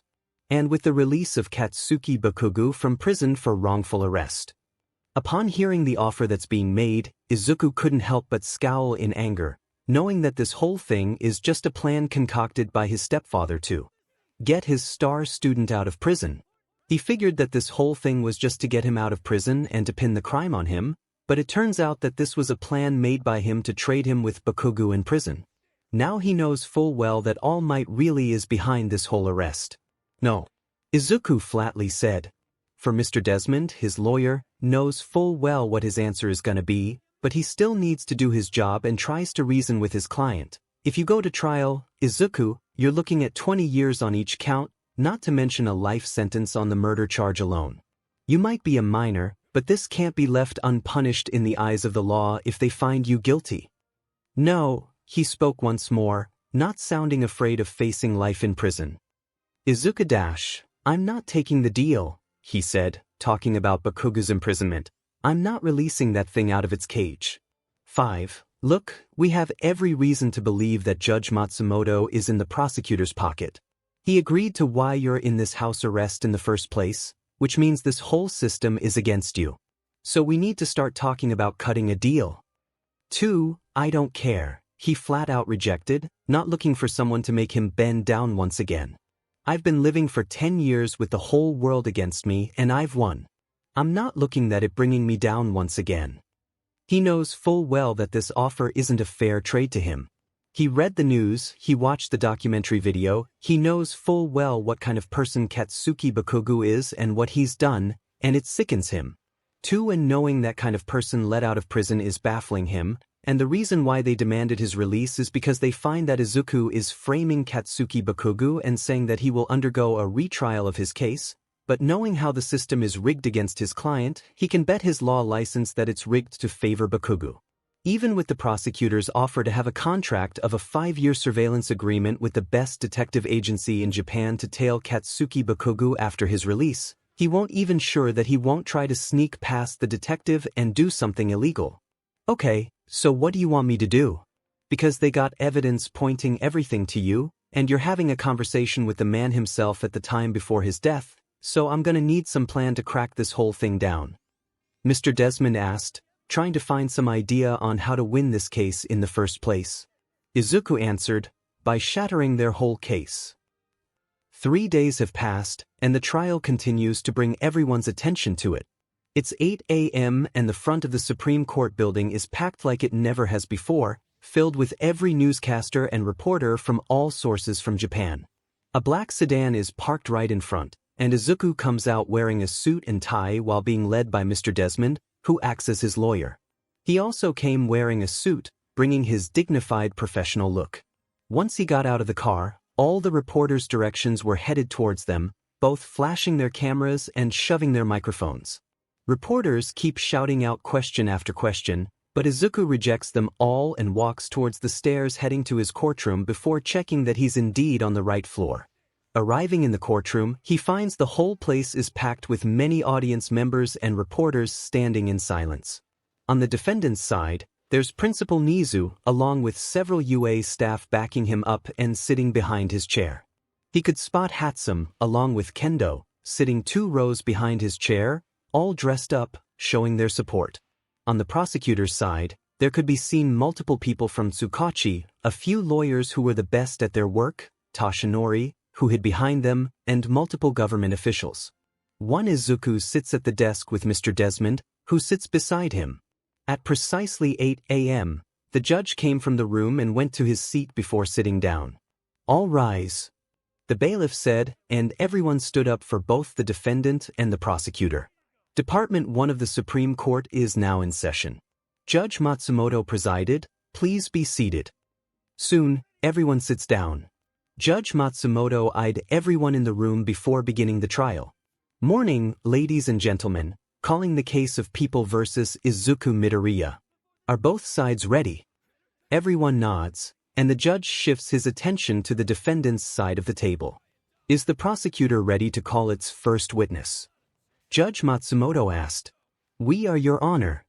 Mr. Takaru, the prosecutor, states, "We called Shiori Daisuke to the stand." Ms. Shiori, who is the wife of the late Mr. Daisuke, looks around before she stands up and walks to the podium beside the lawyer's position and takes her seat as Mr. Takaru walks up to her. "Please state your name and occupation for the record." Mr. Takaru asked. "My name is Shiori Daisuke. I'm a housewife of my late husband, Daisuke. Do you remember what happened on the day when your husband was caught in the accident?" "Why, yes." She sobs, wiping her eyes with her handkerchief. "He went out to get groceries for us, saying that he'll be back for an hour, but he got caught in an accident with the neighbor, saying that he was rushed into the emergency room but he didn't make it. And before the accident happened, we received information from the neighbors saying that someone came to pay a visit to your husband. Is that correct?" Objection. Relevance. Mr. Desmond rose from his seat, but Judge Matsumoto cuts him off. "Overruled." "Your Honor." "I said, overruled," the judge pressed on. 2. Ms. Daisuke, I know that you still mourn over the loss of your husband, but I want to play back the video of your house CCTV to help you identify the person who was there at the time. She nods, accepting the request before the bailiff enters the room with a television and a tape player on it.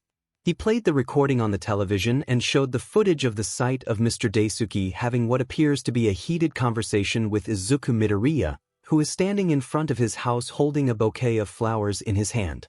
Then, in anger, Mr. Daisuke smacks the flower away from Izuku's hand, and he rapidly smacks him with his hand before he ushers him to leave his house. The image then freezes on Izuku's face, showing it to the whole courtroom. He had motive. He came to his house, and Mr. Daisuke urged him to leave, and he was reluctant. He said some words, and Mr. Daisuke got angry and was forced to make him leave, and Izuku Midoriya got angry and saw an opportunity. His car was left parked in his garage, and he sabotaged the car to make it look like an accident. This proves that it was an intent to kill, and he was the person who was responsible for it. Mr. Takaru points his finger at Izuku's seat as the whole jury glances in his direction. The jury shifted their gaze to one another, seeing as they bought the prosecutor's words.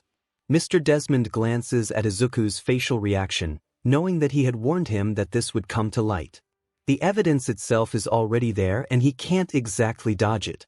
Seeing it's their turn, Mr. Desmond stood and walked up to Ms. Daisuke. "Ms. Daisuke, what is your husband's profession, if I may ask?" "He's the principal of the 𝗓𝗪𝗓 Junior High." "And is that the exact same school as Katsuki Bakugo and Izuku Midoriya were?" "Weiss, I guess.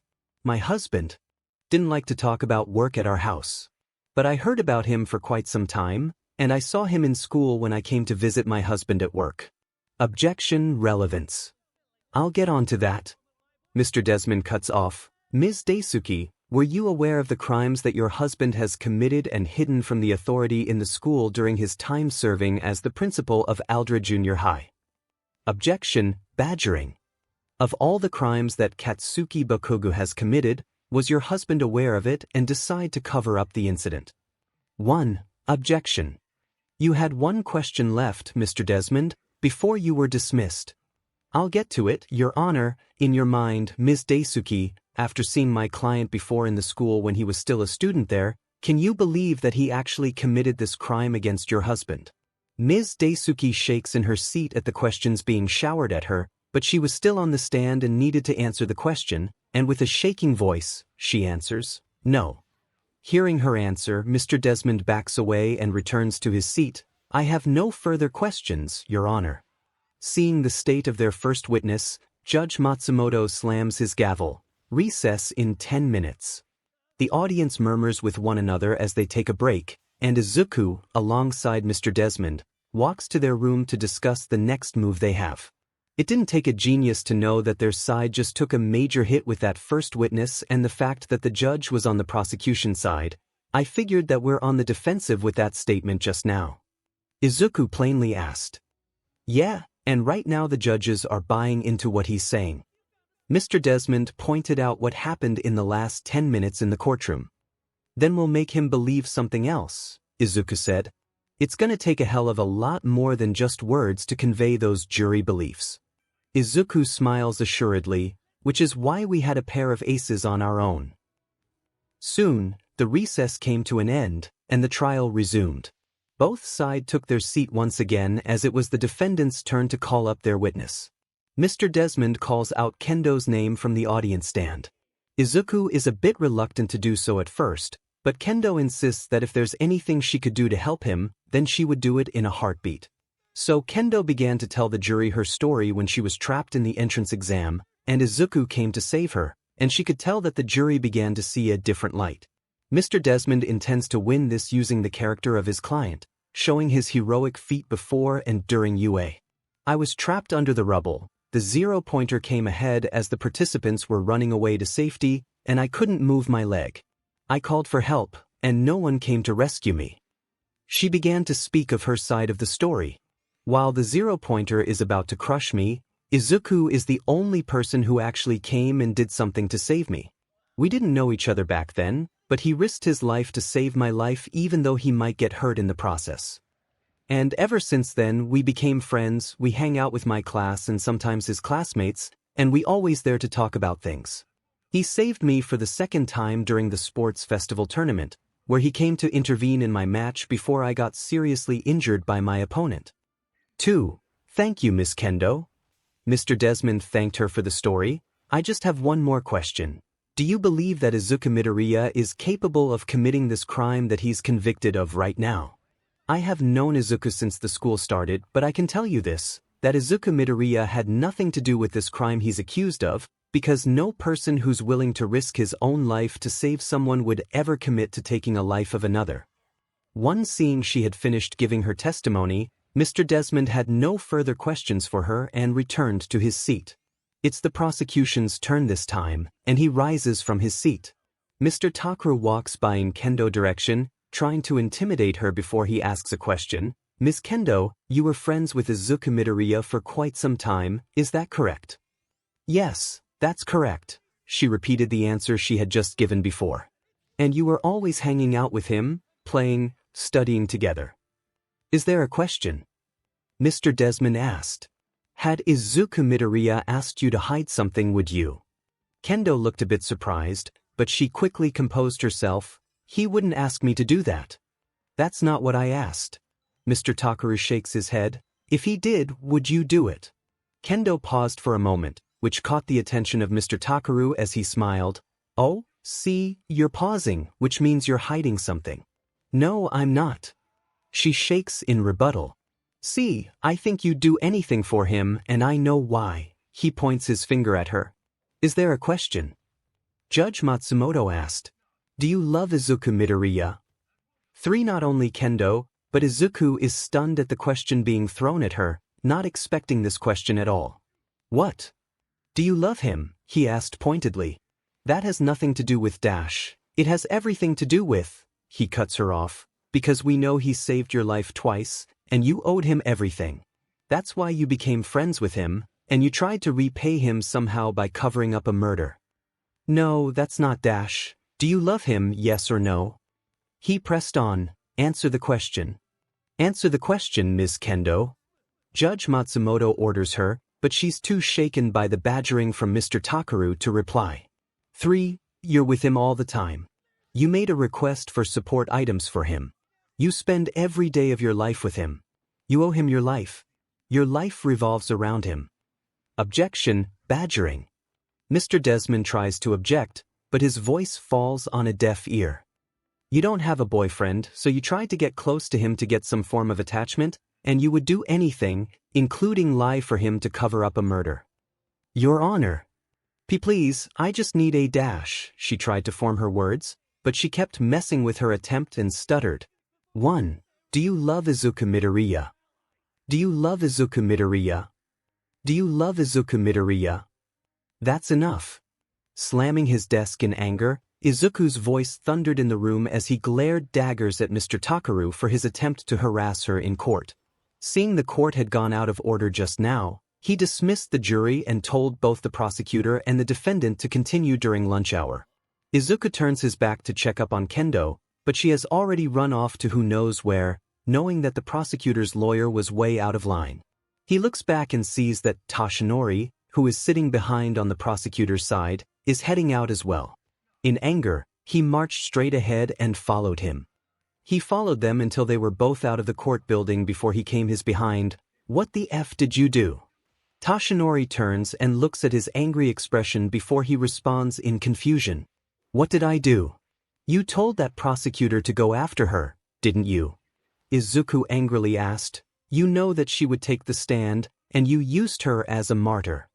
Young Kendo has nothing to do with it, he said. She's just happened to be there at the wrong time. Bullshit, he shouted. You tried to put the pressure on me so that I would take your shitty offer to release that animal on the street, and now you came after people I know. Because you want to put the control over me. Too, maybe I did. Toshinori said smugly, and I said this before, if you don't stop, then the people who were close to you will get hurt in the process, and now she's crying in there because of your doing. For Toshinori turns and walks away, and then hears Izuku's voice behind him. Toshinori, I already said this to you before, but if you need a reminder, then I will be more than happy to say it. He walks close, inches from his face darkens, showing his promise is not a threat. I will win this case, and once I come out victorious, I will take your kingdom apart brick by brick. And once I'm done that, I'm going to peel you off the wall. One Toshinori softly laughed before walking out, leaving Izuku to stew in anger, knowing that the man who screwed him over is walking out of his sight, because if he doesn't, then he will rip his face with his own hand. After the not-so-subtle conversation with Toshinori, Izuku returns to discuss strategy with his own lawyer. After their attempt to shut down Kendo, they were starting to run out of cards to play with, and they needed to pull a win right away, otherwise they would lose the jury. Is this as bad as it looks? He asked, knowing that the last attempt just now is going down the drain. Arguably worse. Mr. Desmond replied, trying to assure him but knowing that this would clearly be a setback to their plan. Can we prove that, the judge is in cahoots with the prosecutor lawyer to put pressure on Kendo? He asked. No. His lawyer shakes his head. I mean, even assuming we could, we can't just tell that the system is rigged against you, and we have no proof that they were in bed together. Izuku sighed, placing both his hands on his head. He didn't want to admit it, but he was running out of cards that he could use. If push comes to shove, he might need to use his last option. Looking at the situation, Mr. Desmond looked at him for a moment, knowing that they might have a chance to lose, and began to speak. Conventional wisdom says you never ask a client if they are guilty because the more I know, the more it might tie my hands, but I am gonna ask. Mr. Desmond looked him straight in the eye, coming at him not as his lawyer, but as a man. Did you kill your principal and make it look like an accident? Izuku held his silence for a moment at the question that was being thrown at him before he replied. His lawyer sighed after hearing the answers. He knows that he's begun to run out of options here. Then we need to cut a deal with them. Enter a plea deal. No, he refused. He had this conversation once before, and he won't do it. Mr. Desmond put his hands together as he tried to reason with him. Izuku, they got your evidence of you having an argument with the man who was found dead a week later. There was a partial fingerprint on his car under the hood, your plier was soaked with his car oil, and a clear motive. So you tell me, what am I supposed to do? How am I supposed to win this thing? A knock came to the door as it opened. 𝗵𝗃 enters the room holding what appears to be a document envelope in her hand. We're in the middle of a discussion here. Mr. Desmond angrily speaks. It's okay, she's with me. he assured him, saying that she's a friend. You were right. They got that evidence illegally in the first place. 𝗵𝗃 handed him an envelope. I pulled a recording of your spare visor in the locker, and guess who was caught in the footage? 3. He pulled the paper, and it showed the image of Katsumi in the waiting room on the day of the sports festival. This proves that they found the evidence not through the proper channel. And who was filing the report for the arrest? Mr. Desmond asked. That's just it. All Might is the one who made the arrest, but he didn't consult with any heroes and just went straight ahead and did it. 𝗵𝗃 is stunned as she sits down with a surprised look. Holy, we got him. No, that's not enough. Mr. Desmond shakes his head. Assuming we can prove it and all the evidence is inadmissible, it still points out that he did it in the eyes of the jury. Then I'll pull out my ace in the hole to shut this thing down, Izuku responds. Ace in the hole. Both 𝗵𝗃 and Mr. Desmond looked at him, not knowing what this trump card he had. You just make sure that the jury believes that this whole thing is a setup. The trial resumed once again as the defendant began to call their witness. Mr. Desmond stood buttoning his suit as he began to prepare his statement. Your Honor, the defense calls for All Might to the stand. Mr. Desmond spoke, causing the whole court to go into murmurs of being called into the stand. Not just the prosecutor's side, but the defendant's side was also surprised at the sudden name being uttered. Izumi turned to the side, seeing her father literally sitting there with his mouth agape. Mr. Desmond, All Might is a respectable hero who is hailed as the symbol of peace, and he's a busy individual. Why would he be asked to come down here and asked to testify? Judge Matsumoto asked, finding it shocked at the sudden bomb being dropped in his courtroom. Because All Might is the hero who's arresting my client, which is relevant to the case. So, unless he can't be bothered to spend 10 minutes of his time to come to the court, then I see that All Might can't hold any responsibility for his action of arresting my client without giving the court some clarity on the reason why. One Judge Matsumoto held his silence before he spoke. I will give the man 30 minutes to arrive in my courtroom. Thank you, Your Honor. Mr. Desmond spoke, returning to his seat to wait. Out in the audience seat, Toshinori quietly sneaks out of the room to transform back to his All Might form and arrives at the courtroom. He knows that he has no other choice but to arrive in the courtroom. The trial is on live television, and it's being watched by multiple eyes of every person in Japan. If he didn't arrive then, it would ruin his image. 30 minutes later, All Might burst through the door in his costume as the whole reporter and cameras were on him, trying to get a picture of him. Have no fear, for I am here. 3. All Might walks in trying to make his way as he heads to the stand. Upon walking, he could swear that he saw the smiling expression of his stepson as he enters the room. One Judge Matsumoto slams his gavel repeatedly, trying to bring order to his courtroom. Once the courtroom had fallen into order, Mr. Desmond began to ask his question to the symbol of peace. All Might, you have been hailed as the symbol of peace for quite a long time now. Almost 40 years now. So you must bring quite a lot of experience in your time as an active hero, right? Of course. Now, as the #1 hero, you always set your students to follow procedure, to follow rules, regulations, orders, is that right? Yes. It's what I taught my students to follow on a daily basis. Then why did you choose to abandon one right now? 1. Pardon. All Might, I have here the arrest warrant that was made for my client, and it says here that it didn't go through the proper chain of command and skipping through the procedure right away. The procedure is quite rushed at the time, and we won't want him to escape or elude the authority. Are you saying that my client, who is a 15-year-old student, is capable of eluding the police and the symbol of peace? Is that what I'm hearing? 3. Of course not, but you decided to skip the process and made the arrest yourself without consulting with anyone, and we only found out later on, once he was arrested and had his face being shot on camera. It was unfortunate, but we have to make sure before he escapes somewhere. My client is a 15-year-old student. He's not allowed to travel outside the country without approval from a parent or the school. Where do you suspect that he might have escaped? Objection, badgering. Mr. Desmond, you'd better wrap this up quickly. Judge Matsumoto urged to move forward. 1. I will, Your Honor, Mr. Desmond replied, All Might, you said that you found evidence of the plier that was used to cut the brake on Mr. Daisuke's car. Where did you find this evidence in the first place? Objection. Relevance.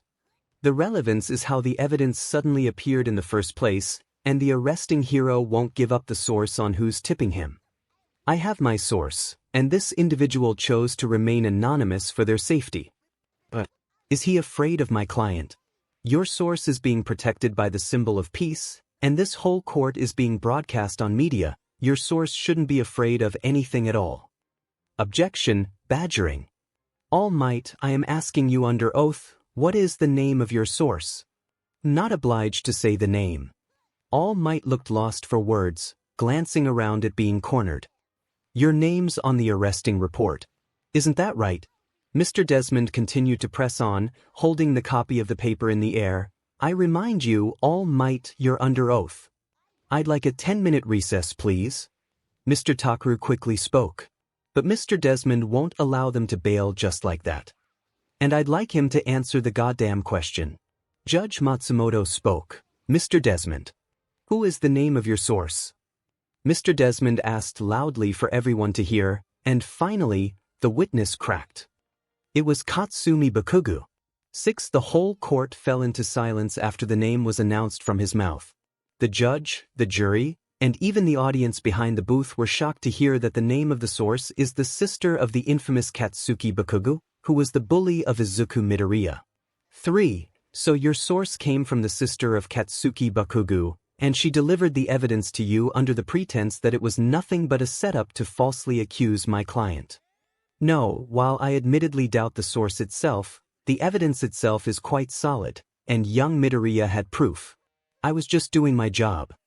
3. And yet, I have a surprise witness that will take a stand and show the court that my client didn't do this at all. Not only All Might, but the prosecutor's side was looking uneasy with that statement just now, wondering if that were to be true. They already managed to corner the symbol of peace for a wrongful arrest, and if they were capable of finding the person who would admit to their doing, then this whole thing could fall apart right away. Mr. Takaru thought that it was perhaps a bluff, but judging by how he acts, he's not willing to take the chance, seeing that they got enough firepower to overturn this whole case in the first place. Your Honor, can I sidebar with opposing counsel? Mr. Desmond spoke, addressing the judge as he nodded. Both Mr. Takaru and Mr. Desmond leaned close to the judge's side, and he spoke quietly. We can roll the dice with the jury right now, and I'll humiliate both you and your client, but I'd rather we end this trial right now since my client has been through enough. Mr. Desmond spoke, showing how serious he is. The judge gave a look to Mr. Takaru as he silently conceded, well, how much would we have to pay? Nothing. Mr. Desmond spoke, surprising Mr. Takaru, drop the case.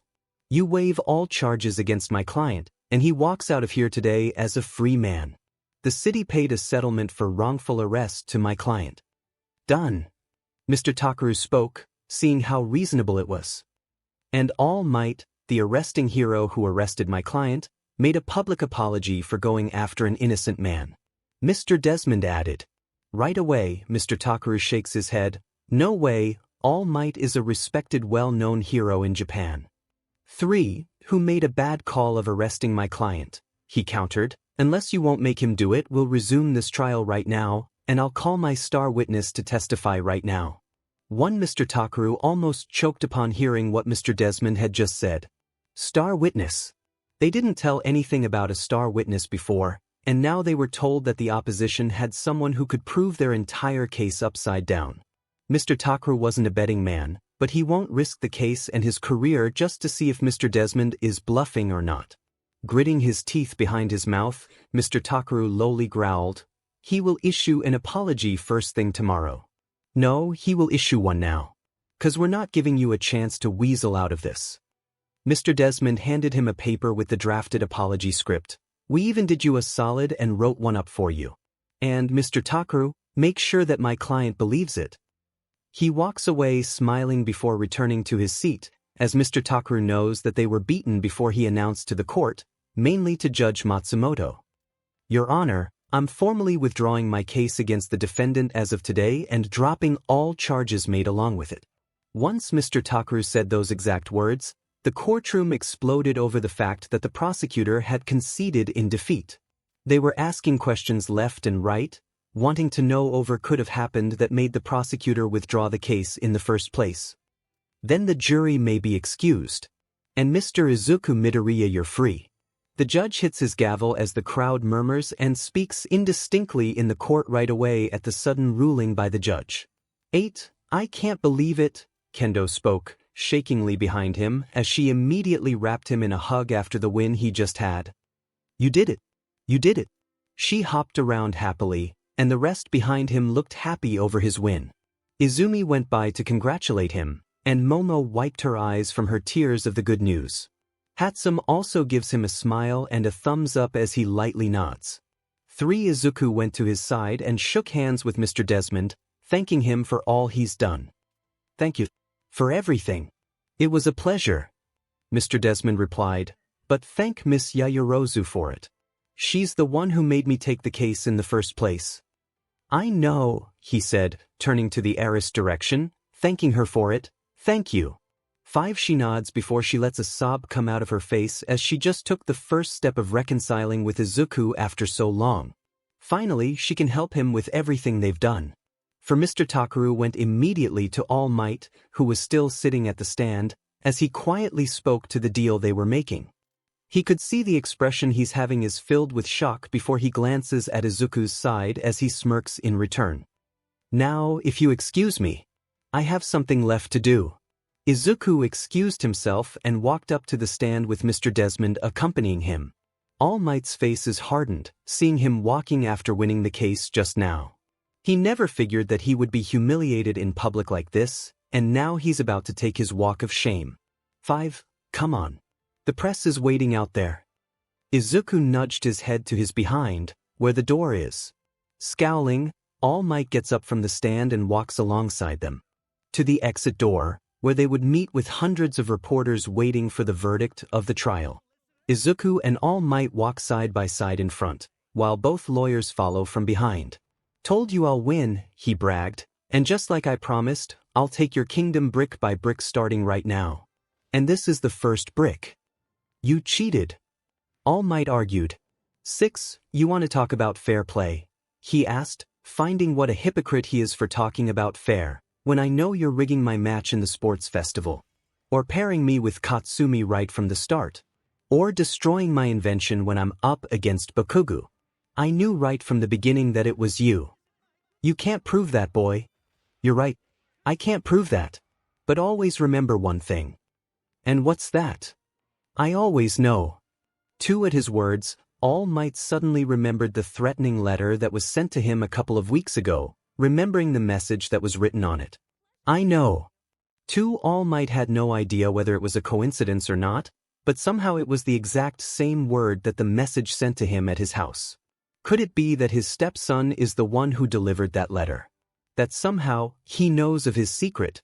Wait before he could say his words, the exit door was already being opened, and flashes of cameras were taking pictures of them faster than they could blink.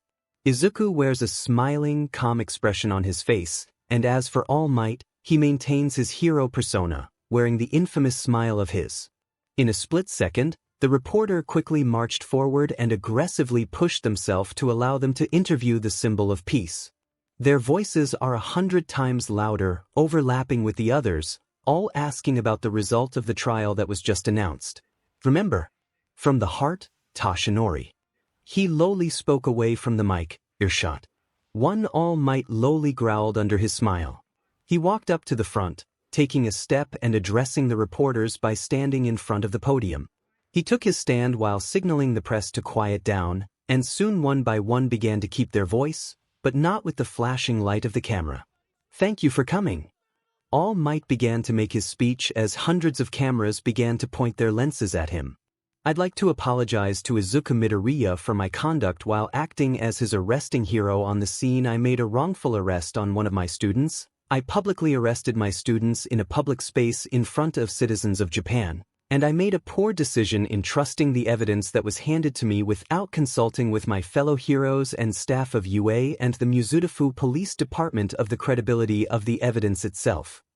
My actions have been reported to the Hero Public Safety Commission, and I have been reprimanded by the UA itself by Principal Nizu. Young Midoriya's reputation has been tarnished because of my wrongful action, and for that, I am sorry. I'm relieved that justice has been served. Young Midoriya deserves a second chance. He paused for a moment, having trouble reading the last sentence before he forced himself to see the reporters waiting for him to finish his sentence, and the full faith of the UA Institute and the public. Thank you. The camera shutters and clicking sound could be heard over his apology statement. Izuku smiles alongside All Might. Thank you. I accept your apology, All Might. Izuku replied, taking his position on the podium, pushing All Might out behind. 1. I will also accept an undisclosed settlement from the Mizudafu Police Department, he pointed out while speaking through the microphone. I'm glad to see our elected officials and our trusted heroes working to right this egregious wrong. I hope you all have learned your lesson and will strive to do better in the future. Thank you. Flashes of camera flashes began to take pictures after his statement, as both Izuku and All Might still kept their appearance in public before he took one step backward and extended his hand to All Might to shake. Seeing in front of the public, All Might took his hand reluctantly and shook it. Smile, Toshinori, he quietly spoke before facing the camera as they began to take pictures of them together. And just like he said right from the start, that he will win this and he'll take his kingdom apart. Starting with his reputation. School had resumed to normal after the trial that fell to Izuku Midoriya. News has been traveling fast that Izuku Midoriya is wrongfully arrested, and it's proven that he's not the individual who's responsible for the death of his former principal in Aldra. Kendo is sitting in the class along with the rest of her class, waiting for the homeroom to start. She figured that she wanted to pay a visit to Izuku after the trial yesterday and hang out, but 𝗵𝗃 had texted her that he had taken a day off for a day and won't be coming to school. The homeroom starts, and Vlad King enters the room, seeing his students already seated. He scanned the room for a moment before he walked in. Morning, class. Today, we'll be having 2 new students joining us. Upon hearing this, they couldn't help but be surprised hearing to what their homeroom teacher had said. A new student at this mid-year. Normally, a new student enters during the early years, or they have to wait for next year to join in, but now they find that someone is joining in mid-year, and not only 1 but 2. Sensei, isn't this kinda late for them to join in? I meant we're already starting mid-year, and now we've got a new classmate to join in. Setsuna asked what's on everyone's mind. The decision is made by Principal Nizu himself. So if you want to complain, then you're more than welcome. Vlad King pointed out. But 2 at once, isn't it quite odd? Kendo asked out. Is it from Shiketsu? Or Ketsubutsu? Oh, maybe it's from an overseas school instead. Hey, maybe it's the principal's friend or something. Vlad King ignores the comment from his students before he turns to the door. Come on in. Soon, the door opens and the 2 transfer students walk into the class. They were both females, coming from the UA standard skirt that they were wearing when entering. Awase and Kinoko, who were sitting in front near the door, looked in surprise. Fukudashi, who's sitting behind Awase, was also surprised, switching his face to an exclamation mark. Not long after, everyone began to share the same bewildered look as the ones sitting in front, seeing the identity of the 2 transferred students, but not more than Kendo, who recognized them. Izumi. Yaoyorozu. Kendo uttered in a low, surprised tone. 6 That's because the one who is entering the room is none other than Izumi Yagi and Momo Yaoyorozu. None of the Class B students had suspected their morning was gonna turn out this way. All of their mouth agape upon seeing the news that came to them this morning from their homeroom teacher. None of the fact that 2 students from Class A would be transferring to Class B, and not just 1, but 2 prize students. For Izumi Yagi is the star student of Class A with a powerful quirk of telekinesis. With her powerful quirk, she also possessed a good battle instinct and excelled academically. There's a reason why she was the audience favorite in the sports festival, and now, after her feat in helping take down the hero killer as well, people acknowledge her skill, that she's the real deal. 3 Momo Yaoyorozu is a recommended student of UA. Born into a wealthy family of the Yaoyorozu conglomerate, her assets aren't just her wealth but also her academic smarts. They know that when it comes to academic smarts, she ranked first on the written exam in Class A, with Shoto Todoroki in second place. Her intellect is considered second to none, seeing that she was a genius in her own field. And now those two students decided to come to Class B and made a transfer instead. Normally, people would be dying to enter Class A, as it was considered to be the best class in UA, but now here they were standing in front of the class. 𝗬𝗏𝗄𝗡 opens up his mouth first, addressing what's on everyone's mind. Why are the two of them here in our class?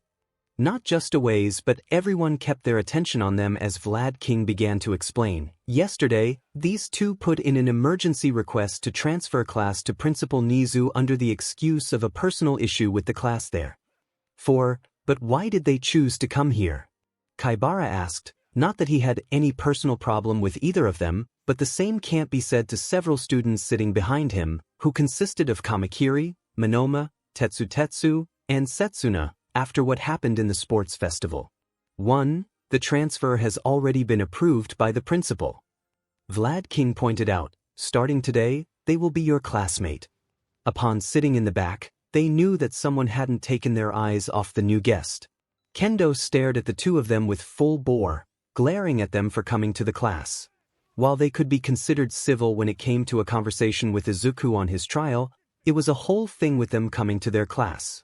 One, she knows full well about the things they did to Izuku in the past before coming to UA, how they were a part of his bullying, and helped them before that, which made him like this. But she also knew how they were trying to redeem themselves by helping Izuku with his case that almost landed him in prison. For not to mention that she still remembers the things she experienced in the sports festival after being humiliated by their class. How she remembered Bakugou is targeting her because of her friendship with Izuku. Gripping her fist, Kendo gets up from her seat and walks up to the front, gaining the attention of everyone as she walks by. Prez, Setsuna quietly calls her, but she doesn't listen and continues to the front before meeting face-to-face with both Izumi and Momo. The three of them are in a full stare down, everyone is waiting for the gloves to come down, and 𝗵𝘃𝗃 is ready to stop in case things get messy. They figured that Kendo would try to slap them in the face, or even enlarge her fist and pounce on them both, or maybe go down in a three-way catfight. The class was all waiting silently for when the fight was about to go down before Kendo decided to break the silence and extend her hand in front for them to take. Glad to have you. Not just Izumi and Momo, but the whole class looked in surprise seeing her extending her hand for a handshake. 𝗵𝘃𝗃 merely smirked while closing his eyes. 1. It's nice to know that two of you are joining us. Welcome, Kendo said, welcoming them to the class. Izumi, who volunteered between the two of them, walks up front and takes her hand and shakes it in front of everyone in class to see. Of course, we're happy to be here. Izumi replied, smiling at her. Kendo nods. Seeing the class president come and accept them, the rest of the class began to welcome them upon arriving in their class as they introduced themselves to them and tried to get to know them. Even Monoma is welcoming the arrival of the two of them as they just got a two new classmate. And not just two classmates, but two powerful classmates on their hands. 1. In just the afternoon, news has broken out over the fact that two students from Class A had transferred out to the neighboring class. People have been asking which students get transferred and whether the news credibility happens to be true or not, but all of it is true according to the neighbor class who heard it. Upon hearing that it was Izumi Yagi and Momo Yaoyorozu, who were the participants of the top 16 of the sports festival, some of them couldn't believe what they were hearing. For those who are only spectators of the hero class, this would be considered a power struggle between the two classes. Upon the first day of school, some would say that this year's class division is considered unfair and one-sided. After all, they would see that Class A has all the power students all racked up on their shelf. Izumi Yagi, who's considered the ace of Class A, Bakugo twins with their powerful explosion quirk and brash personality. Todoroki twins, who are the children of Endeavor, the number 2 hero. Momo Yaoyorozu, who's a recommended student with her versatile quirk. And that's not counting Ida Tenya from the Ida Ten family and Kirishima, who placed in the top 5 of the entrance exam. But now the power balance has shifted, and both Izumi and Momo have transferred to Class B, which means that the class balance is now equal, thanks to their decision to transfer. And the authenticity of the news itself proves to be true when they saw that Izumi and Momo were sitting in Class B during break and having a discussion with the class about getting to know them. "Still, I can't believe that you decided to join with us," Kinoko said, sitting in her seat with Reiko and Bando following. "I know, normally it's the other way around, we're coming to you instead." Setsuna pointed out, knowing, sometimes, it's always Class B who climbs up to Class A and not the other way around. "Yeah, but we have some issues with them, so we decided to 𝗬𝗏𝗧𝗏 instead," Izumi replied, giving Kendo a look, knowing what she was talking about. "Still, we welcome you to our class. It's nice to know that at least not all Class A is as bad as it looks," Minoma commented, thus gaining a weird laugh from Momo and Izumi. While they were having a discussion, the door was being forced open from the outside, and they could hear a screaming and yelling sound as Katsumi entered, all enraged after finding out the news of the transfer. "What the hell did you do?" Katsumi walks by, all enraged, ready to throw the first punch, before she's blocked by Tetsu and Kamakiri. "Hey, back off." Tetsu pushed her before she could get her hands on Izumi. "What the F is your problem?" Katsumi angrily asked to be held by Tetsu. "I just found out that the two of you were switching sides like some kind of traitor." "We're not switching sides, we're never on the same side to begin with," Izumi argued. "And why is our switching class an issue?" Momo asked, although not in the same level of anger as Izumi, but she's not minding with her tone. "My problem is that you're running away like cowards and not taking responsibility for everything that's happening. And on top of that, you're coming over to a third-rate bottom-feeder class that's not worth your time." Respawn, "Are you serious with me?" Izumi asked, looking at her in a bewildered look. "You want to talk responsibility when your brother can't even handle his own actions on his own, and you came to lecture me about it." She pushed her out of the way, creating a gap between them. "So the next time you want to talk about responsibility or someone else's 𝗕𝗗𝗃, why don't you handle your own problem first before you minding everyone else's 𝗕𝗃 for once?" She pushed Katsumi out of the way and took her leave as the rest of the group on their seats follows, leaving Katsumi in the class while being watched by the rest of Class B until she grunted and took her leave as well. Tartarus Prison could be described as a stellar confinement for all dangerous, notorious prisoners of Japan, all under the watchful eyes of the warden of Tartarus. Katsuki Bakugo was granted permission to finally leave his solitary confinement and go back to his prison cell. The man is forced to walk as he needs to exercise. His neck has a collar blocking his quirk. Such a fact only serves to make him scowl. Upon returning to his cell while being accompanied by 2 guards, one on each side, he could hear a couple of inmates taunting him upon his arrival, and said a couple of words to get under his skin. "How is it to be disowned?" A villain 2 times his size asked mockingly. His laughter echoes from the prison hall. Does that mean you are an orphan? Is the little baby gonna cry? You need mommy to cuddle you at night. Katsuki does not react. His parents never visit him ever since he got put in here. He doesn't need them at all. He will get out of here eventually, and he could thank All Might for it. While he was in prison, he read the news from the outside world, saying that Deku got himself into trouble for killing his principal at 𝗓𝗪. He knew all along that Deku is responsible for it, and now that filthy villain is gonna face the consequences for his actions. He knew that it was All Might who planned for the arrest since he saw from the newspaper article on how All Might carried him to the court while putting the 𝗕𝗏𝗃𝗃𝗃𝗃 on him that day. It made him squirm and laugh, seeing him being treated as a villain he is.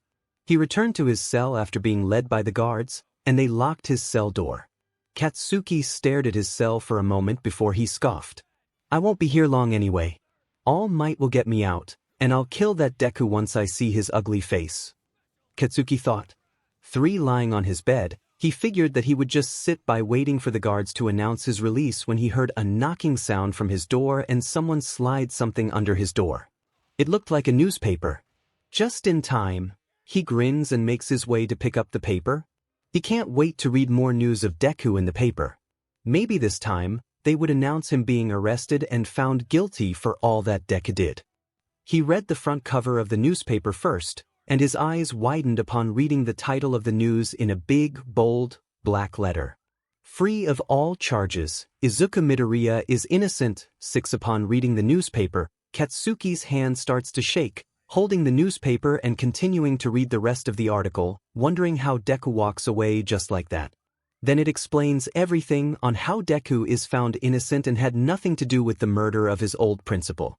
It also explains how, despite all the evidence pointing to him being guilty, Deku is just in the wrong place at the wrong time, and it was a wrongful arrest made by All Might, who is the arresting hero of the time. It also shows a picture of All Might making an apology in public, explaining how he was in the wrong for arresting Deku with minimal evidence, and explains that he will be facing consequences in the future for his wrongful action. Reading the article, Katsuki began to rip the newspaper in anger. Rage filled his entire body as he let loose of his emotions and thrashed his cell. He flipped his bed, throwing it to the wall and shredding the pillow where he sleeps. He punches his mirror with his fist, smashing the mirror into pieces as he lets out a roar in his empty, thrashed cell. 2. Deku 11. The next day, back at UA, the class started to get ready for their summer camp. Almost everyone in the class passed the exam except for Monoma, who failed the exam. The class started to head to the bus, with Kendo leading the class to the buses. The Class B bus was a flurry of activity.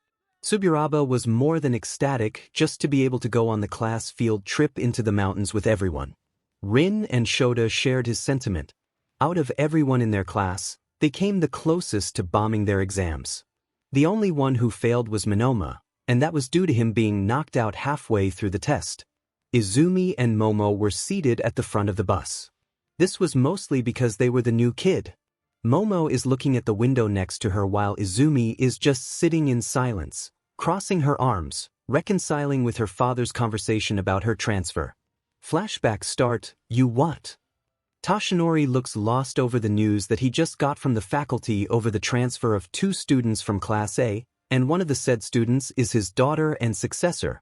And not only that, but he also finds her standing in the front door holding a suitcase filled with her belongings and clothes, all packed and ready to go. Izumi, what do you mean you're leaving? I meant that I'm leaving. Out of the house. Toshinori, along with Inko, seems to be lost over what their daughter had to say. Why, out of the sudden she wanted to leave the house just like that? As far as they know, everything has been going on just fine. 5. Biba, why? Sweetie, is there something that you're not telling us? Inko asked, wondering too, why her daughter is acting like this out of the blue. 2. Izumi, you can't just up and leave like this. Go back to your room and stop this childish rebellion. Toshinori commanded with a firm tone, but Izumi had none of it. No, I'm leaving. At least tell us why you're doing this. Inko tries to grab hold of her daughter's hand before she yanks it out in a forceful manner. But, what? You're asking me why when Dad has been doing nothing but ruining my brother's life every chance he gets while he's at the school. 5. What are you? Toshi, what is she talking about? 2. I'm talking about the sports festival, Katsumi's case, helping Bakugo out of the prison, the final exam test, and now you're falsely accusing him of the murder of our principal. You're always blaming him for everything.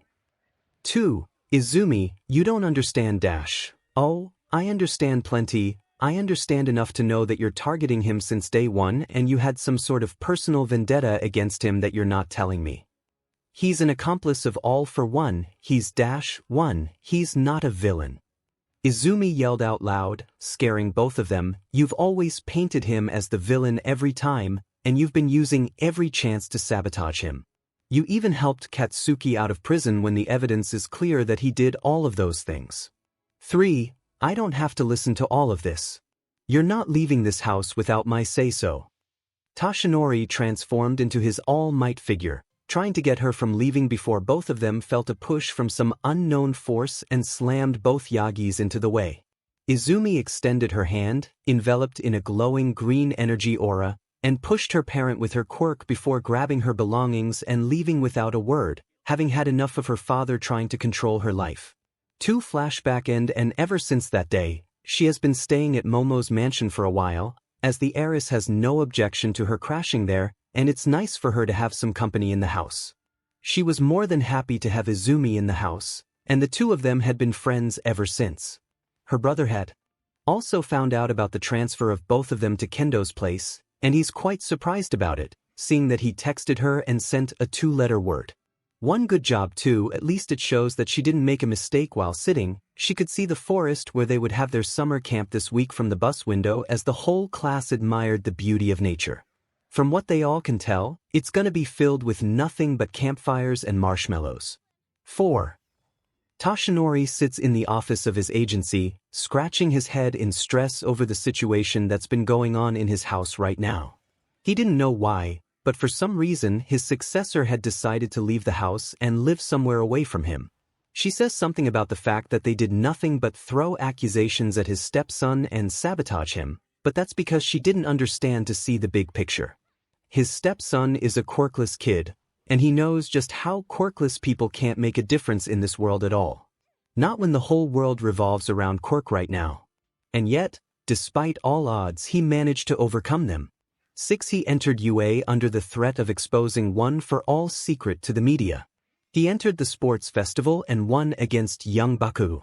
He exposed young Bakugo's past to the whole world and put UA's reputation on the brink of chaos. He won against the hero killer.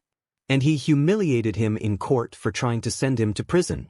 His existence has been nothing but a thorn in his side, as he somehow always intervened with everything he did and waited for the chance to bring him down. Once suddenly his phone rang and he looked at the caller ID, seeing that it belonged to her daughter.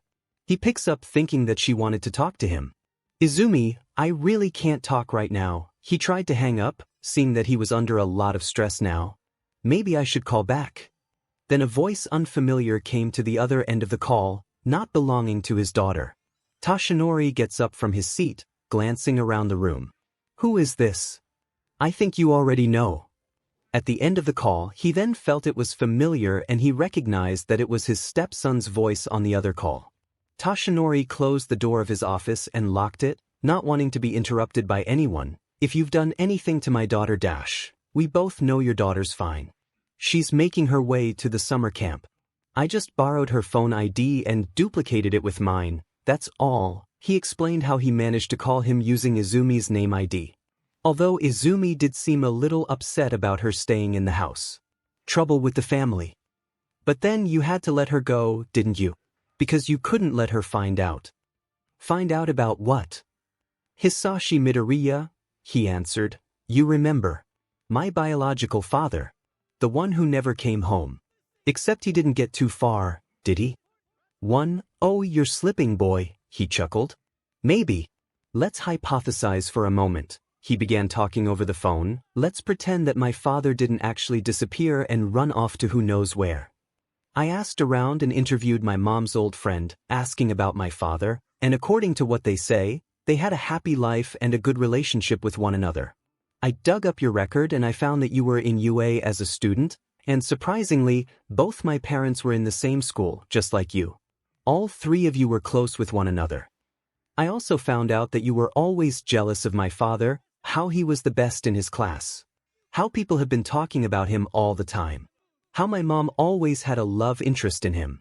How he won so many awards and competitions in his time at UA. And somehow, there's no plaque or honorary trophy with his name in school when I came here. 2. I also found out how you were always in a competition with my father until the 3rd year, when my father humiliated you and you failed the final exam, and that set the wheel in motion. He got the career, he got the glory, and he got the girl," he spoke, "which is why you left Japan and tried to make a fresh start in America and made a name for yourself away from him. And then, all of a sudden, my father got caught in an accident when I was a kid. A car crash, to be precise," he said over the phone, beginning to get to the main story. "He was driving at night, and the car flipped before it totaled his car and exploded. But oddly, his body is never found. The report says that it was because the fire disintegrated his remains before the firefighter arrived. And yet his car had signs of crashing into a hard object, and there's no tree or boulder or even a wild animal in that area. The only evidence found in the car was a small blue and red paint scheme on the front bumper, just like your hero costume, and a bent steering wheel." 5. You've been out in the sun way too long, boy, he says. His words are nothing but a deluded story he's making on his own. You heroes make a nice living. Earning quite a big bucks, he pointed out about his income, shifting the topic, but not so nice you go around tearing up expensive sod. Not unless you had to do a little digging. Not unless you wanted to hide something or someone. At that moment, Toshinori began to sweat and felt a thump on his heart from fear of being found out. That's what all the lie was for, wasn't it?